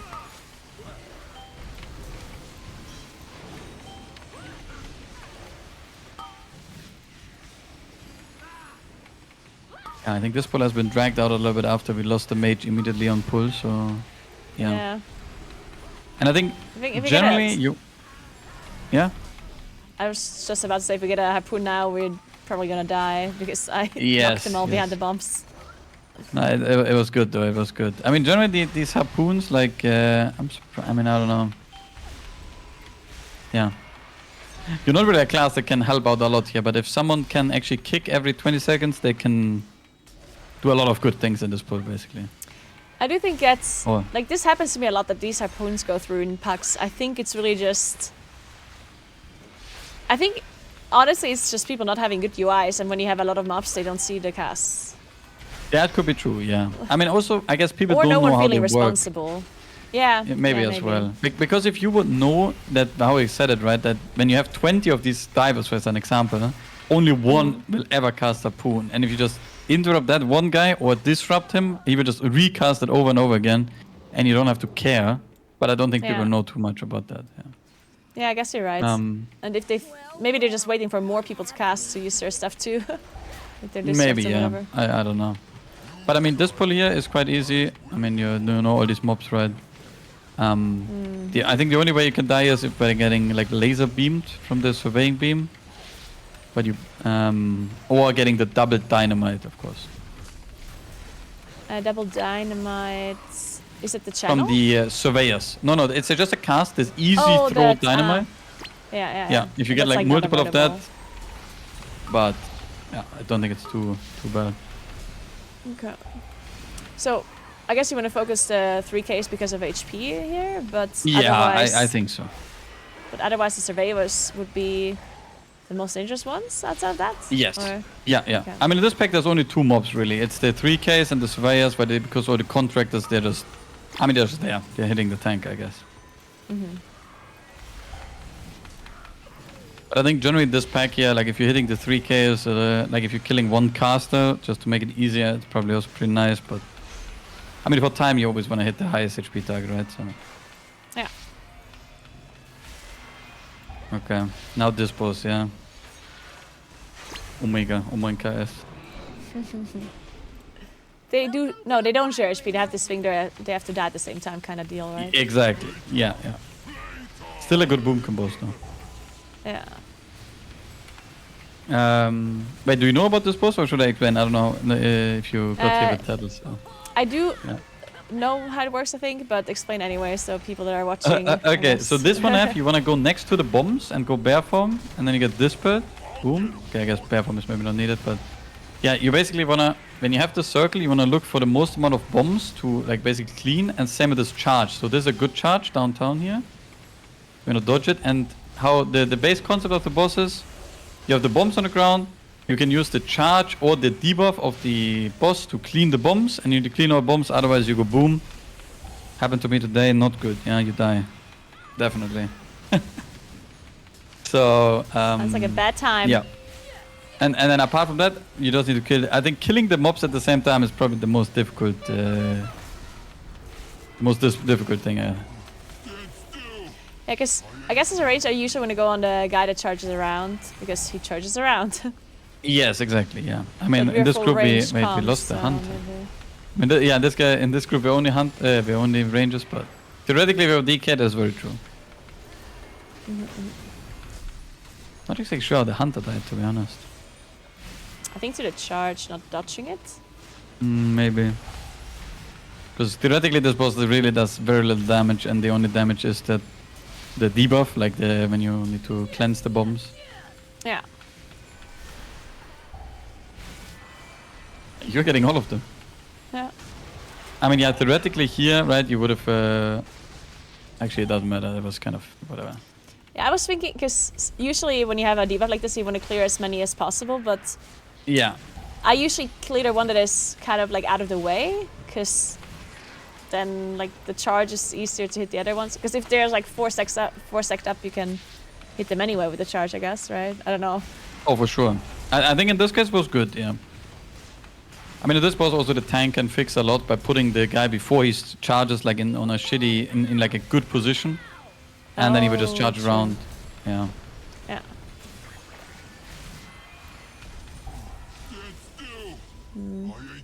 Yeah. Huge charge. Cool.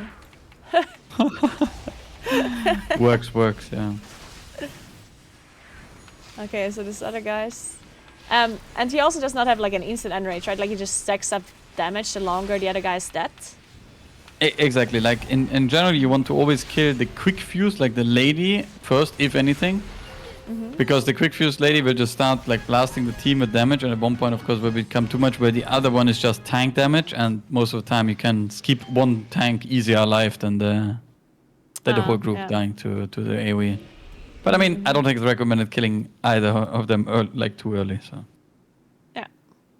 Right, so now, oh the fuck, the tank, like you both just left, yeah, not doing a job. Wait, did you not shoot?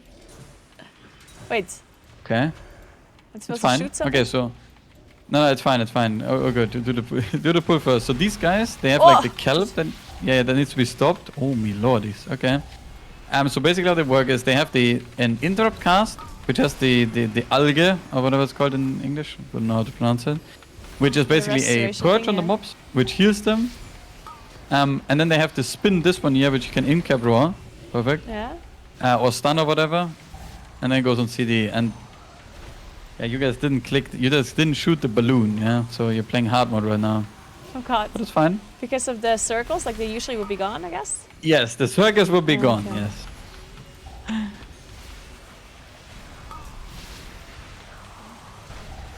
Okay, I mean, are you really gonna play the What boss were we with these supposed to circles? shoot? It's at the other boss that you just killed, at the duo. They drop it on the ground like a bomb. Ah, I mean, I guess they want to play it. so... Sure. This will be Okay. interesting, yeah. Okay. Alright, So okay. yeah, you Okay, don't want can to you touch just those explain? circus. Yeah. So, these on circus. the boss we just killed, he dropped something, and we had to click it, and then the circles would be gone. Yes, basically there is on the boss when you kill him, he drops like a gun on the ground, and you just need to go on top of the gun, press extraction button. You will shoot in the sky like the airship or whatever, and then these circles are gone. Yeah, Okay, okay. that's basically it. Okay, and then on this boss, I mean, there's two things. You're linked to someone. You probably always want to dodge left or right, depending on what your group wants. I mean, I think left is the most common one. Yeah. And then he does this AoE or whatever, where you just take damage, and yeah, you just don't want to stretch it out. Like if you run away from the one person, you grip each other to each other basically, and then you don't want to touch this fire circle here. Oh my god, it's fine. The AoE, but yeah, I mean, is generally- it a channel, or just always? Yes, it's a channel. You can see here, it's this one, Awaken the Swamp, where he Okay. starts the thing, and then he channels for 4 seconds, and then he activates the waves. Yeah. Okay. Mhm. And then of course the waves, I mean, you don't want to slide into them, but Oh, it's that was it's not the surfing end a of bit. the world. Okay, and and the healer is never getting linked with other people unless someone is dead. Meaning, okay. theoretically, the healer can just stand on the other side of the boss and just heal the team if he prefers to, and not move all the time. Yeah, now you need to move probably because you don't want to get hit by the circle. Oh my god. Yeah. Oh yeah, if you get hit by the circle, you basically get a debuff, and then you will put like fire circles under you for 5 seconds or something. It's really not the hottest experience. I mean, yeah, they shouldn't even be there, so this is hard mode for sure. How does the timer look? What do you think? I mean, you're skipping the guy downstairs. I think it's okay. Okay. It's- Like the mini boss, the bubbles guy? Well, if you skip bubbles, Oh, is it god. actually over? Oh, not over for you, HP, but yeah, the boss is. My chat doesn't believe. I believe.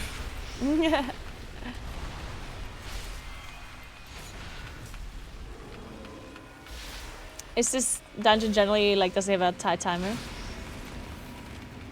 I mean, I think this and Rookery might be a little bit tight timer dungeons, but I think Rookery is more difficult on the Okay. time at least. But I think the biggest issue is as well that if you farm deaths and you have some of more than 3 minutes in death timer or 2.5, you don't get an additional bloodlust, and then Oh, it's yeah. all very sad. Okay, we will get one more, I think, though, right? Yeah. Yeah. As long as no one dies anymore.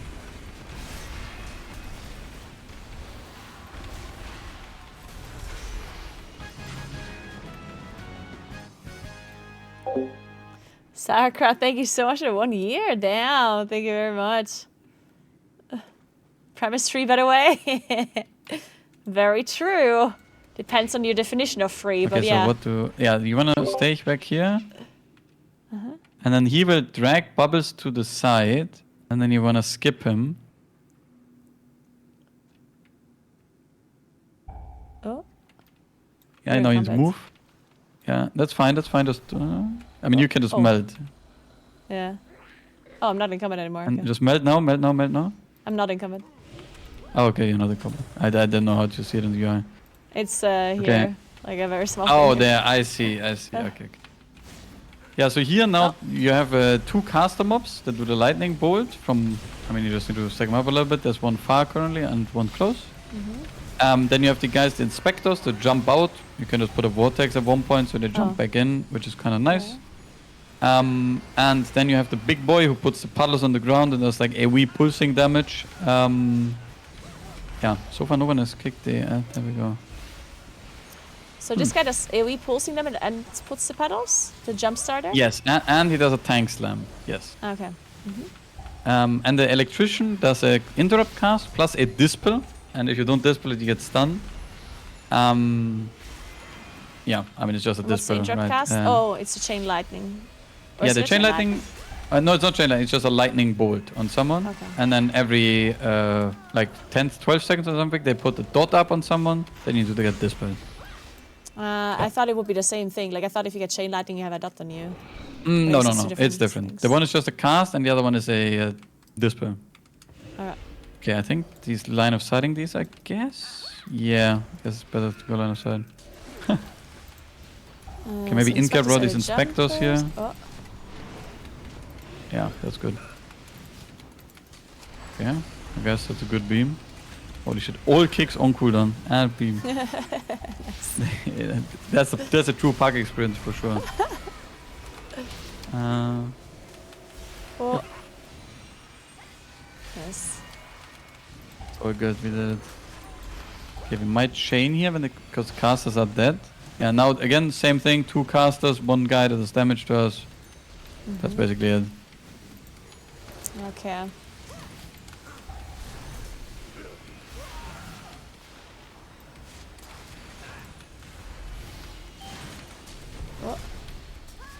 Oh, Only the fuck. strongest. I could have survived that. Or I could have been kept warded, I guess.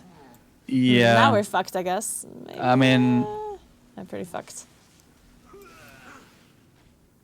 Shit. I think it's over. Yeah, I think it might be. Okay. Shit. But yeah, I mean, as you can see though, how's it called? In the next 2 mobs is the last 2, right? It's just 2 of the big guys, like 2 of the jump starters, so they just do a lot of damage and a lot of shit to dodge on the ground, so your casting will be a lot less fun. But yeah, and then that's basically it. That's all the mobs in the dungeon. Also, I Okay. must add, apologize for this, because I just said when you engage this pull, man, 6 minutes left on the timer, looking good, and then all that, yeah. They just Well, 20 seconds thanks. after, probably, or Thanks, 10 seconds Meeres. after. I don't know. I should have just not said anything, yeah. Yeah, Oh, that's shit. a disaster. Yeah. Okay. Okay. Well, then the only thing that is left here is, I guess, the last boss.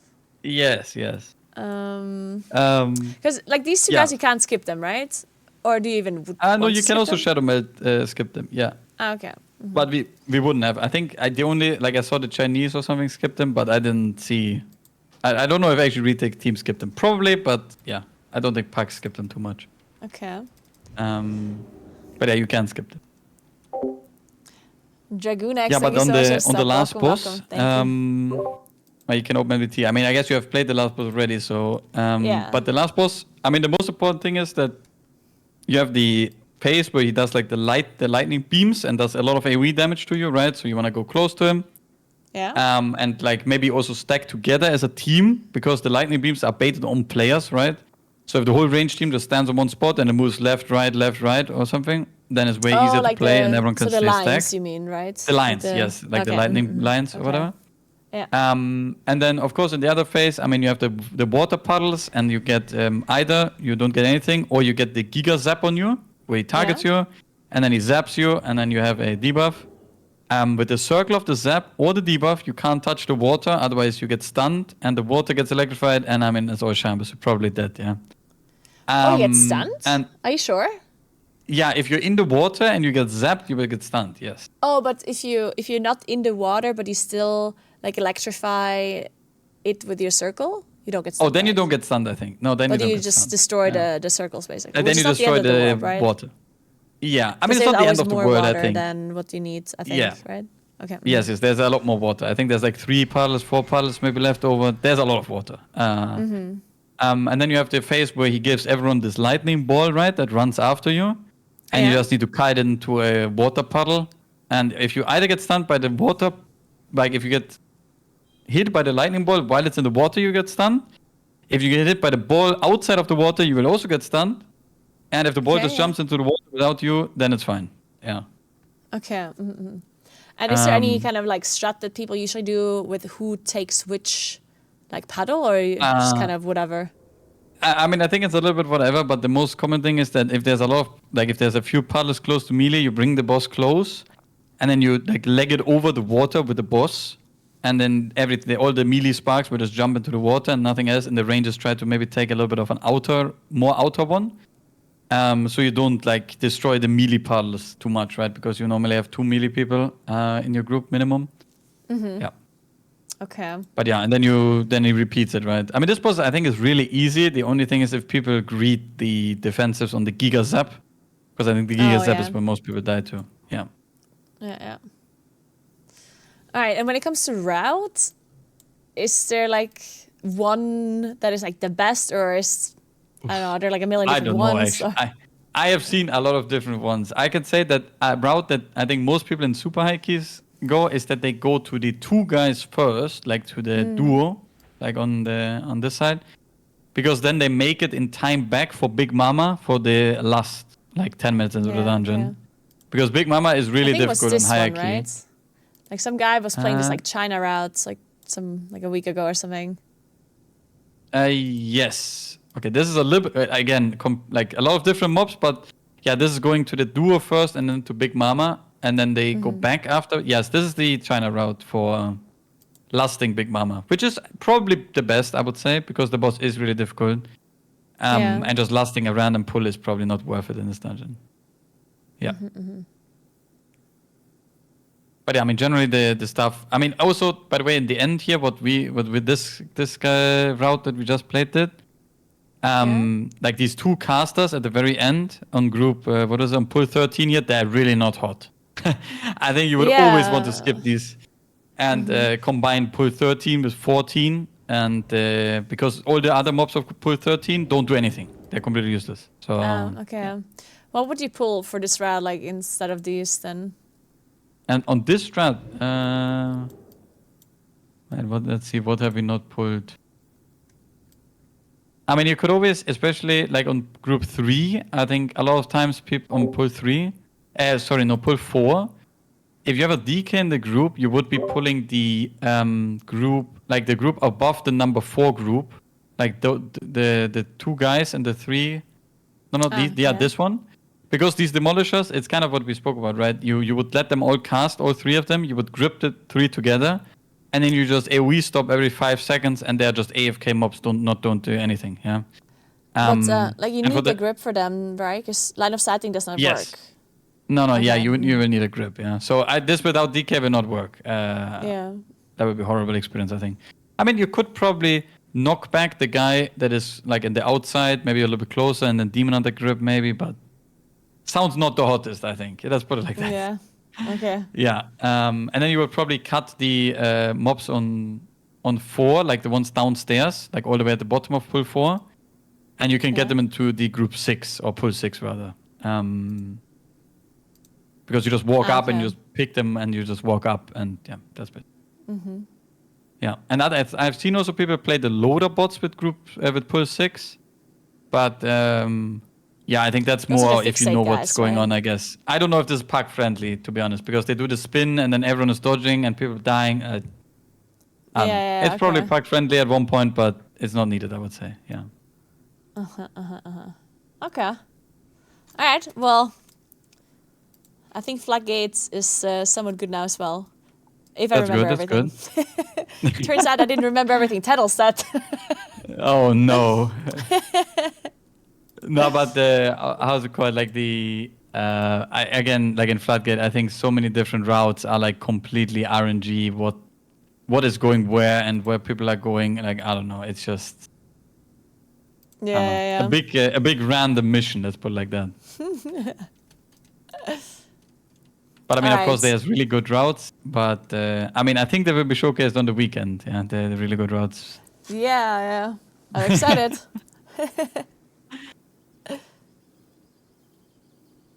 Do you think it's going to be really one-sided this weekend? Like for the two teams? I think The so. Yeah. top two? Yeah. I mean, I think all the cups will be very one-sided. I think. I think so Like too. especially like the cups being spread out this much is 3 cups. I mean, also I Yeah. don't know about the Chinese, by the way. I don't know if you have any info on them. I have not seen anything, but I think it will be quite one-sided because it's going to be split up so many teams and so many different cups and so many weekends, and yeah. I think there was one cup. I think it was Cup B, where I think there were like a good amount of good teams. But I can't remember. I think one of the cups was good. The only thing that I find weird about the whole situation is, I guess, how the cups will be played with all the buffs and gear and corruption and everything, right? Like you're Yeah, gonna sure. have And you Cup get 1 avoidance and now too, right? well, yeah. So Cup 1 and 2 will be played with 20% avoidance and base gear, right? And then Yeah. Cup 3 will have 8 more item levels on every single item because of the Turbo Season patch, whatever it's called, right? Oh, true. And then the finals will be played with 8% more item level and 8 more item level and corruption on the helmet as well. True. Yeah? So I Sure, I think there didn't will think be of a that. world record key every single weekend because people just get 10% stronger every weekend or something. Yeah? I don't know. Wait, I guess it's kind of interesting though because because one of the things with like having 3 cups is that at some point people just do the same thing and it's kind of boring. But I guess with the True. changes, it makes it a little bit more interesting to watch. Yeah, Potentially? maybe. I think I just see it from a tank perspective. I think the biggest issue with like higher, like putting, for example, 20% avoidance on gear, right, makes everyone Yeah. live longer and whatever, and the keys go higher. But for tank avoidance doesn't do anything, right? So if your tank is just True. gonna get one shot or just be unlucky or whatever, I mean, avoidance is not gonna help him. And it's the same thing Yeah. with corruption. When corruption will come out, everyone will just do more damage, but the tank is not gonna have more HP or whatever, like most of the time. So I think the chances of like tank, I have my bets on high tank death rate on finest, yeah, on the highest keys, Okay. because the keys will And go it's- so high, and there will just be no way for the tank to reliably live at some point that they will just die. And Demon Hunter tank sadly is a tank that, I mean, you can also just get unlucky sometimes and you just die. So I don't know.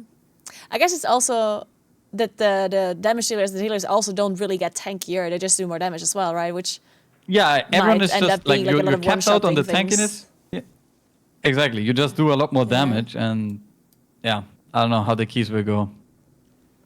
Yeah, it might be interesting. Like I remember, oh my god, I think it was Dragonflight, some Dragonflight season, maybe season 1 or whatever, where in the TGP you actually had to like use different flasks and stuff to survive. Like the first boss Oh, in yeah, Azure that- Vault, for example. Yeah, And I yeah, think yeah. it was kind of That's what I was interesting to watch. Yeah.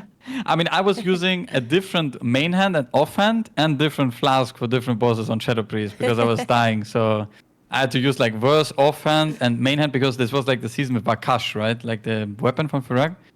That Oh, was yeah, like damaging yeah. you, and it was damaging my shields, and then I was getting one shot if Vakash procced. So I was using like a haste versa main hand and offhand, and using Yeah. like burst flask or whatever. It was completely disaster. Yeah. I mean, it was pretty cool, but yeah. Yeah. Okay, yeah. I mean, yeah. I think it's interesting to watch, but at some point there's only so much interesting stuff to like see or talk about when people just get one shot, right? It's like, oh, Oh yeah. somebody got one shot because they didn't have a defensive or they didn't use this, or like it's just kind of like Yeah.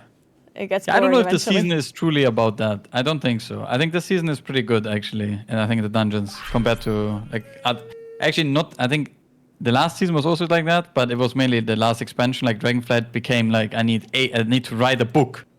What kind of defenses I need, and now it's just like you either live or you die. And if you have a defensive, it's good, and you just assign the defenses when the healer is a little bit weaker, and that's basically it, right? So. Oh, you found a group. Oh, a full group. I know, right? Crazy. It's a DFC. Yeah? Oh, that. Oh. Oh, and he has 7, I guess.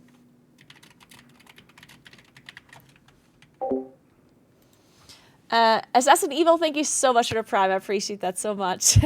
And Dragon Next, thanks for Prime, for the normal sub to you. And Lucid Disaster, thanks for the 47 months. Welcome back. How was your weekend? All right, let's see if we can do a whole DFC, because you do have to leave at some point, right? Soon? Or Yeah, like am I misremembering? 18:45. I mean, I can start the raid opening at 18:45, but no, then we have 17:45. Sorry, 17:45. Oh, 17:45. Okay, then we'll It's see. still fine though. Don't worry. We'll see how But far yeah, we we have get. raid at 1800. Yeah. Yeah. Okay. Wait, I will go quickly to the toilet, and maybe your group is ready until then. Be right back.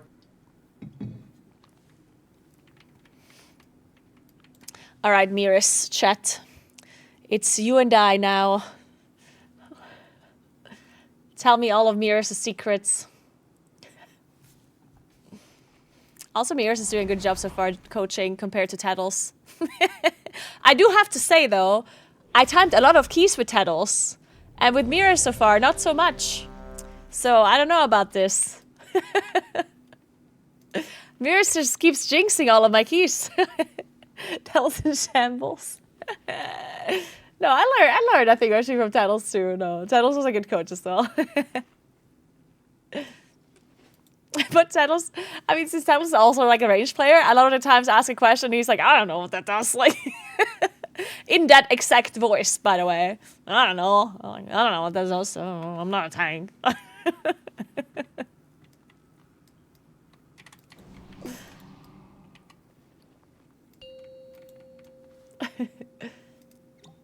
Yeah, Meeres and I can both speak German, but we always talk in English, even in DMs. 1. I personally prefer it this way because I hate like switching between German and English all the time.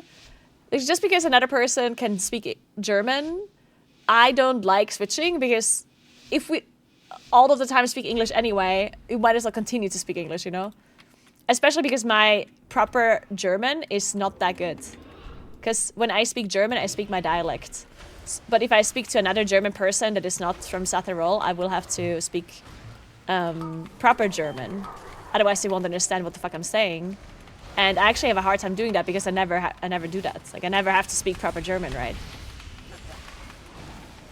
So I actually prefer just speaking English to German people. Unless they speak my German dialect, then I prefer speaking German dialect, right? Oh my god, where's my coach? I don't know what's going on. I was actually just listening to your rambling. Yeah? This is great content, yeah. Also, I'm not jinxing your keys, yeah. Oh, you are. Okay, maybe a tiny bit. Okay. I mean here. Okay, Dark Flame Cleft. I don't know what you know, but this first pull here was already done great. They CC'd one of the Wick Lighters. Did the pull on the left side. I don't know if you used Vortex on the knockback, I but did. you can do it in. Oh. Yeah, that's perfect. I think I did. What does the Wick Lighters do? The Wick Lighters, they do a cast that does a lot of damage to Bolt, and every 12 seconds or something, they apply one Dispel debuff to one of the guys in the team. That's why you want to CC one, so you can always Dispel, basically. Yeah. Okay, wait, one more time. So they apply a Dispel debuff onto like the mobs? No, on you. You just had it, for example. Yeah. Oh, so I cannot be dispelled when I have it? No. You need to get dispelled. Like, sorry, maybe I said it wrong, but the Dispel debuff was for me like, is a dot on you, they need to get dispelled. Otherwise, you take a lot of damage. Yeah, I was like, sorry. a Dispel debuff? That would be an interesting mechanic. I've never heard of that before. Okay. They should add that. If Blizzard is watching right now, Hey, Dispel Blizzard, debuff. yes, I'm done. No, Dispel but yeah, it's immunity. just a debuff, like a big dot or whatever, and it does every 15 seconds. So if you pull 2 of them, the healer's in shambles. So you just see one. Okay. And the cast that they do is just damage cast on a person, like a random Yes. targeted Yeah. guy, or okay. Just a cast at one guy, and just as damage. Yeah. And these guys, they do the big knock thing, obviously, but then they also like this empower. That's an AOE cast, like AOE damage on the group. Yes. The empower is an AoE cast on the group that does damage. A good beam. Yeah. And then here, I think you want to stack up. By the way, if the whole team stacks on top of the mole herd, then he doesn't throw rocks anymore and just melees. You can see here now he stopped throwing rocks, which is really nice. Yeah. Yeah. I mean, this is like the recovery pull where you just have the Wiglighter bolts that will do damage, and the Dispel debuffs where you just tank them. Dispel debuff. It's fine. Yeah. The debuff you have to Dispel. Yeah. Yeah. And these moles, I mean, they just enrage, and I mean, to be honest, you don't really care about it at all. So I don't yeah. like I don't soothe it either, right? Like it's kind of whatever. No. It does nothing. And then you mind soothe here, I think, and then you normally take the moles. Ooh, this might have changed. I'm not so sure. Yeah, you take these moles into the boss and leave the rest behind. Okay. And on this boss, I mean, I guess you played already, but the most important thing is the minecart spawning.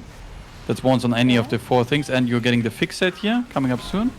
Where all the laborers will follow you, and you have a dot. So, like, the easiest way is to just cross one of the things, exactly. And yeah, that's basically it.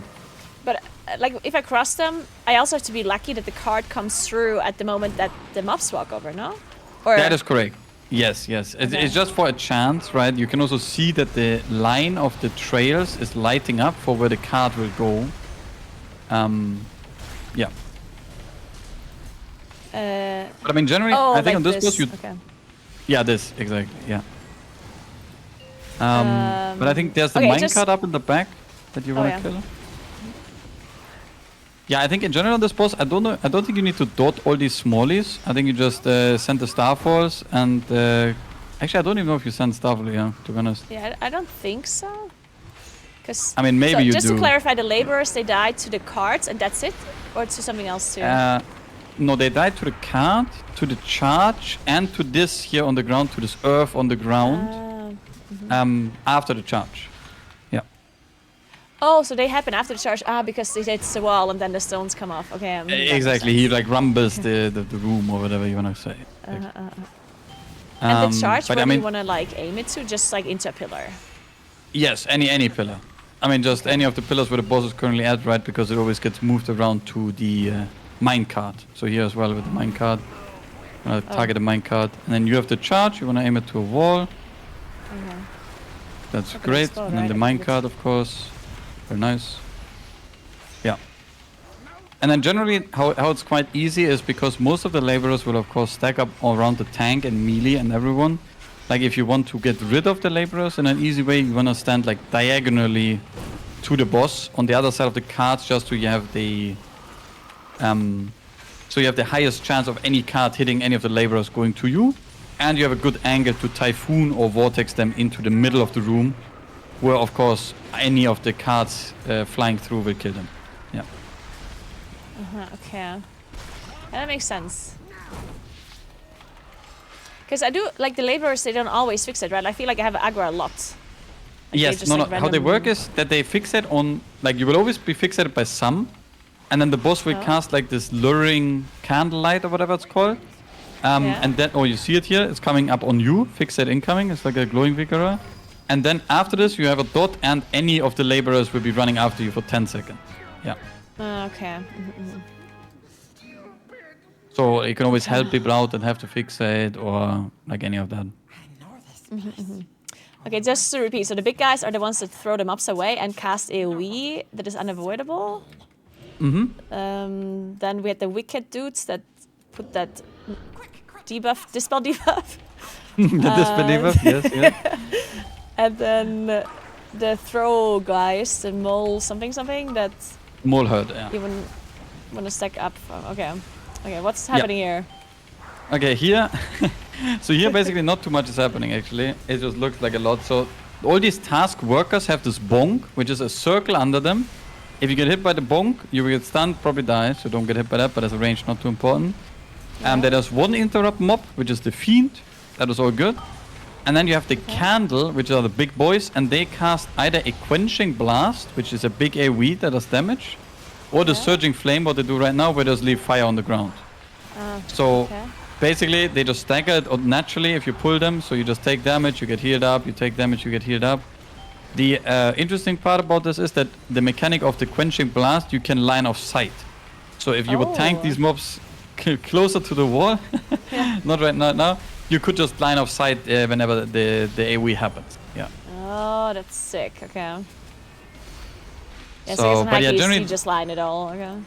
Or yeah, I mean, in a higher key, normally how you play it is that, for example, in the next room as well, these fiends are casting like a fire explosion, right? Like all of them.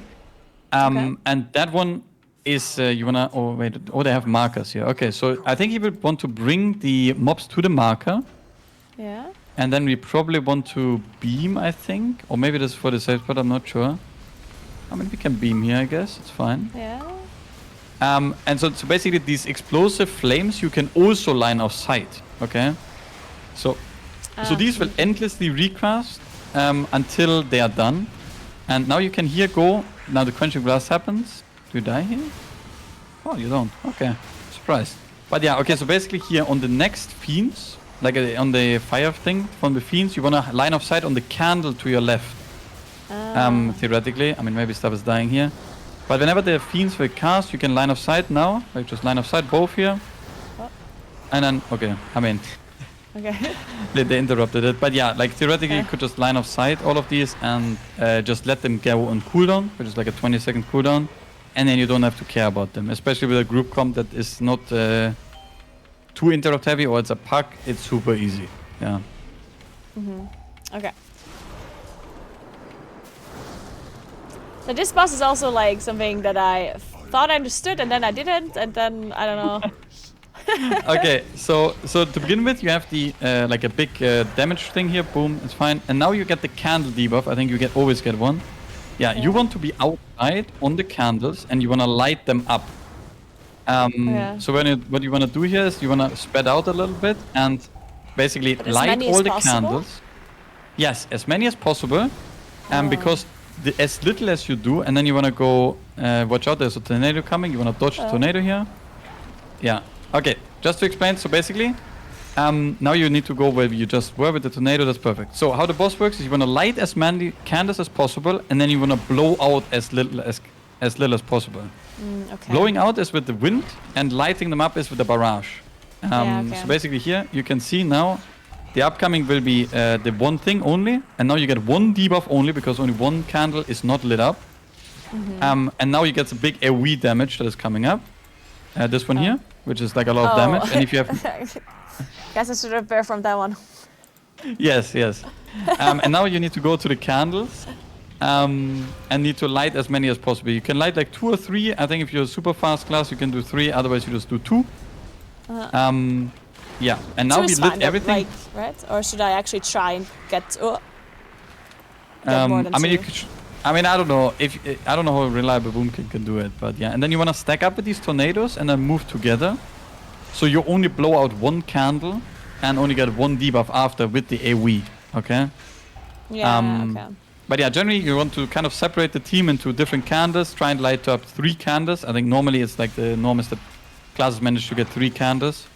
So now, for example, if we get again the pizza slice on us to dodge into the AoE damage, which is the big bam. Maybe like here go bear form probably or barkskin, at least. Bargain. Um, me. Yeah, and then after this, there will be again the barrage where you need to light up the candles. Okay. Yeah. And this is basically the same rotation always, that you want to light them up, then go back, bait the tornado on one only, and then, yeah, that's basically it.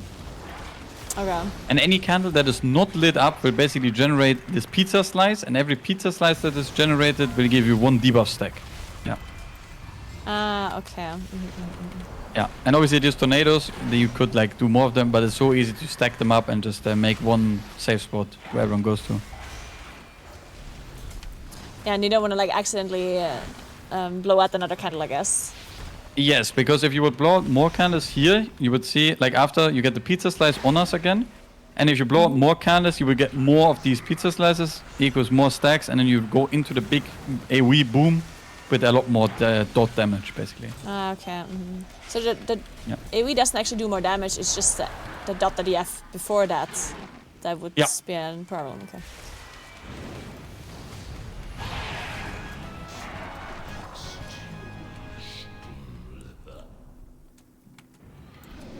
I like how the shaman Yeah, I is mean, just caps locking. close, Stay lost. close. Stay close, Dudu. Okay, yeah, I mean at this point, Demon and Tank is OP and just stacking everything up here.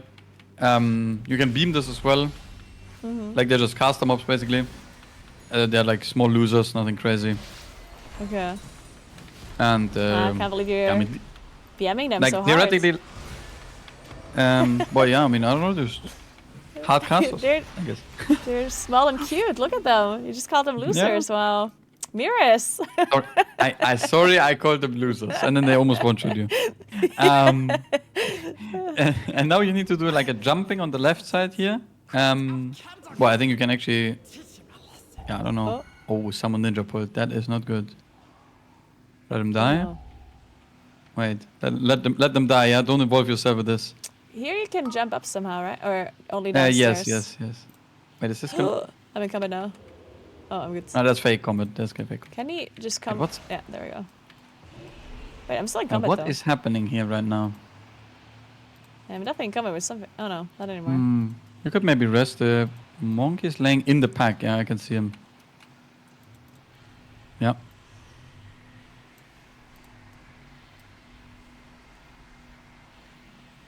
Yeah.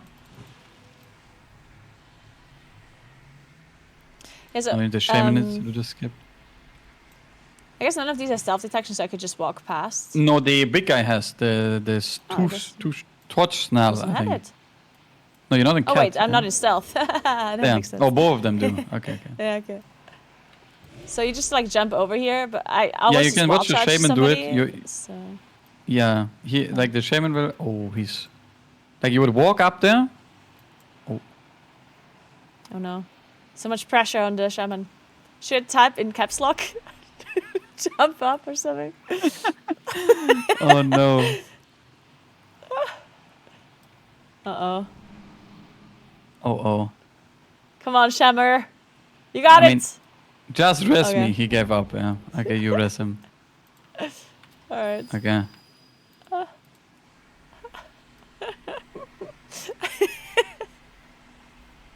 Yeah, we needed that jump for our shorts. Oh man. That is not good. Okay. Now I don't have a So- TikTok.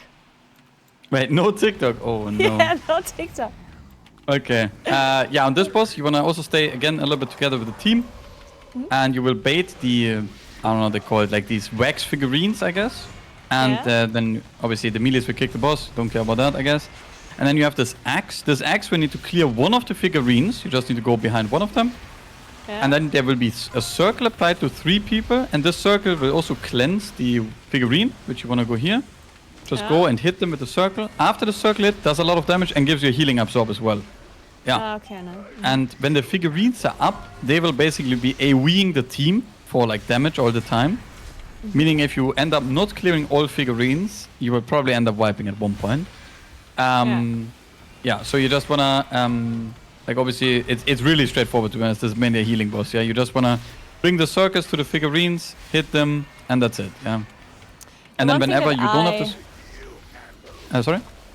Yeah, one thing that I thought causes like wipes a lot is that people, like if there's one that didn't quite spawn like on top of everyone else, like a little bit further away, then someone will go and clear it with their circle, but then they do not stack up fast enough again to have their wax figurine spawn close. So it's like an Yes. endless like kind of thing where there's always one outside. Yes, that is very true. I mean, generally, it's always that you need to stack up quite a lot on this fight just to have them close to each other and have an easy time. But it's also recommended to, for example, like the shaman here, clear the far away one with the axe. And then you have an Yeah. easier time to basically drop everything as a team, more or less, yeah, with the circus, yeah. And I guess I also want to use a defensive when that thing is on me, like Yes, circle. if you have the circle, you want to use a defensive, otherwise it's not really needed because everyone is taking the exact same damage in this fight. I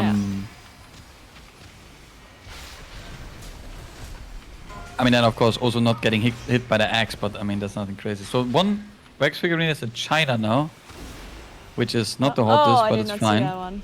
Nah, I mean, going there would have probably killed you, so it's fine. I think we just have, he just has to heal one more. Just heal me. You had lasted a little longer. It's fine. Maybe it's easier now with one dead. I would take the rest after the circus are dead, because otherwise you spawn into all the wax figurines executing you. Like when the circus are gone, then you take the rest fast. Now you can take? Okay, perfect. Yeah. Maybe we can clear now, I guess. The far one, but... Yeah, the shaman is going on a mission, but he also needs to heal us here. Yeah. That'd be nice. I mean... We're looking for 2 heals. Oh, fuck. It's fine. You cleared them at Is least. it? Maybe they can kill it. 10 minutes of time, it's probably a bit sus now, I guess. I mean, if you kill this boss here, 10 minutes is completely fine, actually. Okay. Okay. But Maybe. Just kill the boss, I mean, guys. Just kill the boss. Oof. He managed to heal all of this damage? And earlier when there's only 4 of them... I think he was also going on a mission, which was not helping the case. Yeah, you can release him. Yeah. Okay. Yeah, I mean, think it would be obviously, better it's to gonna just be a leave it little up, bit I more guess. tighter, but if the Demon Hunter does a fast event here, it will be fine. How do you do this event fast? Like, I don't understand how this works properly. Okay. I mean, so basically, wait, where's the... Oh, wait, our shaman is behind. Okay, I mean, how you do it really fast is that the tank... how it works is that if no enemy is in the... Pick up a candle to your left here. Like, otherwise you don't do anything. It's fine. Okay, so basically how it works is that if you don't have a candle debuff, you don't do any damage and also can't do any damage. I'm also not sure if this Yeah. is wise to dot here. I think these mobs all have no aggro. Okay, I'm going So back, maybe it's I time guess, to go back, yeah. Yeah, this is good. So basically how it works is that the tank is picking up a candle on himself, and then he's gonna go around and pick up all the mobs while the card is progressing. Obviously he lost aggro here, and then he comes back and brings everything, and then you can fight on the card. Yeah, this will basically, if you're either in the card, you can do damage, or if you have a candle picked up for 30 seconds, then you can also do damage. Or you stand in someone that has a candle picked up, then he also is providing light to you, basically. Okay. Yeah. So basically how it will work now as well, that you kill all these small darknesses, right? And then these big worms, you will get buffed, as you can see on the V-Guard as well, like 90% buffed.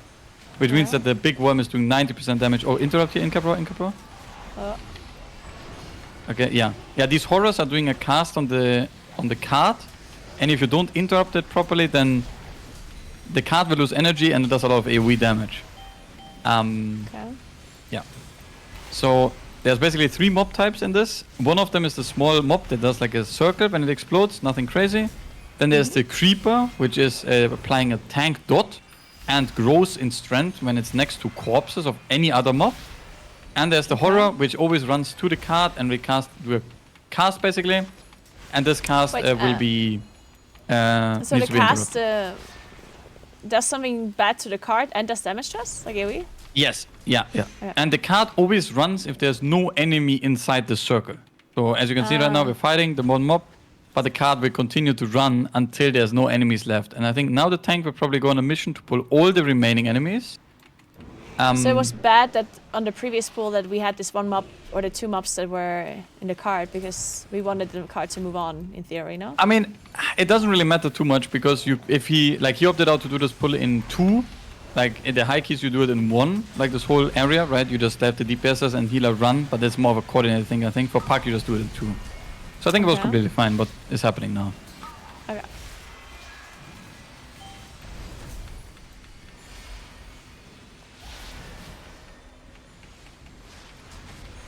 Yeah. I mean, but And in the general, creepers like being the like stronger is only like more tank damage. yes, Or do they the also mobs have more just do HP or tank something?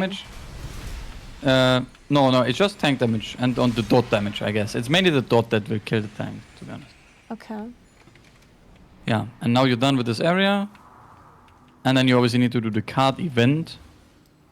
Is there some trick to it, or do you just spam the ability when it's ready? No, you can just spam the ability. There's no trick to it, to be honest. Okay.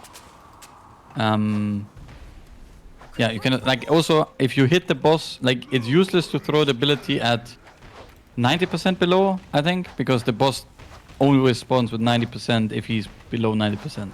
Oh, okay. So there's no, like, theoretically, there's no reason to throw more than 90%.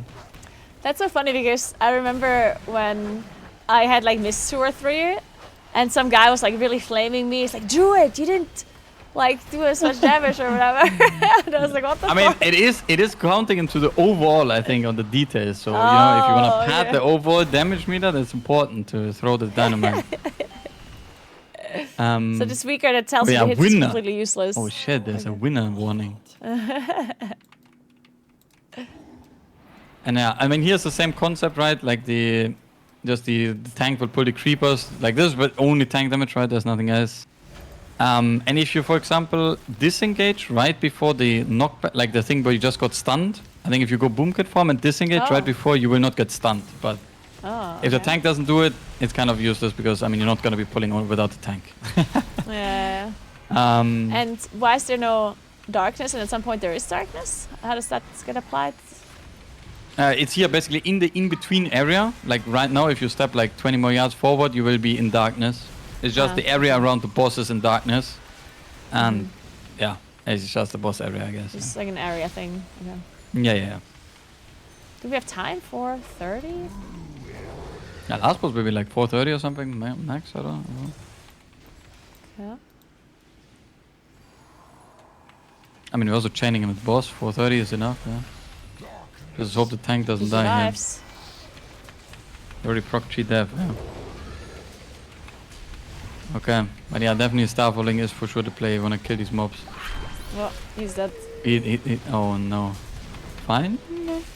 The DK is the tank master right now. Okay, wait, do we have another rest? No. Okay. Ah, rip. Meeres!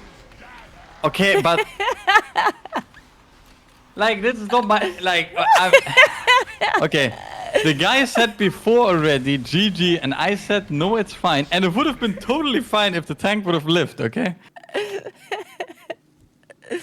That is unreal, can't time a key. I should never cast anything, yeah. It's just a full doom, yeah. Like I said cast, earlier, but like for all the other teams. Everyone said it was not timeable, insta deplete. Then people again said it's not timeable. I said it's timeable, insta everyone dies. I can't.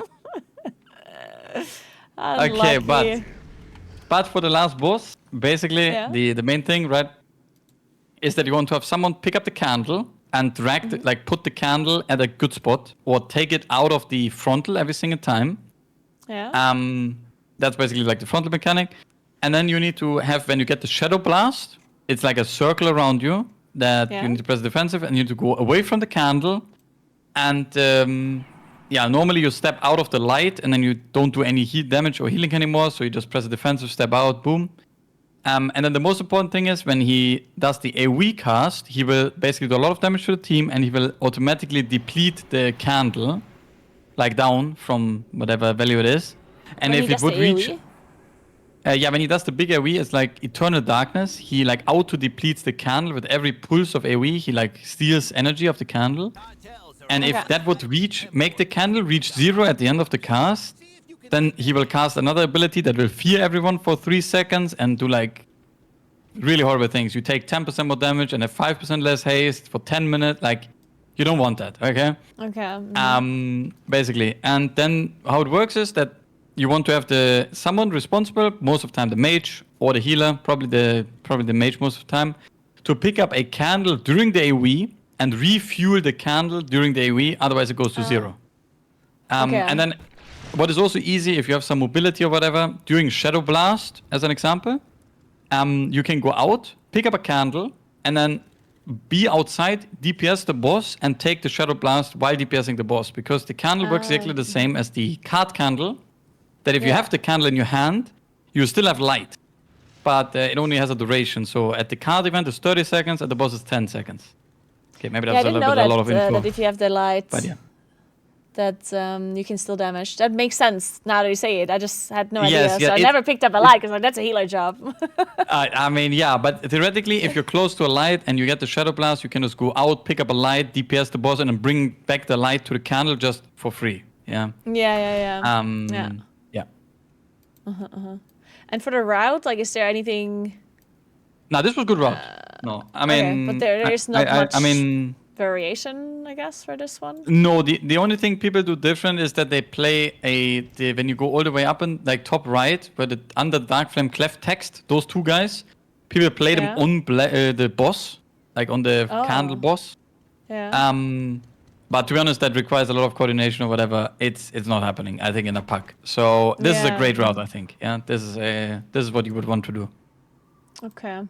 And you always just skip these mini bosses in front of the Yes, Candle King. you skip those. What do they do? I 'Cause mean, I never you really understood what they do. Yeah. Okay, so how they work is that they interact with each other in a way. The one guy is casting the hand lock. It's like you need to go on the other guy. Yeah. This guy is casting the one hand headlock, which targets a player. He charges to that player. If he hits the player, that guy will get stunned for 5 seconds, is in his grip, hand or whatever. When that happens, the other guy will do a frontal fire cone at that guy as well. So really bad, okay? But you can't dodge it, like disengage it or whatever, right? Like he will charge to you slowly. Yes. And he locks you in at the end of the cast. Like he locks the position at the end of the cast, I guess. Oh no, the knock is different. Knock is a different ability. It's just big AoE, and he does that every now and then. Yeah. That's a stump. Yeah. Yeah, the stomp happens all the time, yes. And then how it works with the other guy, if you go to the other guy, he's an interrupt guy that casts at the tank the whole time with the candle flame bolt. And then every now and then he casts flaming tether. If flaming tether goes through, then the other guy, like the flaming tether will stun the tank, basically, I think, or root them or something. And then the other guy will cast a fire fist frontal or whatever. I said a lot of things, but theoretically, if you kick the flaming tether, and if you not get hit by the headlock, nothing happens. These bosses are basically AFK and just AoE and do candles on the ground that you don't stand in. That's basically it. Yeah. Okay. So for efficiency, sometimes you would want to pull them or still no? Nah, I think they're always bad, especially in a high key, because the damage that the guy does, like the stomp, is way too heavy. Like the stomp will just kill you. Yeah. Okay. Yeah, that makes sense. Yeah. Okay, very cool. Yeah, if my brain can keep all of that information, then I will get 18 done in no time. No, that sounds amazing. Yeah. All right, so you gotta go now, right? Yes. I'm raiding in 5 minutes. Okay. Well, thank you very much for teaching me. No I'm sure problem. there's a lot more information helpful. you would have to tell me, but yeah, we can only talk about so much in such a short amount of I time. don't know about some dungeons, some things. I don't know. No, but after the tournament or whatever, it's for sure will be fun to watch again or like talk again or whatever. Yeah. Yeah. Okay. Then I can get all the secret struts. Then yeah. Yes. Exactly. Perfect. Okay. But yeah, it was an absolute pleasure. It was really fun. I enjoyed it a lot. I was just talking you down for 2 hours, like just yapping and sending info randomly. Yeah. I loved everything. Okay. I love your that's yapping. It's perfect. Thank you very much for joining. So yeah, thank you very much as well. And enjoy the rest of the day of stream. I'm not sure. Surely you're gonna be doing up to something. I will be doing Mythic full clears. Use your knowledge now and pug more. Good luck with your raid though. Yeah. Nice. Thank you. And good luck with the packs. Now that I'm gone, surely you can time some keys, right? So yeah, and I'm gonna time that would be good. Yes. Okay. But right. have a nice evening. You too. See ya. Bye. Thank you. All right. Oh, Meeres is the best. All right. So now we're gonna stop this like call-up thingy because he's raiding now and I'm doing other stuff. If I can do that somehow. Or is it already stopped? I feel like they should have a better setup for the stream together thing. Oh, there we go. Leave stream together. Right. Perfect. There we go. All right, well, I learned a lot from Meeres. One of the things that... so Meeres is really good at, like, teaching things, honestly. Like, Meeres is such a... Like, he'll just, like, explain everything. He's such a good, like, educational, like, I guess, streamer as well. He does this on his streams, I guess, too. But he just goes through and he's like, this, what, this, and then he's like, bam, bam, bam, bam, bam, like info, which is good, right? Like definitely very good. That's exactly what I wanted. The big difference that I had between, that I noticed so far between like Tattles and Meeres is that Tattles maybe wasn't like explaining like every single mob thing unless I asked for it. But like Tattles tried to have more like I guess information that he thought would be like less known and maybe like more like high-end kind of like secrets, like tips and tricks, like about like, let's say, I don't know, like you can melt this, or you can, like, if you stand on this like pixel, then this happens or whatever. And not to say that Meeres does not know this information. I think that Meeres, maybe because like TGP is coming up, some of this stuff that he knows, like a lot of this insider info that he knows, he's not necessarily willing to like share. That's why he also said like it would be cool like after TGP to like talk again and like have some more of this stuff like shared, right? So Meeres definitely like not sharing some stuff because, you know, he thinks that, you know, it's like secret tech, or maybe maybe not everyone knows, and then he doesn't want to talk about it and stuff. I did still learn some like secret info. Well, I don't want to call it secret info because it's like, I just want to say like not obvious information. Because I mean, I guess there's information about things that are not obvious to everyone, that are more like high key info. And then there's actual secret tech that only TGP like teams will know, right? So I guess when I was like Tattles tried to focus more on the high key tech, and obviously Tattles also doesn't have to keep any kind of secrets whatsoever for anything. So so yeah, it's cool to know. One of the things that I also thought was cool is because I did a little bit of Floodgate with Tattles, but we didn't manage to continue because like halfway through the dungeon we like wiped a million times, and then I did Floodgate again with Meeres, and I learned like different things. Like Tattles was explaining some stuff, and then Meeres was explaining some different stuff. So it was actually really cool to do the same dungeon with both coaches.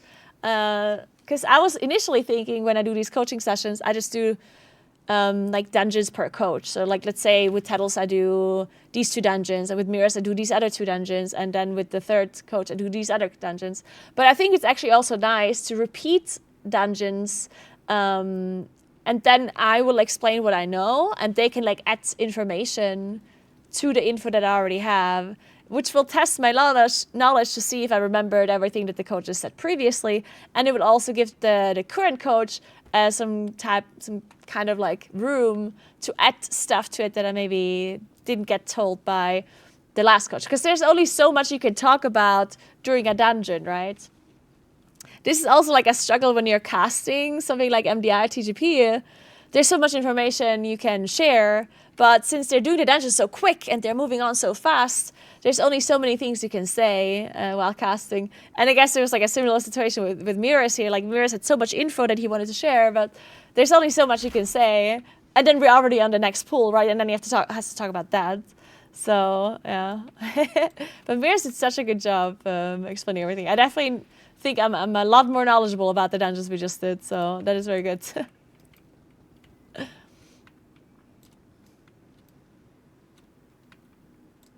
Meeres is wow Wikipedia. He definitely is. Meeres is very knowledgeable.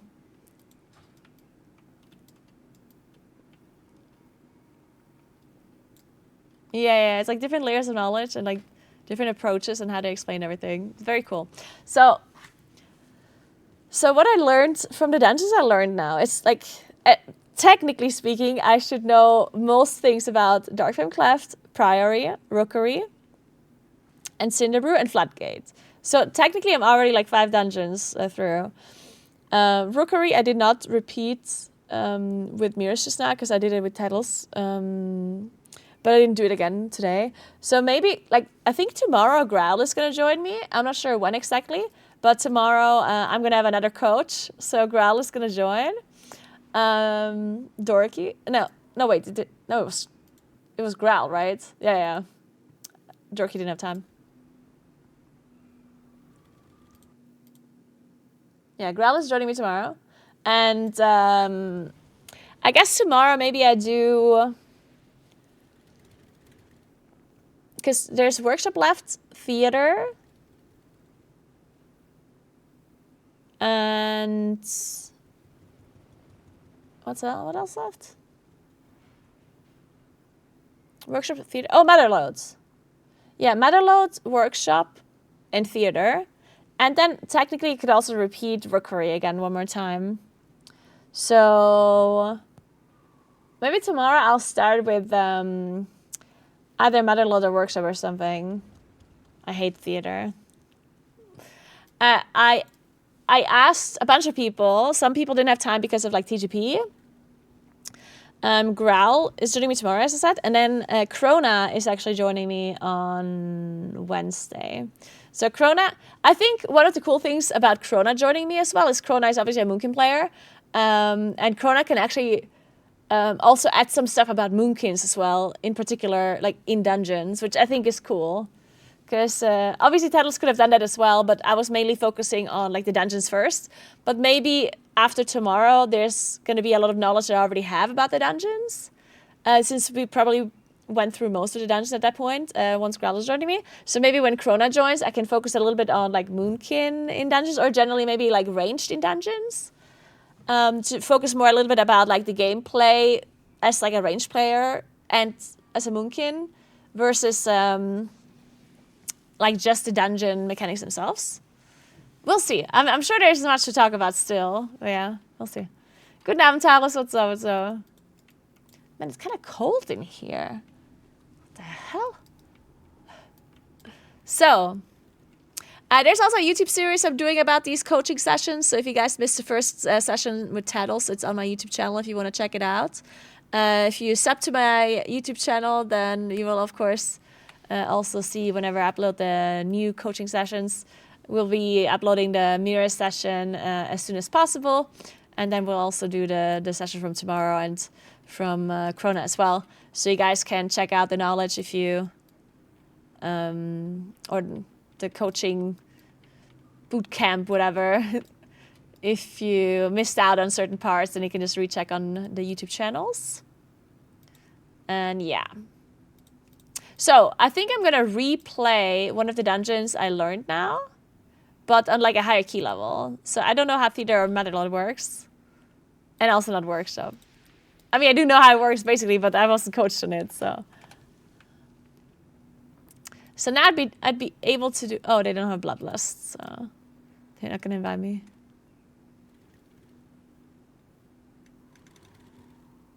Man, there's druids everywhere. Oh, they don't have Bloodlust either.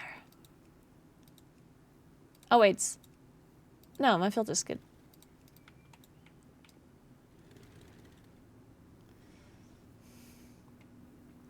Have you considered transitioning into Keyswap pre-made? No, I don't want to do that. I do not... I mean, the main reason why I'm pugging and not playing with any pre-mates is because, first of all, I play when other people don't play. Like, because I play morning and afternoon, and most people want to play during the evening. And I don't want to play during the evening. I also do not want to play in the weekends, because I don't stream on the weekend. I don't stream Saturday, Sunday. And most people want to play evenings and weekends, which is the complete opposite of when I want to play, right? And in addition, I also don't want to play as much because I also want to do like real life streams. Because I've done a lot of real life streams lately, and I really enjoy doing real life streams. So I want to make sure I have the freedom to do real life streams whenever I want. I don't want to have a pre-made group that I kind of like need to play with, you know? And I understand that I could find a group that is more flexible, that would kind of play whenever, but I don't want to, you know, like I want to play whenever I feel like it and not necessarily be reliant on other people and other people's schedules. And yeah, I mean, that's why I stopped raiding as well, right? So I'm not going to stop raiding and then pick up a pre-made group that also has a schedule. Because our Elsters are also, I do enjoy them a lot. Oh, nice. All right. I mean, DFC should be very fresh in Manolar, so we should be able to time this key, no problem.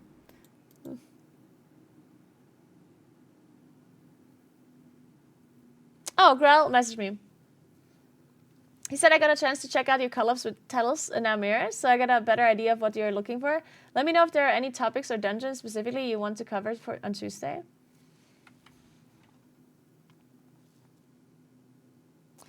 So what do we want to cover tomorrow? And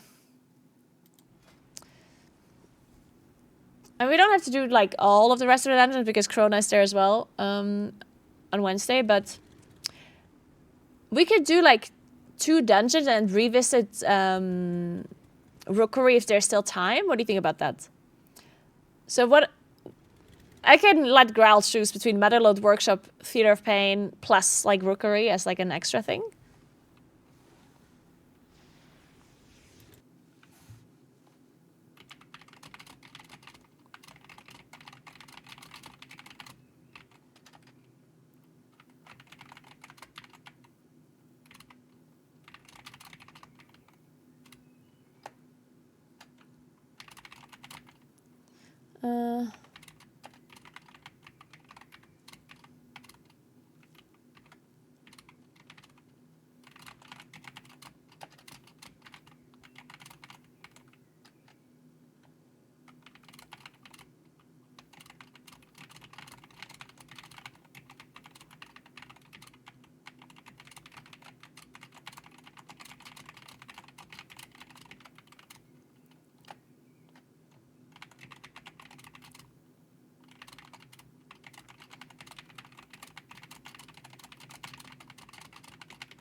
Hey, Marciasti, what's up? Thank you so much for 2 months.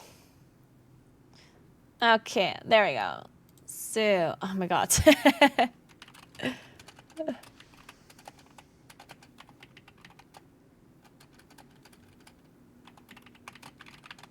I think I'm gonna walk a little because I'm cold.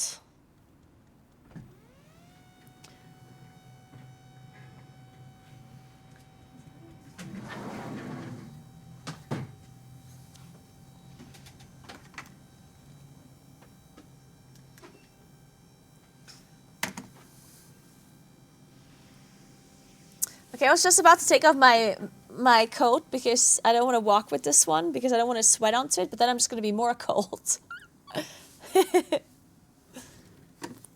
I'm just not going to sweat. I think that's what I'm going to do. No sweating allowed. Not me mid-pulling the walk, but out too. Nice. Let's walk together then, guys. Let's walk together.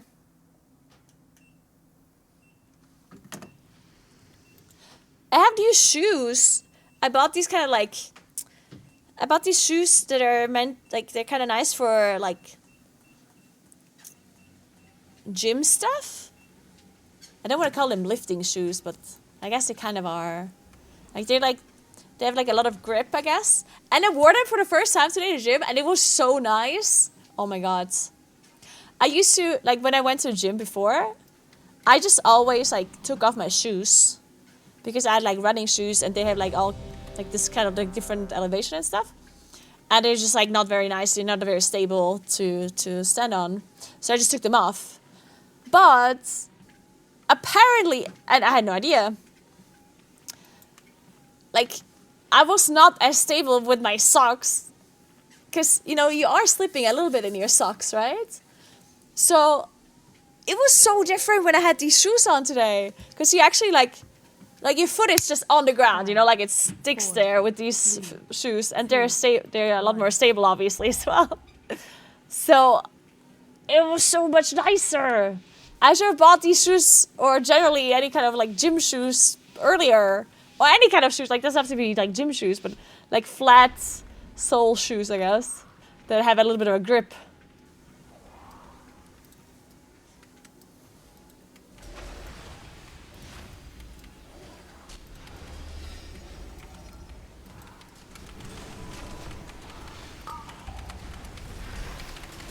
Alright, anyway, I'm focusing on this now. So our vortex first. I'm gonna go close to the mole head, because obviously the mole head wouldn't throw if we all stand here. The frenzy, I guess, is whatever. I honestly forgot that these guys cast frenzy.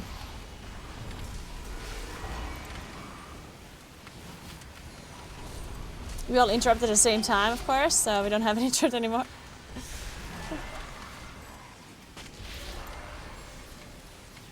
Buy shoes.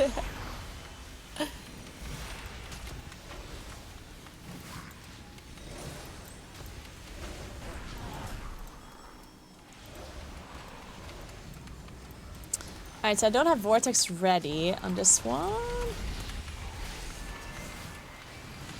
I'm not even gonna moonfire these laborers. Oh!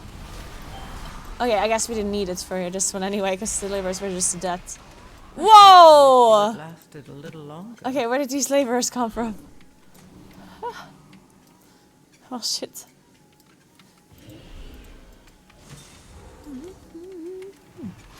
Whoa.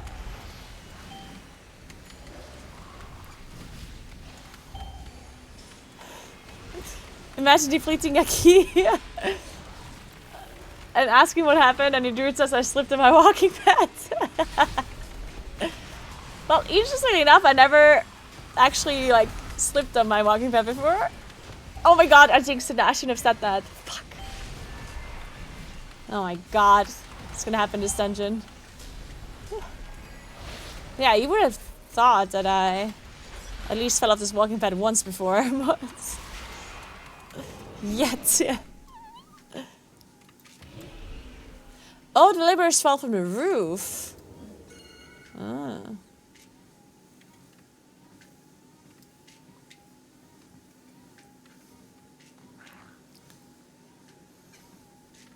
When do they fall from the roof? When you, like, go to a certain position? Oh, you put a repair bot down. Whatever, my gears are... Oh! Don't pull the boss! Oh god. Can I rest him here?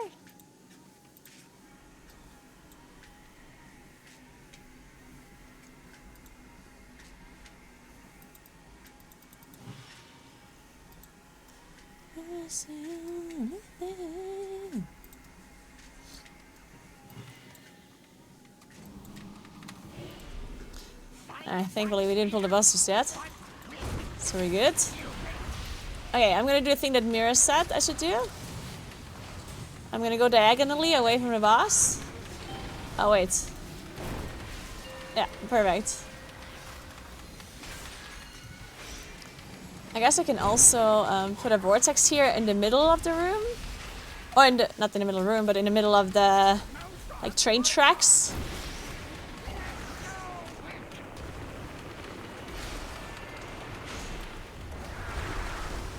Oh.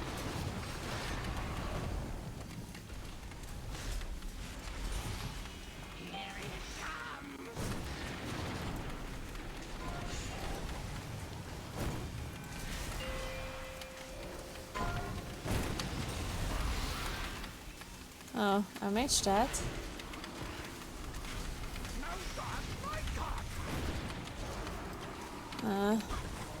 I would like to rest, but okay, there we go.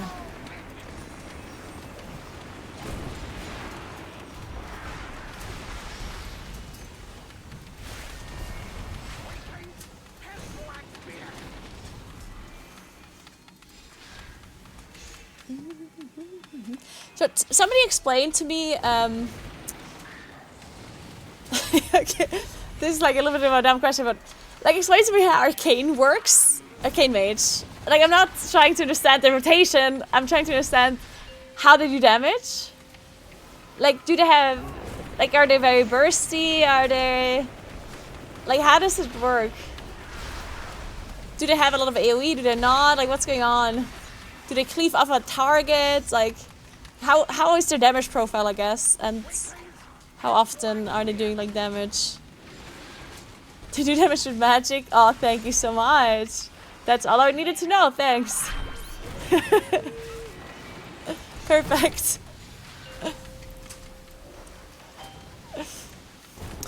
Hey Arthur, thank you so much for 72 months. What's up? Oh my god. Oh, fuck me. No! Wait. Oh my god. Dude, I thought the boss is gonna reset. Shit. I turned up my sound. I don't know how. Can you still hear the sound? How did I do that? Oh, I enabled it again. Did I? No, I didn't. Dude, I'm so confused.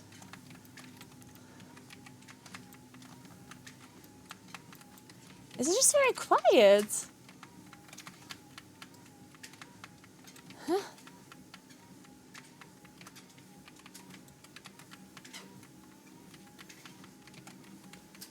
I don't get it. It's definitely disabled.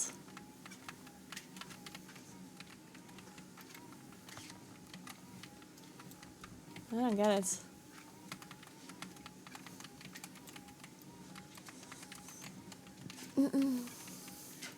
Okay, so this is an interesting route, like...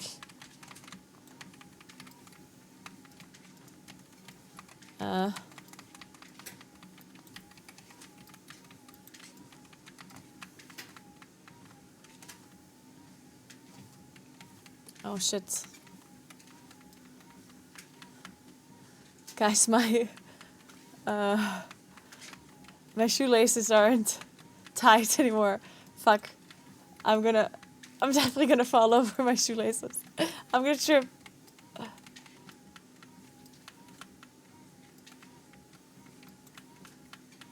But what happened to the sound? Like, am I... This is so strange. I can't play without weaker sounds. Oh my goodness.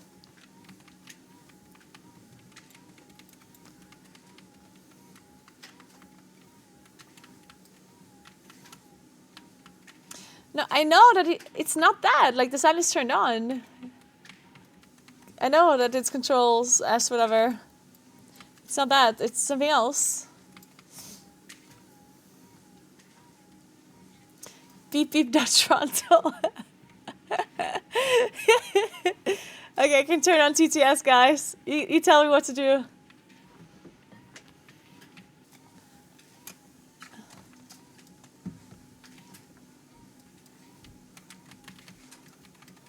Okay, you guys ready?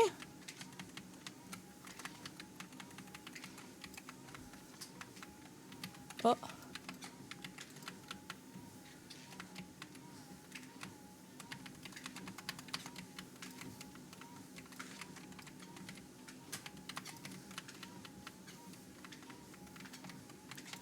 Oh god, my tank died. Whew.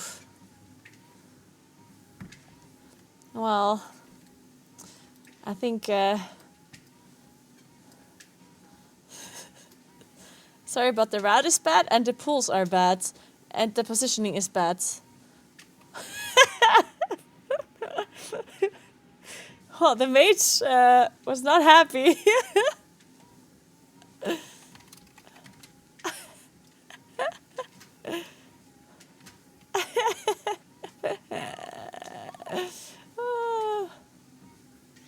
Man, I was about to turn on TTS, guys, but somehow it also just broke.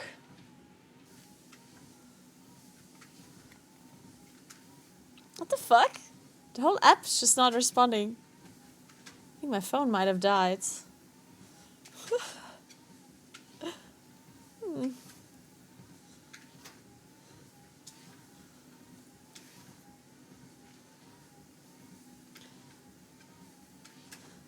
Oh, this app better not be broken. I need it. Wait a second. Maybe I need to update it.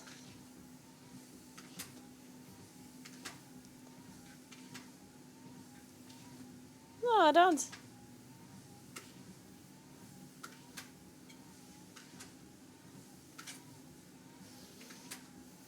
Okay, 1 second. I need to tie my shoelaces.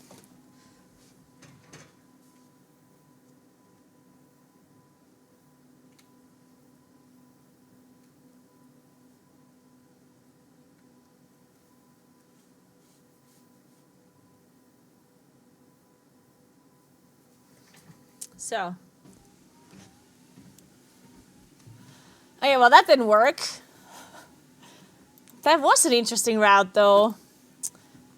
There was certainly something. Okay, let's fix the sound. I don't know what's wrong with it. It's just I've never had like it just fucking randomly broke mid-key. It's so strange. I mean system default is fine. I guess I'm just relogging.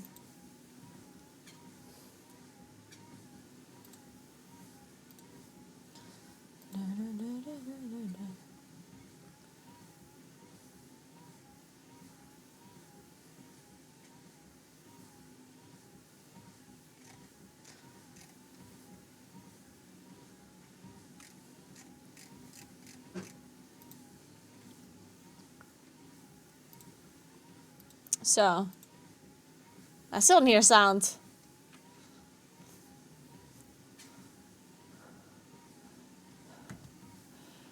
Not trusting chat? What do you mean not trusting chat? I was just about to turn on TTS so you guys can tell me, but the app's not working. What can I do? It just doesn't open. Otherwise, I would totally let you have TTS, guys. Also, wait.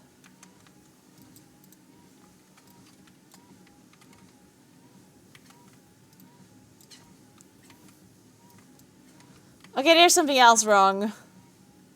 What is it?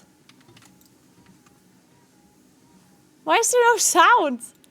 Are you trying to get TTS to work so badly? Like you trying to get me to turn on TTS? That you disabled my sound somehow? Chat! Did you somehow disable my sound? This is horrible.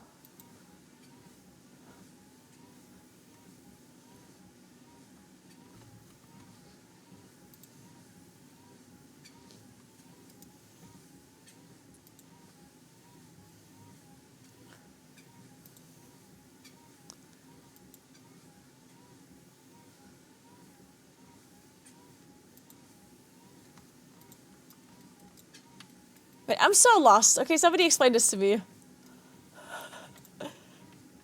Somebody explain why my sound isn't working. This is... I do not get it. This is so strange.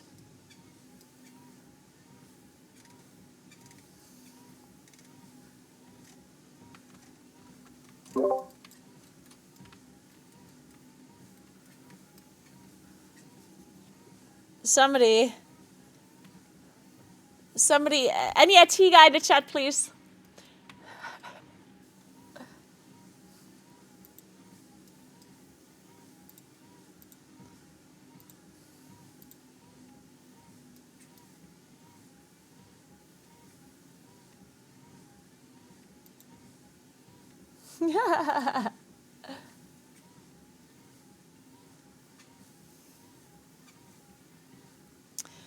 Restart. I just restarted my game. I literally did. I restarted the game. Control Alt S, but it's not turned off. Look.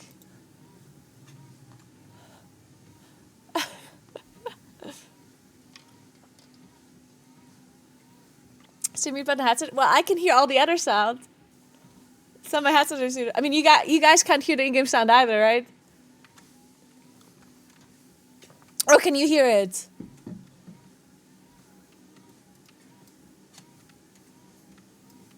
Can you hear in-game sound?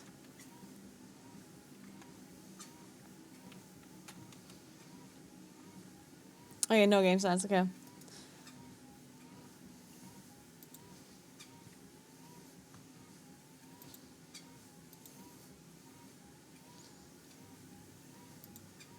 This is so strange.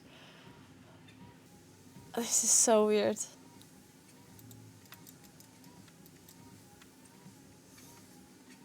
No, it's not muted in the main sound control either. I just checked. That's so weird.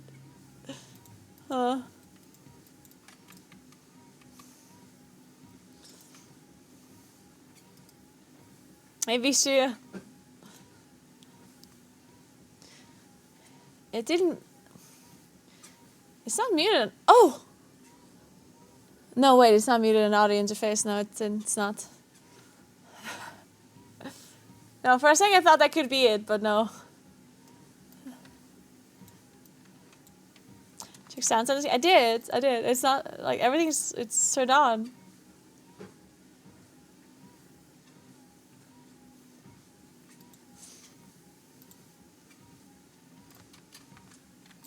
Yeah, it's not turned off in the Windows settings either. Look.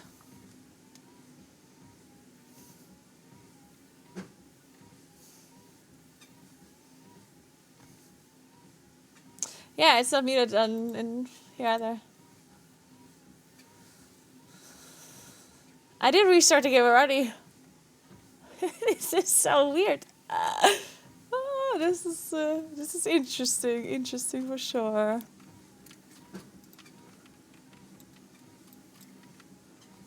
Ah, I guess you're playing without sound then. I don't know. This is what it is. I don't know what's causing this, but just playing without sound. Fuck it. Who needs sound anyway?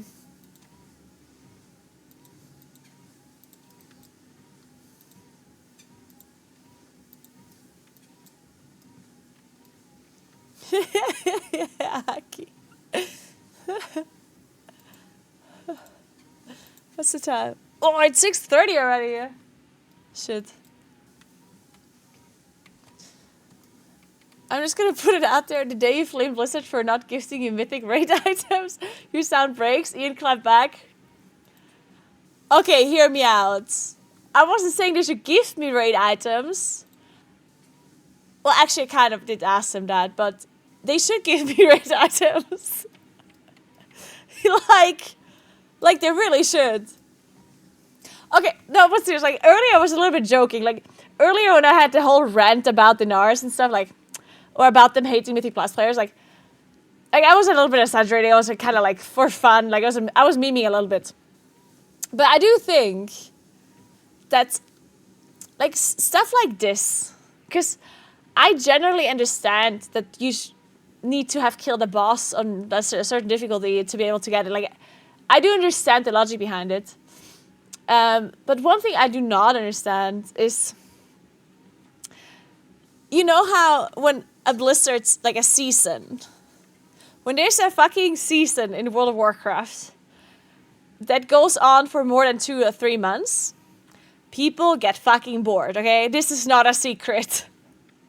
3 months after a patch, the people that are still playing, they really like playing the game, and they really like want to play in Blast, and they were like push competitive keys and whatever. Like, they just kind of like, they're the hardcore fans that still play after 3 months, right? Because everyone else is left already and waits for the next patch to come out, or for the next expansion to come out, or whatever, right? So I do think to like piss off that player base, like, why? Like, I just don't understand why. Because, like, would it really hurt them so much? Like, who would it hurt? What? I just don't understand what the negative thing would be to let Mythic Plus players have 2 Mythic items on the raid. Or 3 or whatever, how many they would get with the dinars. It wouldn't be, like, a lot of them, right? Like, why is it such a bad thing that, like, an M Plus player has access to, like, 1 or 2 Mythic raid items? At the end of the season, you know? Like, I understand that if they would get it at the start of the season, that would kind of suck, because then why raid at that point, right? Like, unless you, like, really enjoy raiding, obviously, but it would certainly feel unfair towards, like, Mythic raiders if M Plus players could just get Mythic raiding items at the very start. Like, I get that, right? But if it's fucking, like, 3 months into the patch, or however long, at that point, it's clear that the people that haven't done Mythic yet, they just don't want to do Mythic. Like, they're just not Mythic raiders, right? And would it really be the end of the world if a Plus player gets, like, a Mythic raid item, yeah? Like, who would really be so upset about that? The only people that I can see would maybe be upset about it would be Mythic raiders, right? But I don't think many of them would really care. Like, do you really think a bunch of Mythic raiders would be like, no, if everyone gets a Mythic item, I'm just going to stop raiding because fuck M Plus players. Like, maybe there would be some, right? But it won't be many. Like, come on. I don't know. I think it's just, like, these kind of decisions that Blizzard makes, I'm just, like, not getting. I just don't get it. Because, like, what's the goal here? That the M Plus players start raiding because they really need those Mythic items? If that is the goal, then you're not going to accomplish it with a change like this, right? Or with, like, because if a M Plus player really wants Mythic items and they think they need them to succeed, well, then they will be Mythic raiding, right? Then the fact that they can't get 1 or 2 items through dinars will not change that fact, right? There's people like Tattles who will now start raiding because they need the items, right? But that's only like the top, like that's maybe like, in the whole world that maybe it's like 50 people that start raiding Mythic because they can't get it through dinars anymore, right? Like, the absolute maximum would be 100 people, I think. And that's really worth it to piss off a bunch of players just so 100 people start Mythic raiding, like, at the end of the season? Really? Like, and then they even hate it, you know? Like, then those people not only, like, yeah, they would start Mythic raiding, but they would hate every second of it. And is that good? I don't know. I don't know. I think these kind of things, it's just, I don't get it. I mean, maybe there's something I'm missing. Maybe there's like some other logical reason or some agenda behind it that I'm not getting. But I don't know. It's just, it's like, why not just let people have their fucking shit, you know, at the end of a fucking season when no one's playing anymore? Just let people have it.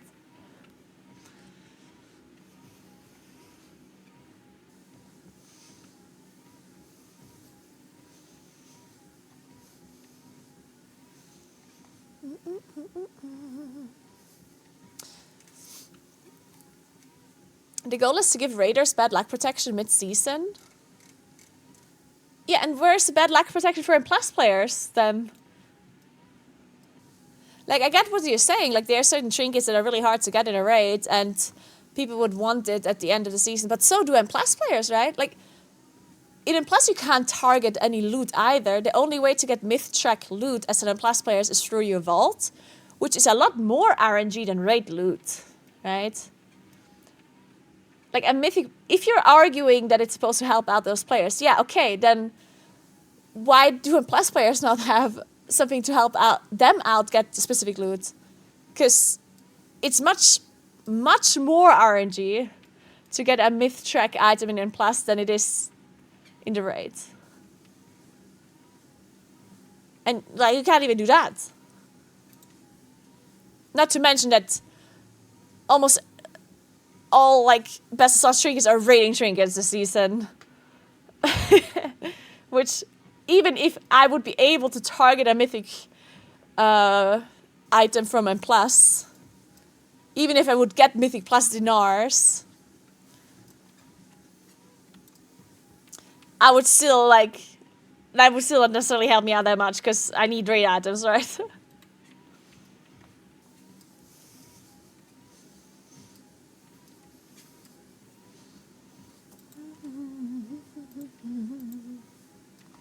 Ah, shit.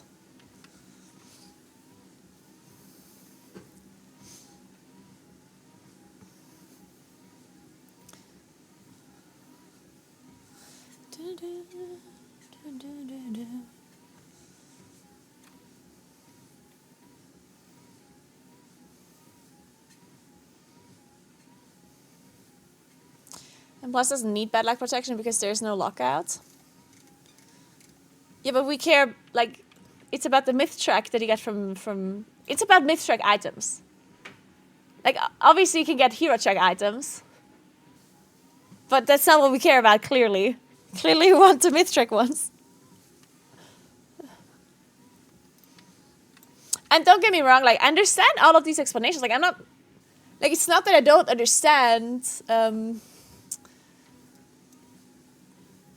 why this or that. Like, I understand, oh, it's supposed to be bad luck for the raiders. Like, I get that. I get it. Like, I'm not saying I don't understand. I'm saying that I don't fucking like it.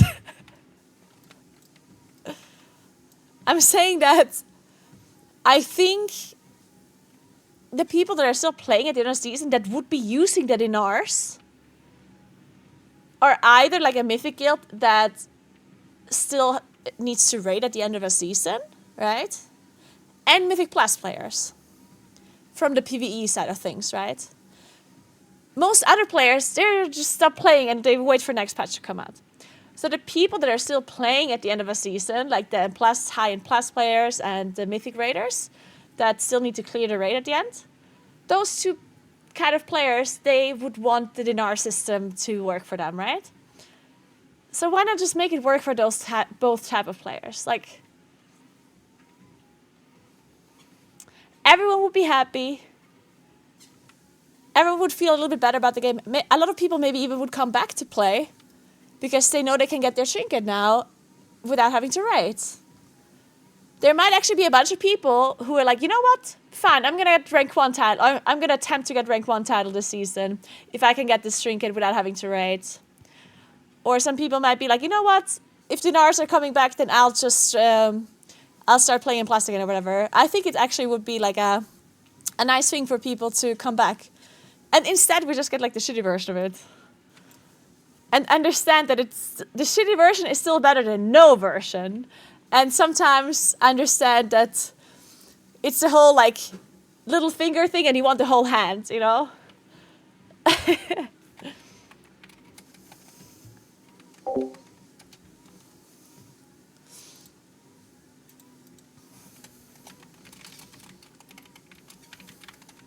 So it's like, obviously having dinars for raiders is still better than having no dinars. Like, I get, like, I understand I'm complaining about something that is generally a positive thing, right? It's just that that I just don't understand. I wish I would understand why they do things like this, you know? To me, this is just like it just makes people angry for no reason, you know? People could have been so happy. And then, like...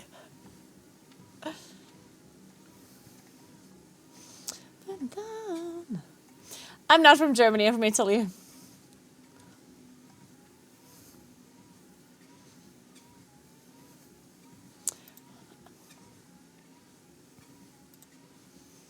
And yes, I can speak Italian.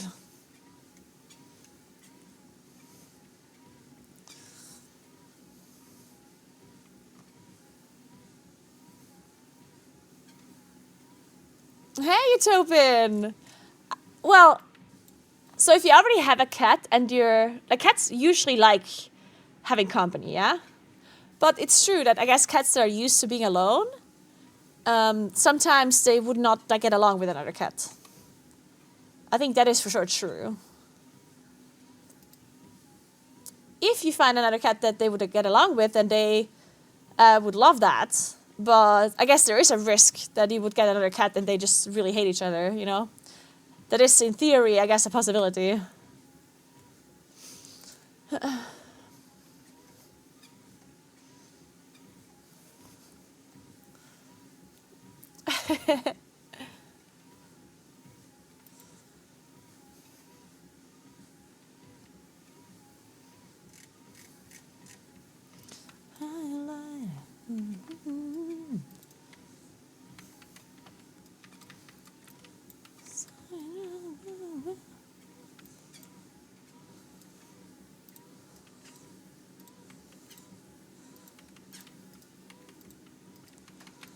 Oh.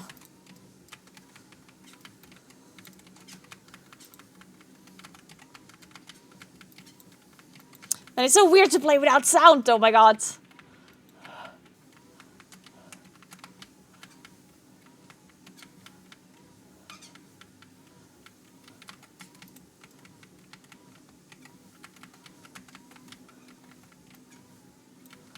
Oh my god.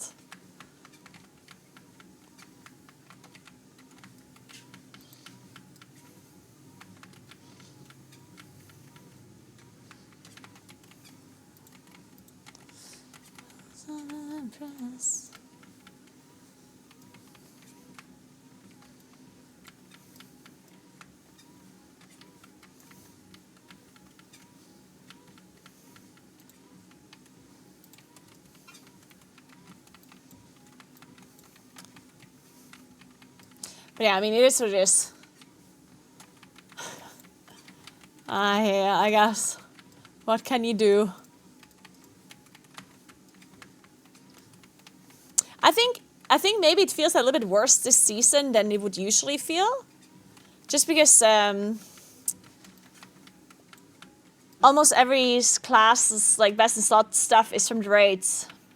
And the myth track was increased too. Like I think this season is probably feels much worse than previous stuff, because previously M+ gear overall wasn't as much worse as raiding gear, but this season I guess it's definitely a big difference.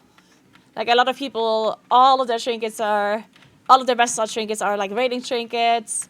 The myth track overall level was increased, which means that if you don't have myth track items, you generally are already going to be quite a bit behind in item level anyway. So yeah, as a only Mythic Plus player, this season feels particularly worse than previous seasons.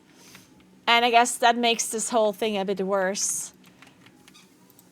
Because the downside for Mythic Plus players is not only that they cannot get the gear with the dinars. The other point is that the raiders can get the gear, you know? So it's actually a downside. Like the dinars not only are not an upside, they're also in addition a downside. Because now all of the mythic raiders will have the items that they want. For sure. They get it guaranteed, right? In the before, if the dinars would not be a thing, then I guess there would be a chance that you know, a Mythic Raider does not have a certain item because, you know, didn't drop her or whatnot. But when the Naguaras come out, then obviously the Mythic Raider will have the thing that they want. Which I guess puts a little bit of a bigger discrepancy between like Mythic Raider gear and plus player gear. So I guess maybe for this season it feels a little bit worse than it would be otherwise.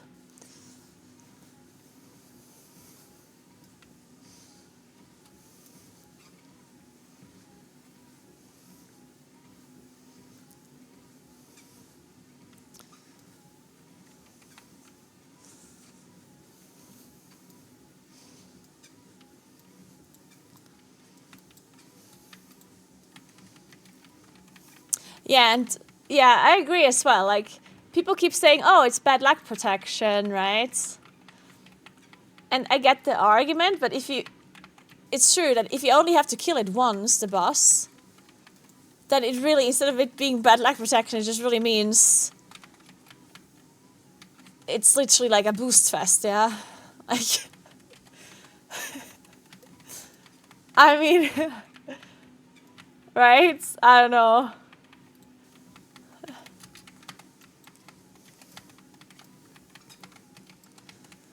Because if you, like, let's say you kill a boss one time and you don't get the item that you want, like, do you really need bad luck protection because you didn't get it the first time you killed a boss?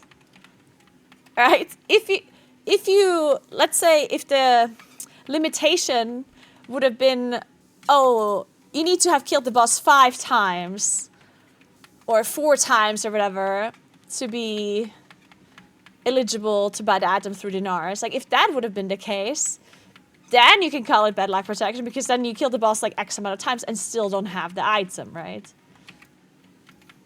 But killing the boss once and not getting your item, that's not bad luck. That's just like normal, right?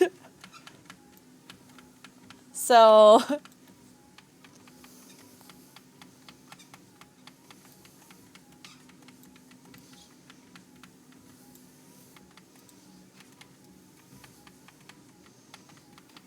ah, fuck.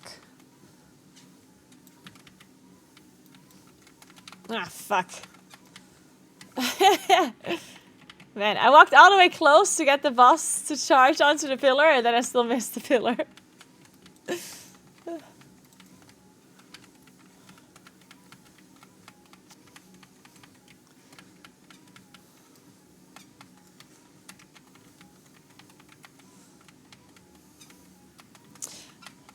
To be fair, gear doesn't really matter for 99% of players, since every few people need this gear. Okay, that's like a bad argument to make though, because it doesn't matter if you need the gear or not, yeah? People want items, that's why you play the game. And people play the game because they want items, they want their character to be stronger. Like, right? So like, to say that you don't need it, I mean, what kind of argument is that? Like, that's not really, like, that doesn't really make sense. Because, yeah, you're right. You don't need the gear for certain things, but what? Should I just stop playing the game? Or, like, stop farming gear? Or stop equipping the gear because I don't need it, you know? It's like saying, oh, well, Liquid killed Gallywix with item level... I don't know what item level they had, but let's just say they had 660. Does that mean that no one else should equip more than 660 because they don't need it? Like, because Liquid killed it with 660, so, like, you know what I mean? Like, just because you don't need something, it doesn't mean that it doesn't make everything easier with more items. Literally everything that you do is easier with more items in the game. I don't want to say everything, but, like, everything that requires for you to play your character. Every plus dungeon level is easier with more gear. Even if I do a +5 key, it's going to be easier if I have more item level. Right? Do I need high item level to do a +5? No. But will it be easier? Yes.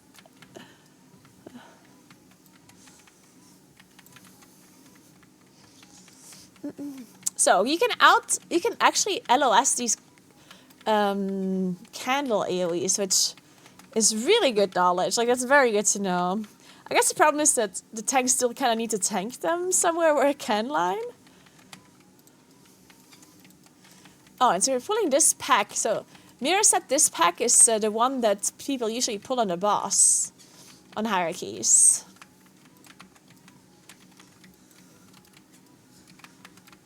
Let's see.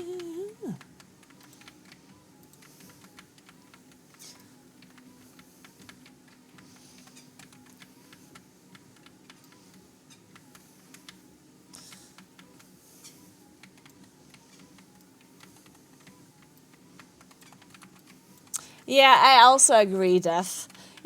Maybe it's not necessarily like or maybe instead of the dinar system,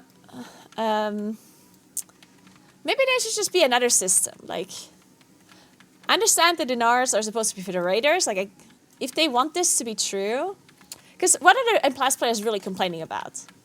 Like, I think, like, the M+ players clearly are complaining about the dinars not being like myth track for them. Like, I get that, right? But why are they complaining about that?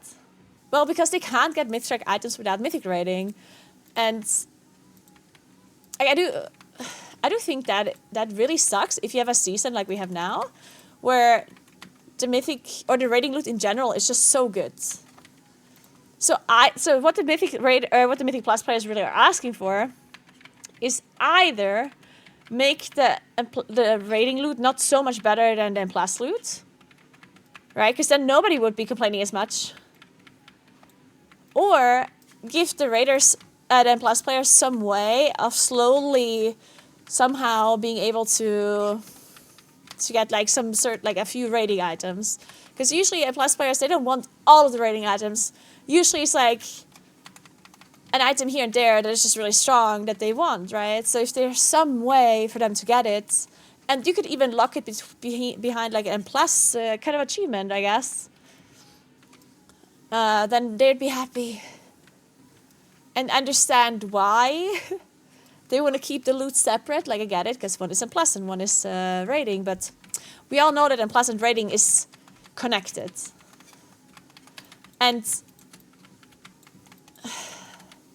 like, they even like admit to that being true when they don't separate, because Blizzard obviously does not separate M+ and rating completely, right? It's not a fully separated kind of content like PvP is, for example. PvP is completely separate to PvE for a reason, right? They made sure that it's so separate that no PvP player needs PvE gear, no PvE player needs PvP gear. They just separated it, right? Which makes sense. For M+, they're not doing that, even though they would be able to, yeah? Like, they would be able to say, this gear only works in M+, this gear only works in a raid. Like, there would be stuff they could do to completely separate the two things. But they're not doing that, and that's a good thing, right? Fuck, it one-shots me. So, like, they're definitely purposefully not dividing the two different content, right? Which I do think is a good thing. Like, I don't think they should be separating the two things completely. Oh. Okay, I guess we're leaving. We definitely could have timed this still. Oh well. Never bloodlust this boss. You guys are stupid. Okay. Alright then. Okay then.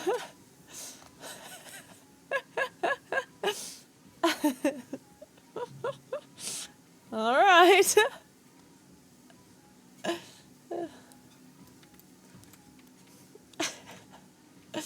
Well, we tried. Priest got tired of being the only one lighting the candles. What do you mean? I was lighting 2 candles every time. Did you not? Every time. Did you not like? I mean, the others didn't light any candles because they're melee players, yeah?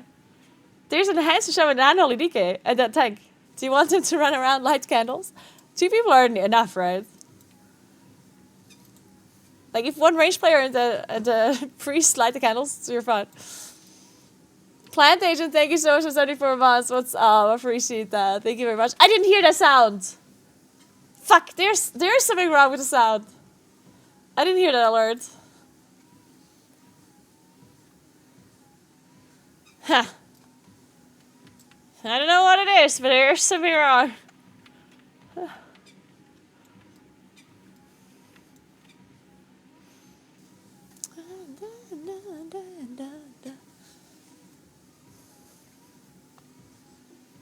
This is kind of a unique situation where imposterings are dog shit. Yeah, I do think so as well. Nobody was complaining when Puzzlebox or IQD was as good as they were in Shadowlands and DF. And they were... There's way more examples.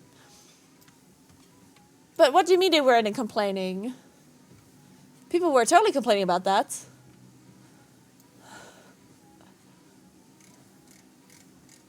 Wait, what just happened? What? What? Oh! I don't know, I just bought a pot for my tomatoes and my bell peppers with throne. Oh, thank you so much. It is so nice of you. Thank you. Guys, you should see my tomatoes. They're huge now. I came back from LA and I looked at my tomatoes. I'm like, what the fuck? Wait, I gotta show you my tomatoes. Look how huge they are. You see them? Look, they're big and grown up. Look at them. Oh, thank you so much, Anonymous, for gifting one of the pots. That is amazing. Thank you. Thank you very much. Yeah, they're growing so fast.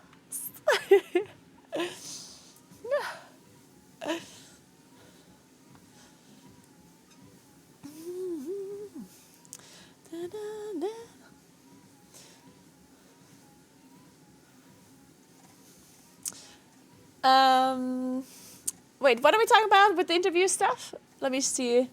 Hey, Mika.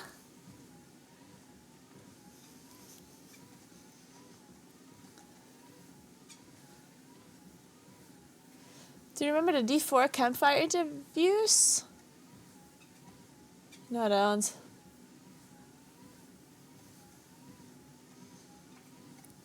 What are we talking about with the interviews? Spizzo gave their opinion in an interview with Max 2 months ago. Scary Start was asked about dinars and explained their thought process. It's on YouTube. What did he say? Like, you mean with it being like a bad lag protection thing? Yeah, okay, but then, as I said, like, there's 2 problems with their thought process then. Number 1, is it really a bad lag protection if the restriction is to have killed the boss only once? Because what is bad lag protection? If you have them on, like... We used to have bad lag protection for legendaries in Legion, for example, right? And how did it work? Well, you did something that... You did content that was eligible to give you a legendary. If you didn't get a legendary, then your chance of getting a legendary next time you do eligible content that drops legendaries was increased. Then you did the other content. If you did not get a legendary again, same thing happened. You got bad lag protection, meaning that your chance of getting a legendary next time you do this content was increased. And so on and so on and so on, right? At some point, your bad lag protection was so high that you almost got guaranteed a legendary, right? That's bad lag protection. It's supposed to protect you from doing something over and over and over and not getting the thing that you want. So how are dinars bad lag protection if everyone that killed the boss once can get the thing? Because then there's a person who killed the boss once and can get the item, and then another person has killed it 20 times and can't get that, or can also get the item, obviously, but clearly the person that has killed it like a lot of times, that person would need the bad lag protection, while the other person killed it once do they really need the bad lag protection in that case? I guess not, right? So to say that Dinars had bad lag protection is kind of like strange.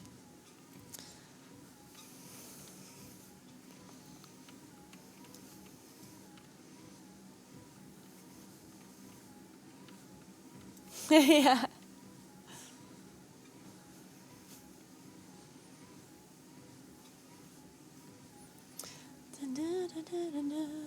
This is bad luck guarantee, yeah, kinda. Heavy Katoru.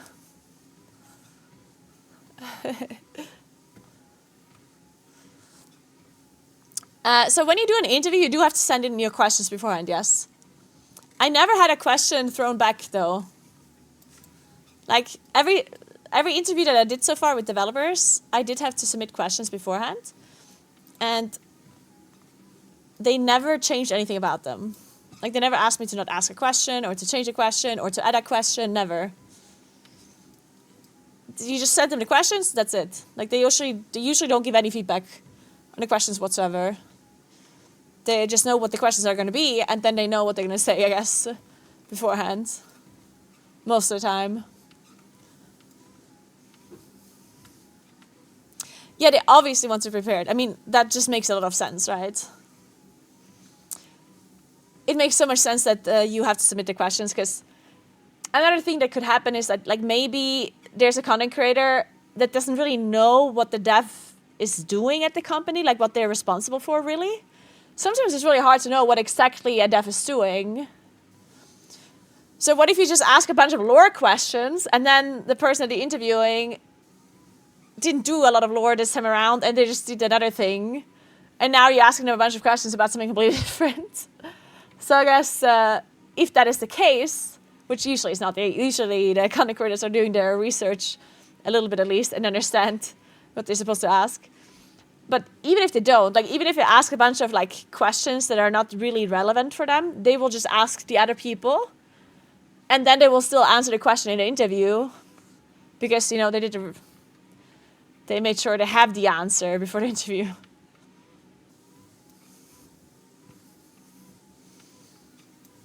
That was my point with Max and Dretno's interview about the Nars. The person in question had a tailor-made answer. Yeah. I guess that's possible that they just had to ask someone else. They didn't know much about it or whatnot.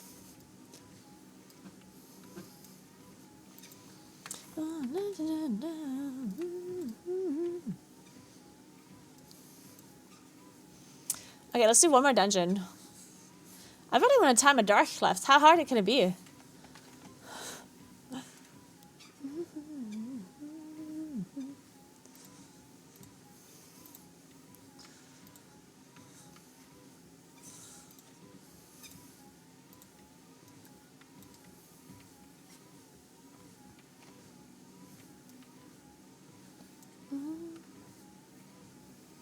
But anyway, like, I'm not as upset about the Dinars as it might seem. I just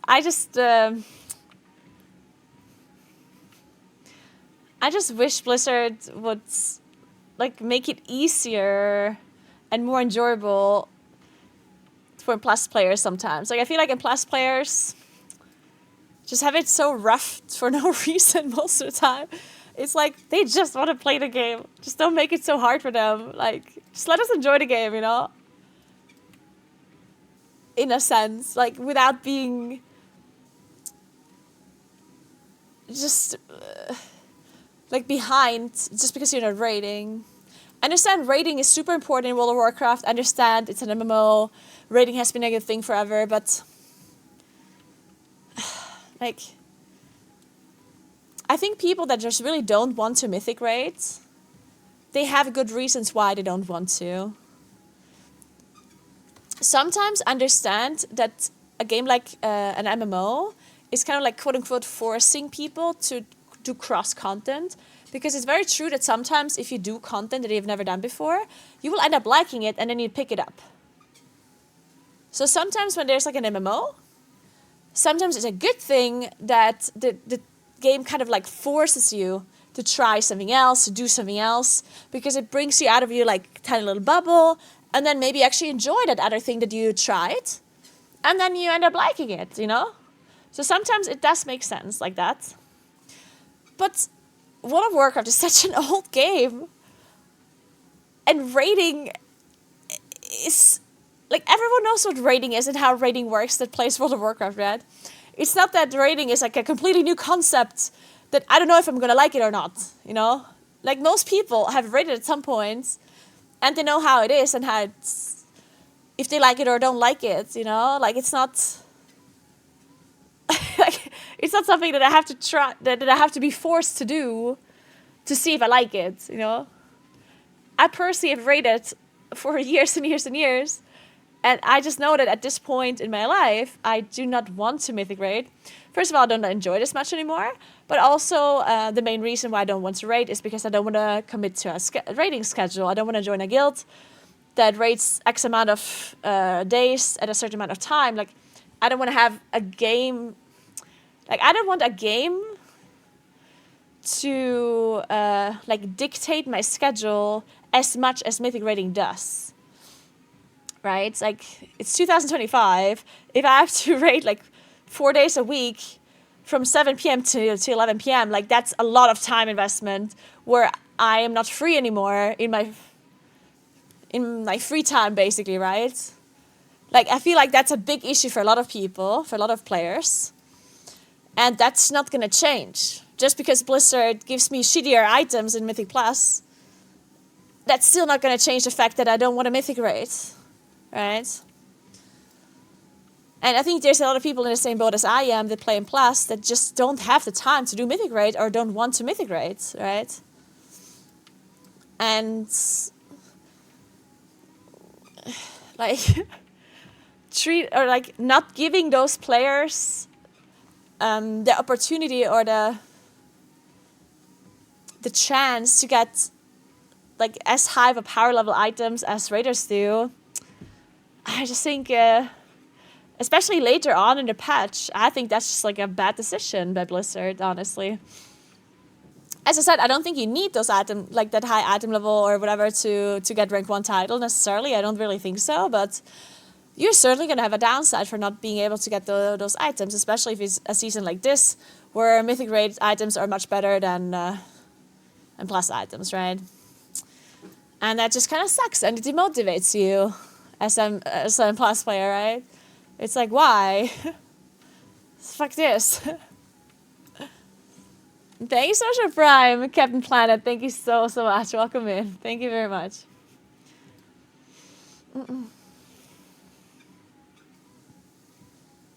For me, it's not even solely about Mythic Track. Like having 5 BIS pieces locked behind raid. Yeah. And being at the mercy of the RNG of the vault just feels the dog water. Yeah. Yeah, that's another thing, right? Even if you would be happy with hero track items, because I personally would be happy with hero track items too. For some of the trinkets and stuff, right? Obviously, a weapon, I'm not going to use hero track, but for a trinket, even the hero track items are better than the myth track items from M+, right? But as I said, like, I don't have a guild. I don't want to like have a certain raid schedule. So what are my opportunities to get items while pugging? First of all, pugging raids fucking sucks. Yeah. And then you need to either like somehow win the RNG lottery on a trinket that drops when you kill the boss on a pug, or you get it from the vault, which... And I understand Dinar is going to help with that eventually, but like, even that just kind of sucks. Yeah.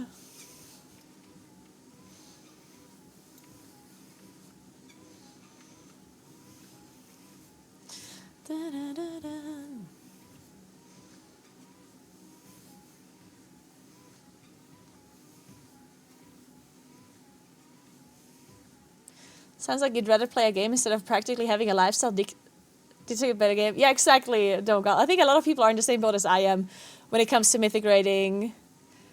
Just like not wanting to commit as much time, or like having your weekly schedule being so like narrowed down by like that schedule that is required if you want to be mythic raiding, right?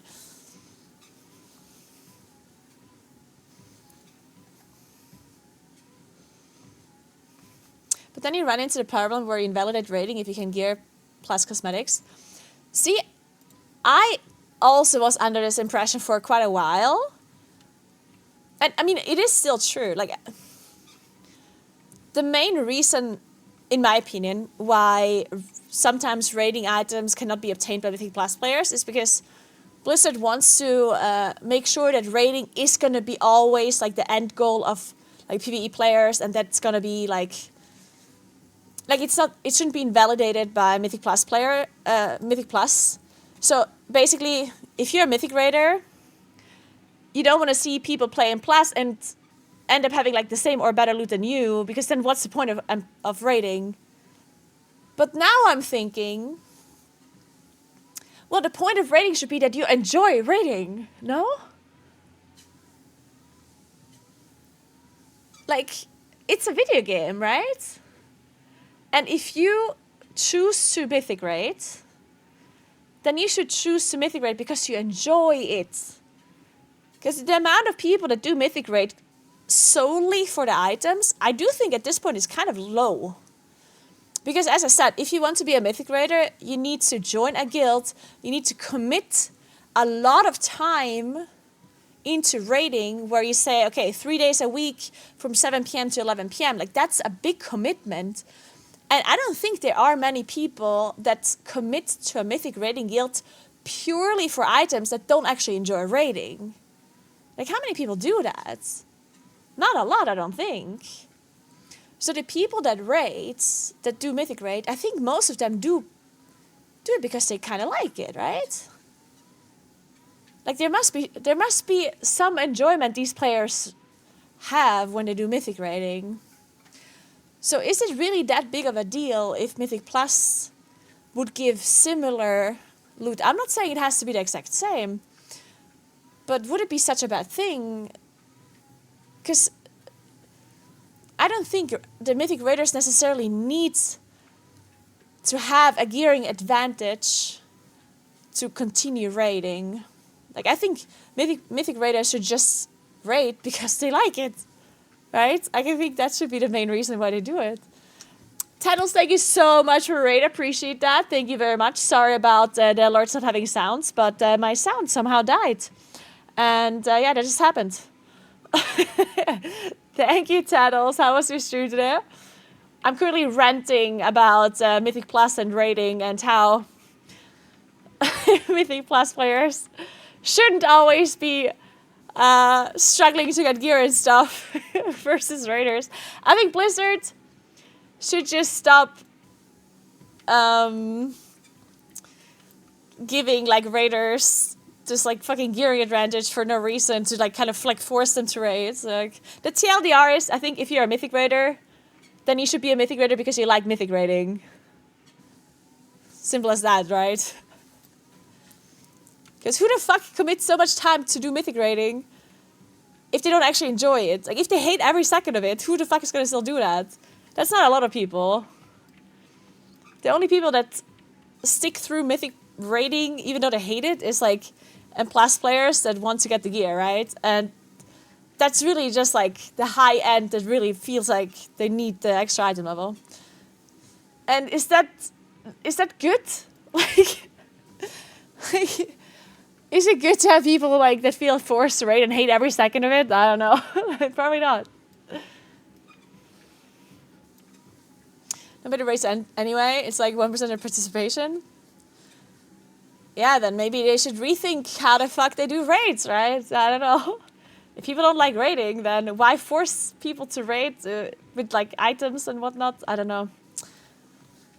It's an interest. Like, I don't know.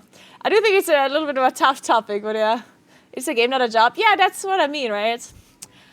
I do think that Blizzard, like, I understand, like, it's an MMO. It's raiding has been the most important thing this whole time. Like, I get all that. But at some point, you have to accept the fact that people just don't like that part of the game as much anymore as they used to. And does it really help the game if you're just kind of like forcing people to do that content if they don't like it? Like, who's gonna be helped? What's that gonna do, you know? If they feel like they're wasting money because they put so much time into raid design, and then no one's playing the content. Like, if that's the reason, well, then maybe reconsider like how you're designing the raids and how much like time and effort and money you're putting into it, right? Because I understand like the race to first is a big thing, and I don't want the race to first to go away, obviously. But even the race to first, they don't care about the first 6 bosses, the first 7 bosses, right? They care about the last couple of bosses, right? So even for the race to first, they wouldn't need 10 bosses. Like, if you care about the raids mainly for the race, well, then first of all, they could create less bosses. Or they could like, I mean, there's a bunch of things they could do, right? I don't know. I do think that overall, the game is like at a point where I feel like just focus on Plus maybe a bit more. I don't know. Or at least give them Plus players. Like, I don't want to say give them more gear, but like make sure that an Plus player feels like that they can fully enjoy the game without constantly having this feeling that they're behind because they're not raiding. Because it's just demotivating, and it makes people want to stop playing, right? And the majority of the player base is like are Plus players, right? There's certainly more Plus players than there are raiders. And if all of those Plus players always feel behind, that they're not getting as much attention as like a raider gets and stuff, then what's the, like, why? Like, as an Plus player, I would feel like I'm getting the most out of the game by playing in Plus, right? And I think that's something that I feel like we should change for sure.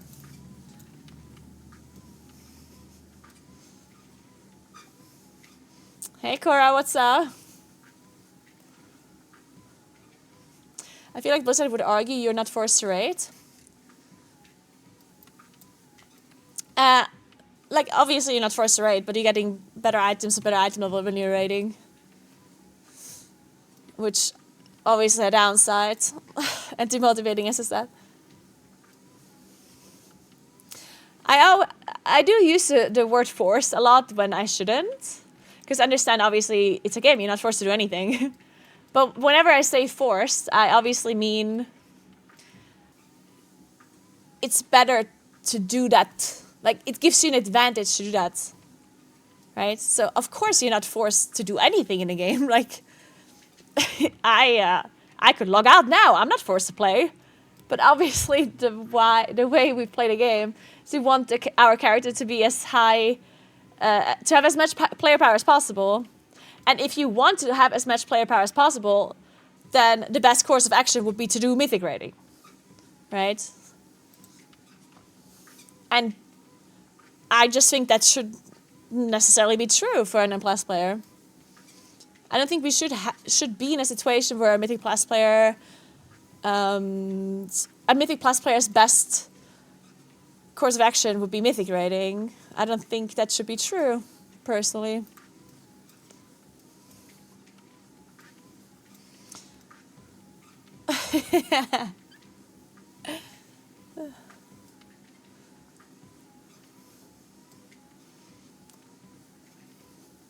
What about a raider who's missed from M+? Yeah, the same thing. People always, whenever I bring up this argument, people always like turn it around and be like, oh, but raiders have to play M+. And I'm literally, I want the same thing for you. Like, I'm not trying to, this is not supposed to be like a player versus player fight. Like, I hate raiders. Like, they should not, like, I listen, like, this is nothing against players. Like, I want raiders, if you only enjoy raiding and you don't like playing in Plus, I want you to only raid and get the most out of it. I would argue the same thing for you. Because it's a video game, right? I don't want people to play things that they don't want to do. Like, that's why. So if you like Mythic raiding and you love it and you hate Mythic Plus, then I think you should also be able to raid without having to play in Plus and get like the best player power. Like, your best course of action to get the most player power, in my opinion, should be mythic rating then, right? Or rating in general. And understand it's an MMO and there's like things you have to do and like grind and blah blah blah. Like I get that, but at least you should have like a way to get to your best in slot gear without. Maybe you get it slower, but at least there should be like an end. Like at least there should be a possibility for you to get best in slot gear through the content that is your main content. You know. So let's say you're a mythic raider. I don't think it's really possible to say, hey, you can get all of your gear through mythic rating. Like, obviously, there will always be like some kind of grind that you have to do if you want to get stuff like quicker, like on the way, like steps on the way, right? But if there's like let's say you're a mythic raider, but your best in slot trinket is like a myth track dungeon trinket. I don't think that should be true. Like that's what I'm arguing.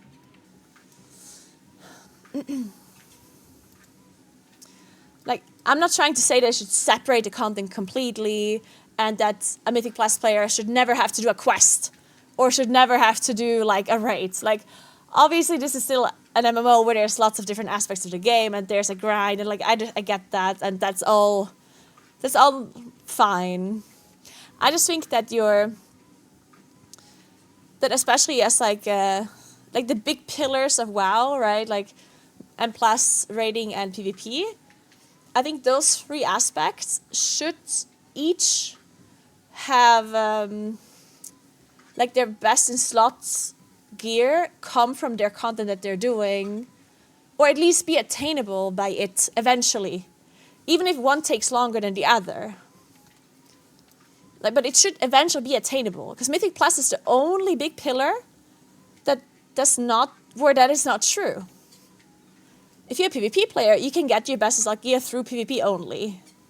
If you're a Mythic Raider, your best slot gear is almost always through Mythic only. Sometimes it is true that there's like a certain Mythic track trinket or a Mythic track offset item that is better for M+, and I think that also should not be true. But generally speaking, your best slot gear is available in the content that you're doing, right? Of course, to get to that point where you can get the gear, it would be beneficial for you to do Mythic Plus, right? But theoretically speaking, as a Mythic Raider, you could not step foot into M+ and still have the opportunity to get Mythic or best slot gear eventually, right? Obviously, that wouldn't be ideal, and your guild might probably kick you. Because if you're doing Mythic raiding without ever doing M+, you're going to be under-geared quite a lot, right? So it's not the optimal way, obviously, but at least eventually you would be able to get it. And as an M+ player, that's like the only type of player that from the big three pillars where you will never be able to get your best slot gear if you don't do something else. It's actually just not possible. And I think that's a flaw in the game when there's so many people that like playing M+, that their main content is M+, and they just don't have the time or opportunity or want to do Mythic raiding, right? I just think it's demotivating.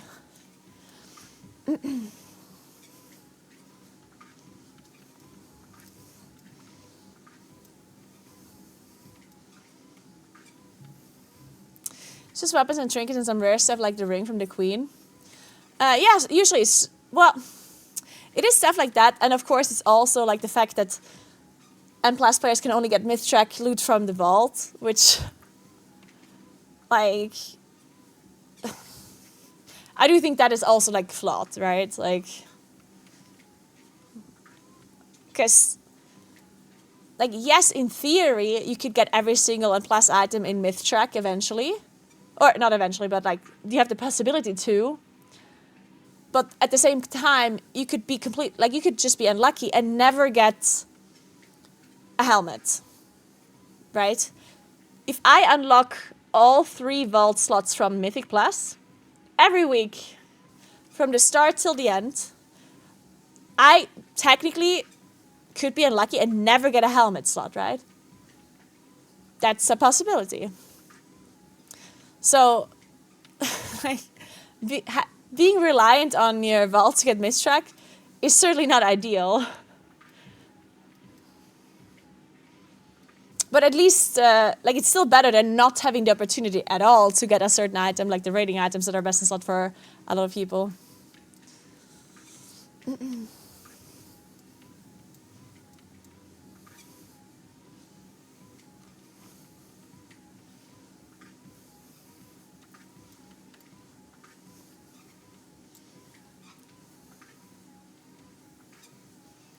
Well, with the Nars, you need to boss kill once. This can't be too much to ask.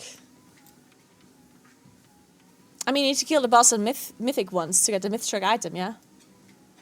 And that is a lot to ask. Like, that's not just a thing you do. I can't just go and kill all Mythic bosses because I feel like it. Like, that's not really something that just happens.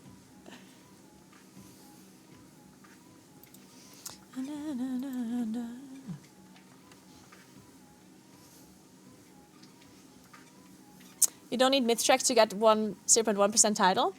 I agree, that does not matter though. Like people always argue, oh, you don't need a certain item. Like, yeah, you're right. Does that make me feel good though, that I'm playing Mythic Plus and I will never have the opportunity to get my best in slot gear? Like, is that how M Plus players should just feel forever? You know? And yeah, you don't need certain item level, but everything becomes easier the more item level you have. People always think, oh, you don't need this item level to kill a boss. But now we're talking about breakpoints at that point, right? Like let's look at the raceable first, for example, right? Sometimes the best guilds in the world kill a boss just so like tightly that if they had like a little bit item level less, they wouldn't be able to kill it. Like it's literally just barely possible. They're just like slightly over the possibility of killing it. If they would have any less gear, it would be mathematically impossible, right? And people talk about that. It's like, oh, you don't need it. Yeah, but what do you mean you don't need it? Literally every single part of a Mythic Plus dungeon is easier the more item level you have. Every single part of it. So do I need more item level? No. Does it make everything easier? Yes. Do I want more gear? Do I want to do more damage? Yes. Do I want to have more HP? Yes. Right? So this kind of arguments that you don't need it is like, I feel like it's like a stupid argument. Because yeah, of course you don't need it. But do we want more power? Yeah. That's the reason why we play the game, right? We of course want to clear the content and we want to be as powerful as possible while doing it.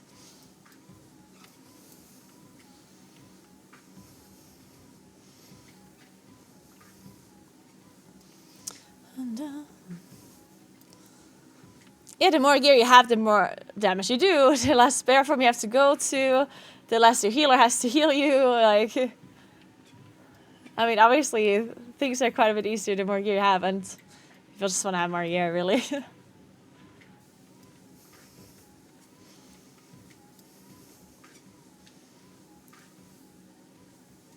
The gamer rule of if this number belongs to me and it goes up, yeah, exactly.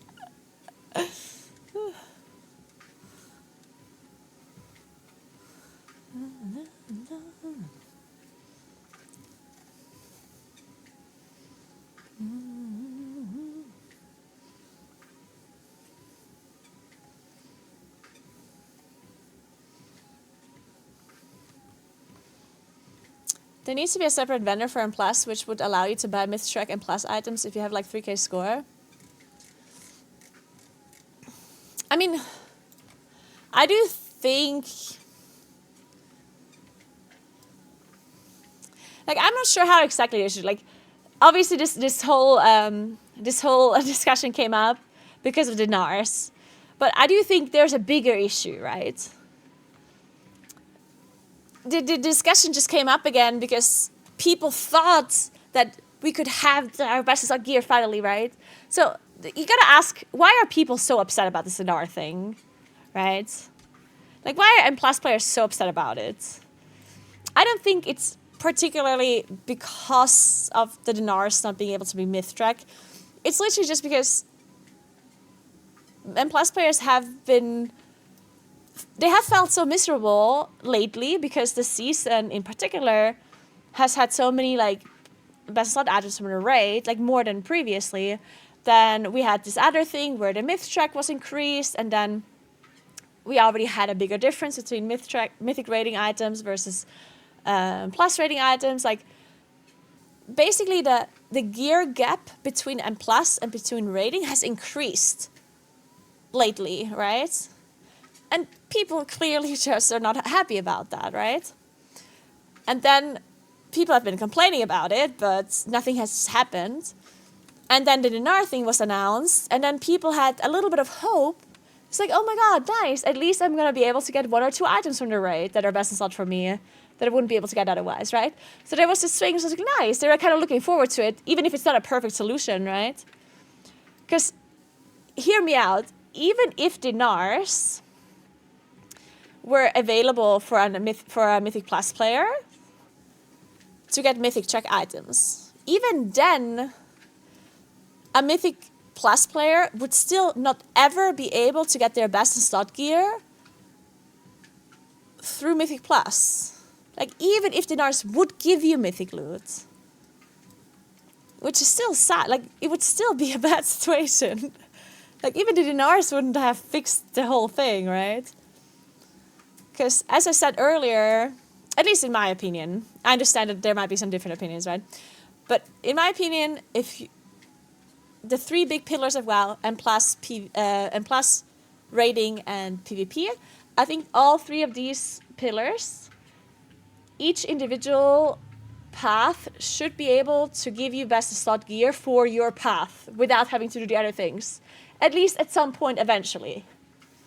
I'm not saying that a plus should give you best slot gear at the end of dungeon chest on a +7, you know, like, I'm just saying that I do think that your path to victory should be able to be achievable within your pillar, which is not true for Mythic Plus players. And I think that's a problem. And even Dinar wouldn't have fixed that, because Dinars are limited, and some people have like 6-7 items best in slot from the raid, right? So Dinars wouldn't even have fixed that issue. It would have just made it a little bit less problematic. And then when people had this thought where it's like, oh my god, I can get like 1 or 2 best slot items, right? And they were like really looking forward to it. And then they're like, actually, no, you're not gonna get it, because you need to kill the mythic boss at least once. Then people got, I think it was just like this thing where their hopes were crushed, and it made them like really upset about it. And now people are complaining about the whole thing a lot.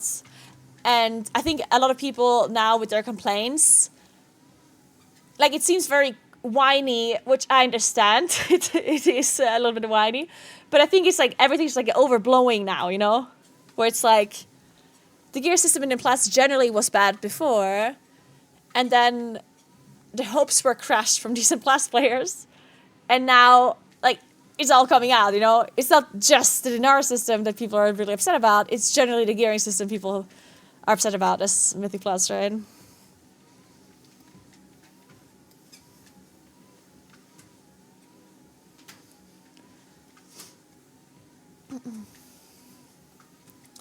Yeah, exactly. What if you play 2 specs or 3 specs as well, right? Like, yeah.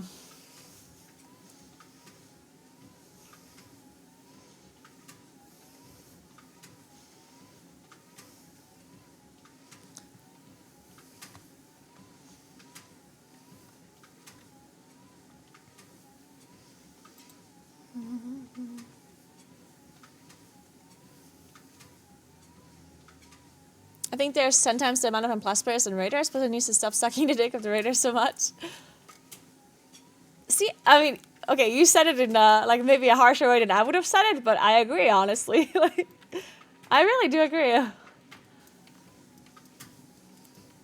And don't get me wrong, like, I'm not trying to make this, like, against raiders or something, because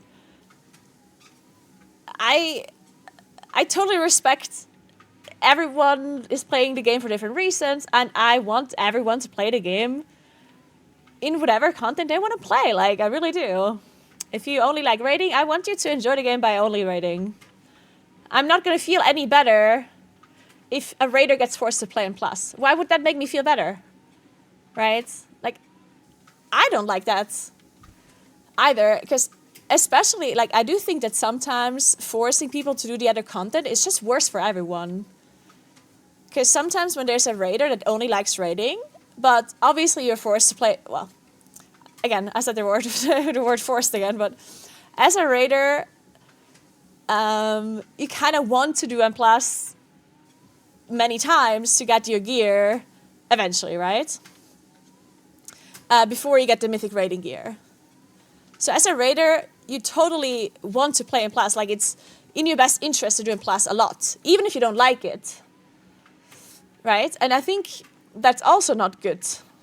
Not only is it bad for the player that doesn't want to do in Plus, but it's also, honestly, it's also bad for Mythic Plus players sometimes, because you have a person in your group that doesn't want to be here, right? Like imagine you're doing a dungeon, and you have like 2 people in the dungeon that just want to get it over with because they need to do it. Well, that player is not going to be as motivated to be in there, and they're probably not going to be as knowledgeable about it, and they're not going to be willing to learn a lot because they don't like the content that they do, right? So they're just like kind of like slugging through it. And that's not really nice for the other M+ players either that are in the group, right? So I personally think no one is being helped if you force like people to do one content they really don't like doing, you know? Like, what's the benefit? Why do I want a raider to be forced to do M+? I don't.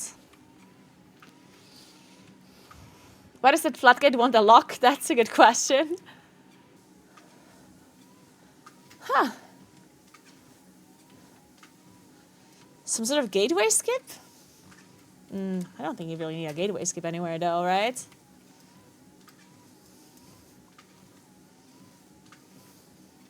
You're biased because you're an M+ player. But biased towards what? So I have it better as an M+ player?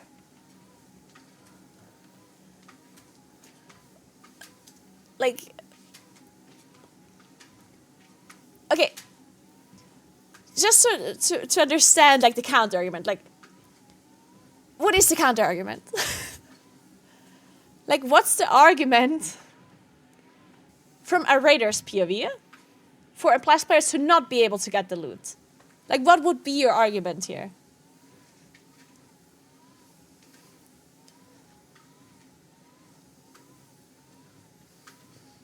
Because I just don't see it, you know? I don't see what the benefit would be for a raider for an M+ player to not get the loot that they need or want. Like, what's the downside for you as a raider in that case? Right? Like, how does it impact you negatively?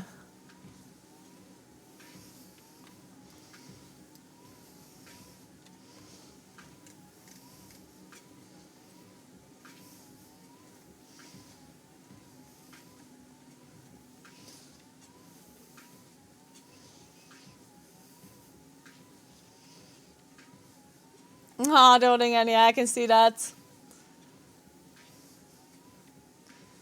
I doubt there's a lot of people who would keep their slots in Sea Guilds if they didn't do weekly keys at least. Oh no, yeah, I 100% agree. No, for sure. Like, you definitely kind of need to do M+ as a Mythic Raider. For sure. I do think the important part though is that you don't need your best in slot gear can be fully obtained from the raids almost all the time. Of course, sometimes there's like a trinket or something that is not available, and as I said, I also don't want that to be true either for a raider, right? I basically would want a raider to have their best slot gear be fully attainable from the mythic raids. as well. Like, if an Emplast player has like 2 best slot trinkets on the raid, I think that's also bad, right?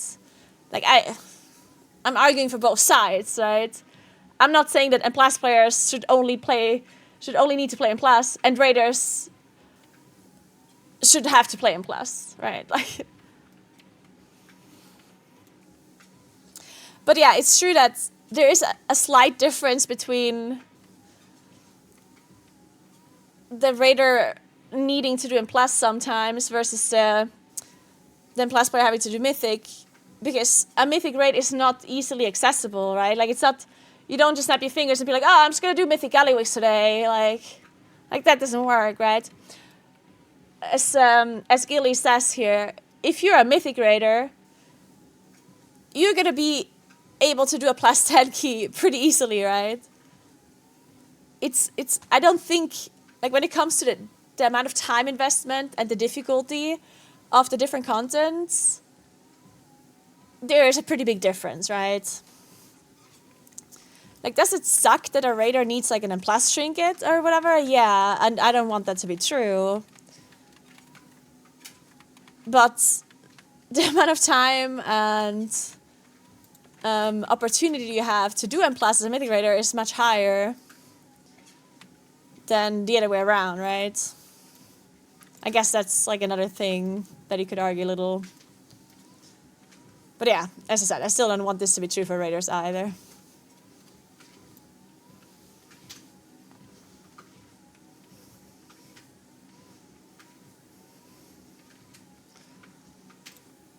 It's about effort versus reward. I'm sure Naguura would be completely okay if she could get Mythic Tracker raid loot when it's locked behind timing all 15s, for example.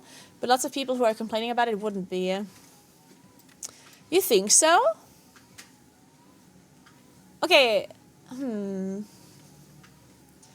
Because I agree, like, if Mythic Track raiding loot or Mythic Track and Plus loot would be available to achieve or to be obtainable in Mythic Plus, then I do think, of course, it should be gated behind something that requires some type of like commitment to Plus, right? Just like Mythic raiding requires a lot of commitment and time, and it's difficult, right? I don't think a Mythic Plus player should just get Mythic Track items handed to them. Like, because that wouldn't make sense. Like, I do think that Mythic Track items, if they would be available in Plus, should be, of course, kind of like tied to some certain like high level like rating achievement or some other way, some other like cap or whatever, right? Because raiders don't get Mythic gear handed to them either. Like, they do have to do Mythic raids, right? It's not that any raider just gets Mythic Track loot. Like, you have to do Mythic raids. I just don't love the vault system.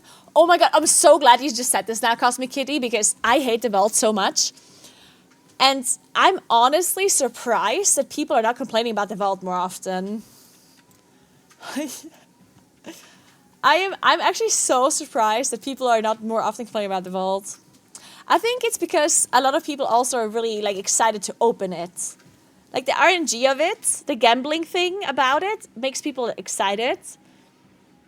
But I personally think like it's such a bad thing. Like I don't know. Like, the vault, in my opinion, is only bad. The only positive thing about the vault is like the dopamine you get from gambling, right?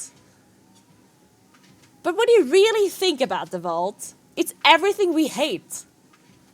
First of all, it's like, it's FOMO, because if you miss out on 1 week, you'll miss out on a Mythic Track item, yeah? Or however high you can get your vault to be, right? Depending on what kind of player you are. And you can't get it back. So either you unlock your vault every week, or you miss out on an item, right? It's the same with raiding as well, I guess. Like, if you don't clear a Mythic raid once, then you can't get an item from it, obviously, right? But yeah.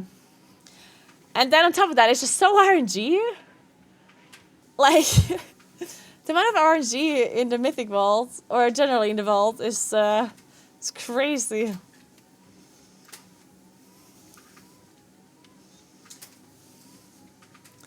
The Vault is better than what it was in BFA. Yeah, but that doesn't mean it's good, yeah? Just because it was better than a previous version of it doesn't mean that it's good overall.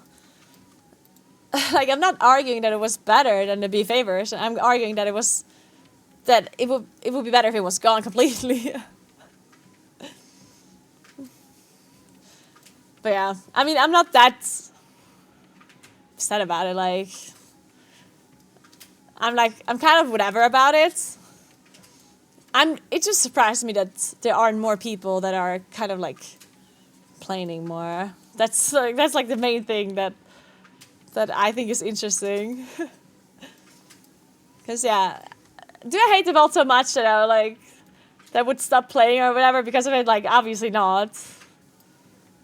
But I think there's a lot of people that have a very positive opinion of the vault, and I'm not really sure why.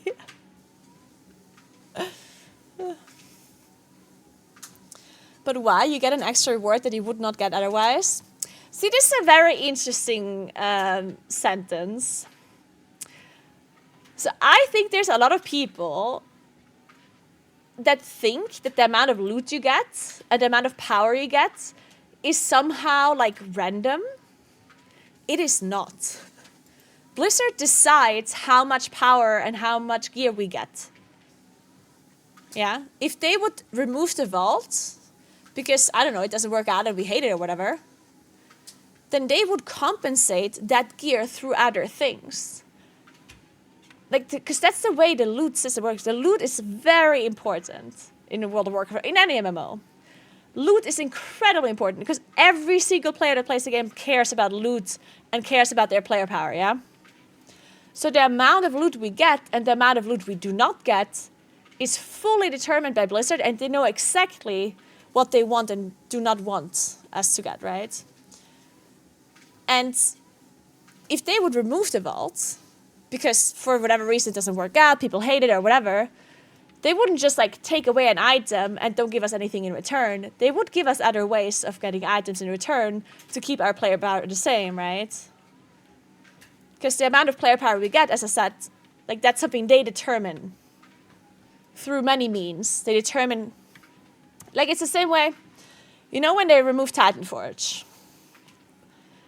When they remove Titanforge, they all of a sudden decided, oh, bosses drop less items now. Strange. Why is that? Oh, well, because Titanforge obviously had a lot of loot RNG within the item itself. So when you kill a boss, you got more items, but there was RNG if it was Titanforge or not, which meant that just because you got the item didn't mean it was best in slots. Right? But once they removed Titanforge, if you got the item, you had the item. Like, you were done. So to counteract the fact that people would get the loot quicker, the best slot loot, they had to reduce the amount of items you get per boss. And not only did they reduce the amount of items we get per boss, they also reduced the loot we get in M+. They also removed bonus coins. The amount of less sources of items we have now after they removed Titanforge is crazy when you really think about it. And why did they do that? Well, because they removed Titanforge, but they wanted our power level to be similar to what it was before. Right? And in your mind as a player, you want gear as fast as possible, right? That makes sense. Like, everyone wants to have as much player power as possible, as fast as possible. But if we would be able to get our gear super, super quickly, then you would lose motivation to play, because that's how these kind of games work. It's this like psychological thing where you're playing the game because you really enjoy playing the game, but there's something in the back of your mind where you have like a goal. And your goal is best slot gear. Once you have your best slot gear, a lot of people lose motivation to play. Maybe not completely and maybe not instantly. Like, it's not that you get the best in slot gear and you stop liking the game instantaneously and you never log on again. Like, that's not how it works, right? But as soon as people have best in slot gear, you will log on and you will play, but maybe you enjoy it a little bit less because there's no carrot for you to chase. And then the next day you log on and you play, and you again enjoy it a little bit less because there's nothing for you to gain anymore other than like score or whatnot. And at some point you're so demotivated you stop playing. And that happens a lot when you have your best in stock gear, right? So Blizzard has to kind of consider this because Blizzard doesn't want us to all have best in stock gear in 2 weeks and then we all lose motivation, right? So Blizzard has to kind of elongate the time it takes a player to get their best in stock gear. They cannot, well, I don't want to say they cannot, but they don't want to elongate the path to best in slot gear for too long either, though, because if it seems unattainable for players, then that's also demotivating, right? So they want the gear to drop, but they don't want it to drop too fast. So they have this like kind of different ways on how they can give you loot and how they can not give you loot, right? They can say how many items does a boss drop? How many items do you get from the vault? How many opportunities you get for a certain item? Like how many items can you craft? How many sparks do you get? Like all of these things are determined by Blizzard, right? They know exactly, okay, in like 2 months, people are gonna have X amount of crafted items, X amount of vault items, blah, blah, blah, right? So they know kind of the cadence of the loot and how fast people are gonna get their item level. And that's, as I said, like all determined by Blizzard. So whenever there is a way for you to get loot, if you don't like that way to get loot, you should not think that if they take that away, that they would just take it away and not replace it, because they will replace it. Because as I said, like the cadence for you to get item level, that's a predetermined thing that they are kind of figuring out. So if you say, for example, oh my God, I hate, I don't know, let's say I hate the way you get tier set from bosses, like with the tokens. Then you shouldn't say, oh, but I shouldn't complain about it, because if they take away the tier set from the bosses, then I can only get it through like these other 3 things, and that would mean I get the tier a lot like less often. Like that's not how you should think. If you hate the way you get tokens, you should just give the feedback and complain about it, honestly, because then Blizzard could be like, okay, maybe remove the tokens then, but we're going to give them more catalyst charges, or we're going to give them more uni tokens or whatever, you know. But in the end, Blizzard wants you to get the gear in a certain way, or in a certain cadence.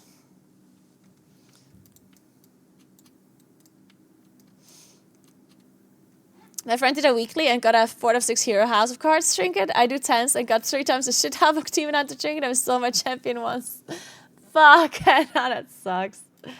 Ugh, yeah, I technically also have to do one-armed bandit, so I have the opportunity to get house of cards as well. I just don't want to. I don't wanna.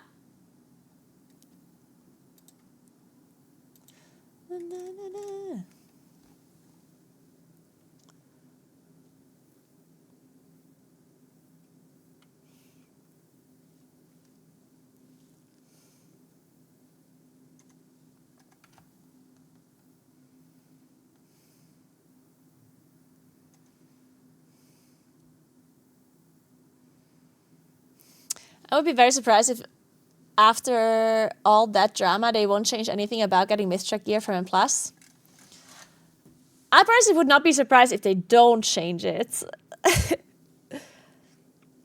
I think what Blizzard probably is going to do is that next patch, they're going to make sure that the discrepancy between rating items and plus items isn't as big as it is now. Because that's definitely like a big contributor to why people complain so much. But I think Blizzard is still like not gonna give M+ players the best stock gear through M+. Like there's a reason that they're not doing it, and they're just really stubborn about it, in my opinion. Sometimes, I do think there's sometimes, it would be a big decision, right? If Mythic Plus players would be able to get best in slot gear through Mythic Plus only without having to raid at all, that would be a big change to the game overall, and it might demotivate some people to raid, and it might lower the raiding player base a little, right? And I think they just don't want to risk that. And I think they're holding on to this opinion a bit too much. I do think sometimes Blizzard has this like, and I don't know this for sure, right? Like I can't read their mind, but that's like the only logical reason why I think they're not doing it. And it's just because they don't want the raiding player base to lower even more. But then I'm just like really wondering, like, why hold on to it as much, you know? Like, why try so fucking hard to keep the Mythic Raider base so high? Or as high as they want it to be, like I do understand, but then at the same time, like, is that really beneficial for the game in like the long, in like a bigger picture? Is it really like such a good thing for the game to keep Mythic Raiders around if they don't want to? I'm obviously talking always about if people don't want to, because obviously if you want to play Mythic Raiding, then you should obviously be able to, right? And you should continue to get content. But is it really beneficial to kind of like force people, quote unquote, to do it? I don't know. I don't think so personally, but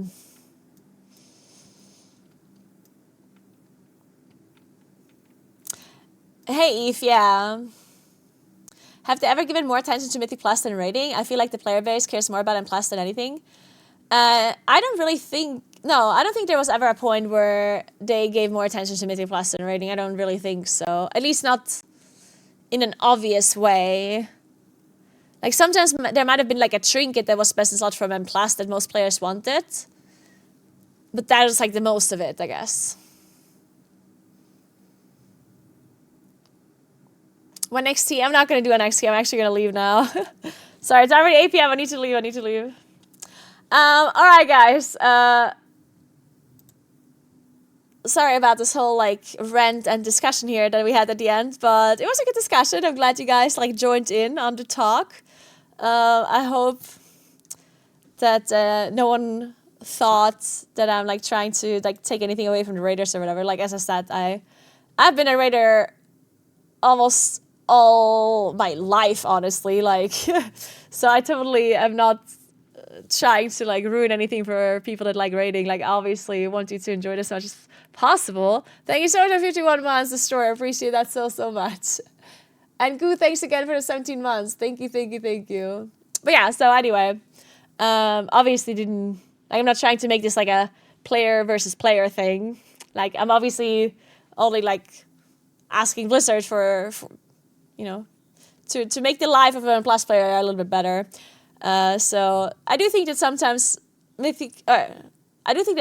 WoW players have this thing where they kind of like start like fighting against each other, and I think that's a bad thing. Like, generally, you know, when sometimes there's discussions that come up where it's like, oh, the top 1% versus casual players, or PvP players versus PvE, or even retail players versus classic, you know, like, I think there's sometimes this thing where people kind of like have it out against each other, and they, I don't know if it's like jealousy versus each other, I don't know, but sometimes they're very gatekeepy, and like, yeah, you're only like a good WoW player if you play this content, or if you do this or whatever.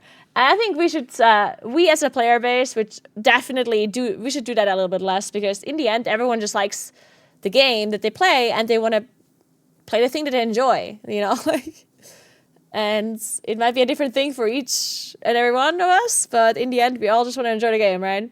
So whenever there's something that you really dislike about the content that you enjoy the most, then obviously giving feedback is great, but you shouldn't try to actively make other people have it worse. Like, that should never be like a thought process you have. And if you have the thought process, and think about why, like, is that? Like, what's the benefit for you personally as a player if other players have it worse that play different content than you know? Like, sometimes you really just gotta look back and be like, wait a second. What's the point for me if a hardcore World of Warcraft player has like a bad thing happening to them? Like, if it doesn't affect me in any way. Like, sometimes we should just unite more as players, you know?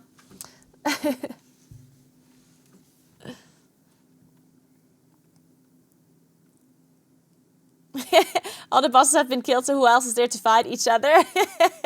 Good point, Animania. Good point.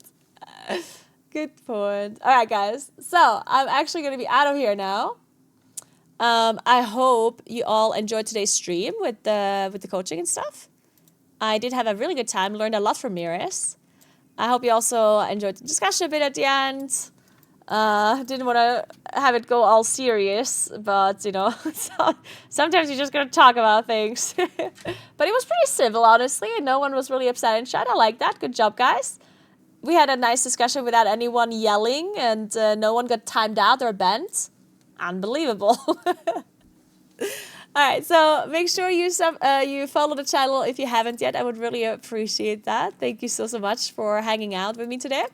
And as I said, tomorrow there's going to be Growl that is joining me for more coaching sessions. So we're going to go through the other couple of dungeons.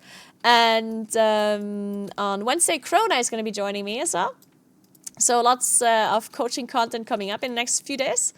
And if you guys are here and you enjoy my IRL content as well, then I will be doing an IRL cycling stream from Thursday to Friday. So 2-day stream, where I'm cycling with David to a lake. Then we're going to sleep there at the lake. And then we're going to cycle back the next day. That should be a lot of fun. So if you guys enjoy the IRL content as well, then definitely tune in on Thursday. I'm also going to be on front page on Thursday, actually. On Thursday, when I do the cycling stream, I'm going to be on front page, Twitch front page. So I'm really excited for that. That should be a lot of fun. That's going to be very cool. My front page slot is from 9 a.m. till 5 p.m. though, so it's pretty early. So my stream is going to start really early. And hopefully, hopefully we'll make it to the lake. But yeah, thanks for watching, guys. I'll see you tomorrow, maybe at around the same time as today. At around noon, probably. But Growl didn't answer yet when he's around. But I assume he's going to be around a little bit later.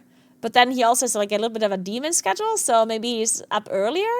I don't know. I asked him, and then I'll adjust my schedule depending on when Growl is going to be around, okay? And maybe we can also learn some healer stuff tomorrow, since Growl obviously is a healer. So maybe we can focus a little bit more on like survivability stuff and damage incoming stuff and whatnot. But mainly we're probably going to go through the 2 of the dungeons that are left, like TOP, Workshop, and Motherload. And maybe we redo Rookery to make sure we... to make sure I remember everything that Teddles explained to me. He's now Mage Main. Nice. But yeah, remember to follow my stream if you haven't yet. Check out my YouTube channel and subscribe to the channel if you want to see the videos there. I am uploading all of these coaching sessions in like a shorter version on my YouTube. So definitely check out the YouTube channel and give that one a follow if you have not.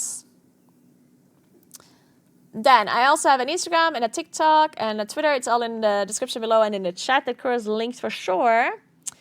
If you care more... If you want to know a little bit more about my schedule, streaming schedule, then I post what I'm up to usually on my Discord channel in a channel called Naguura's Thoughts and Plans. And I also have an Instagram channel, like an actual like Instagram like broadcast channel, I think it's called. Like if you go to my profile, it's just like join chat or join channel or something. And on that channel, I post when I'm like what I'm streaming the next day, and if I have like a schedule for a week, then I will post that there, and generally just a little bit more what I'm up to. So if you want to give that a follow, then go ahead. So now we're gonna host Meeres, of course, since Meeres was our lovely coach earlier. So we're gonna give him a host back as he's gonna do his mythic raid now. But yeah, I would appreciate a follow, guys, if you haven't. And thank you so much for hanging out. You're the best. I appreciate you very much, as always. I wouldn't be able to play video games for a living without you. Not only can I play video games for a living, I can also go cycling for a living. How fucking cool is that? I can cycle to a lake, sleep there, and then cycle back, and it's all gonna be work. Thank you, guys. You're the best as always. I hope you have a nice rest of your day. And I see you guys tomorrow, okay? Have a good one. And thanks for everything. Goodbye. Bye-bye. Enjoy watching Meeres. And make sure you say thank you to Meeres again for making me a better player. Even though he jinxed all of my keys. Oh, well. All right. Have a good one, guys. Tschüss.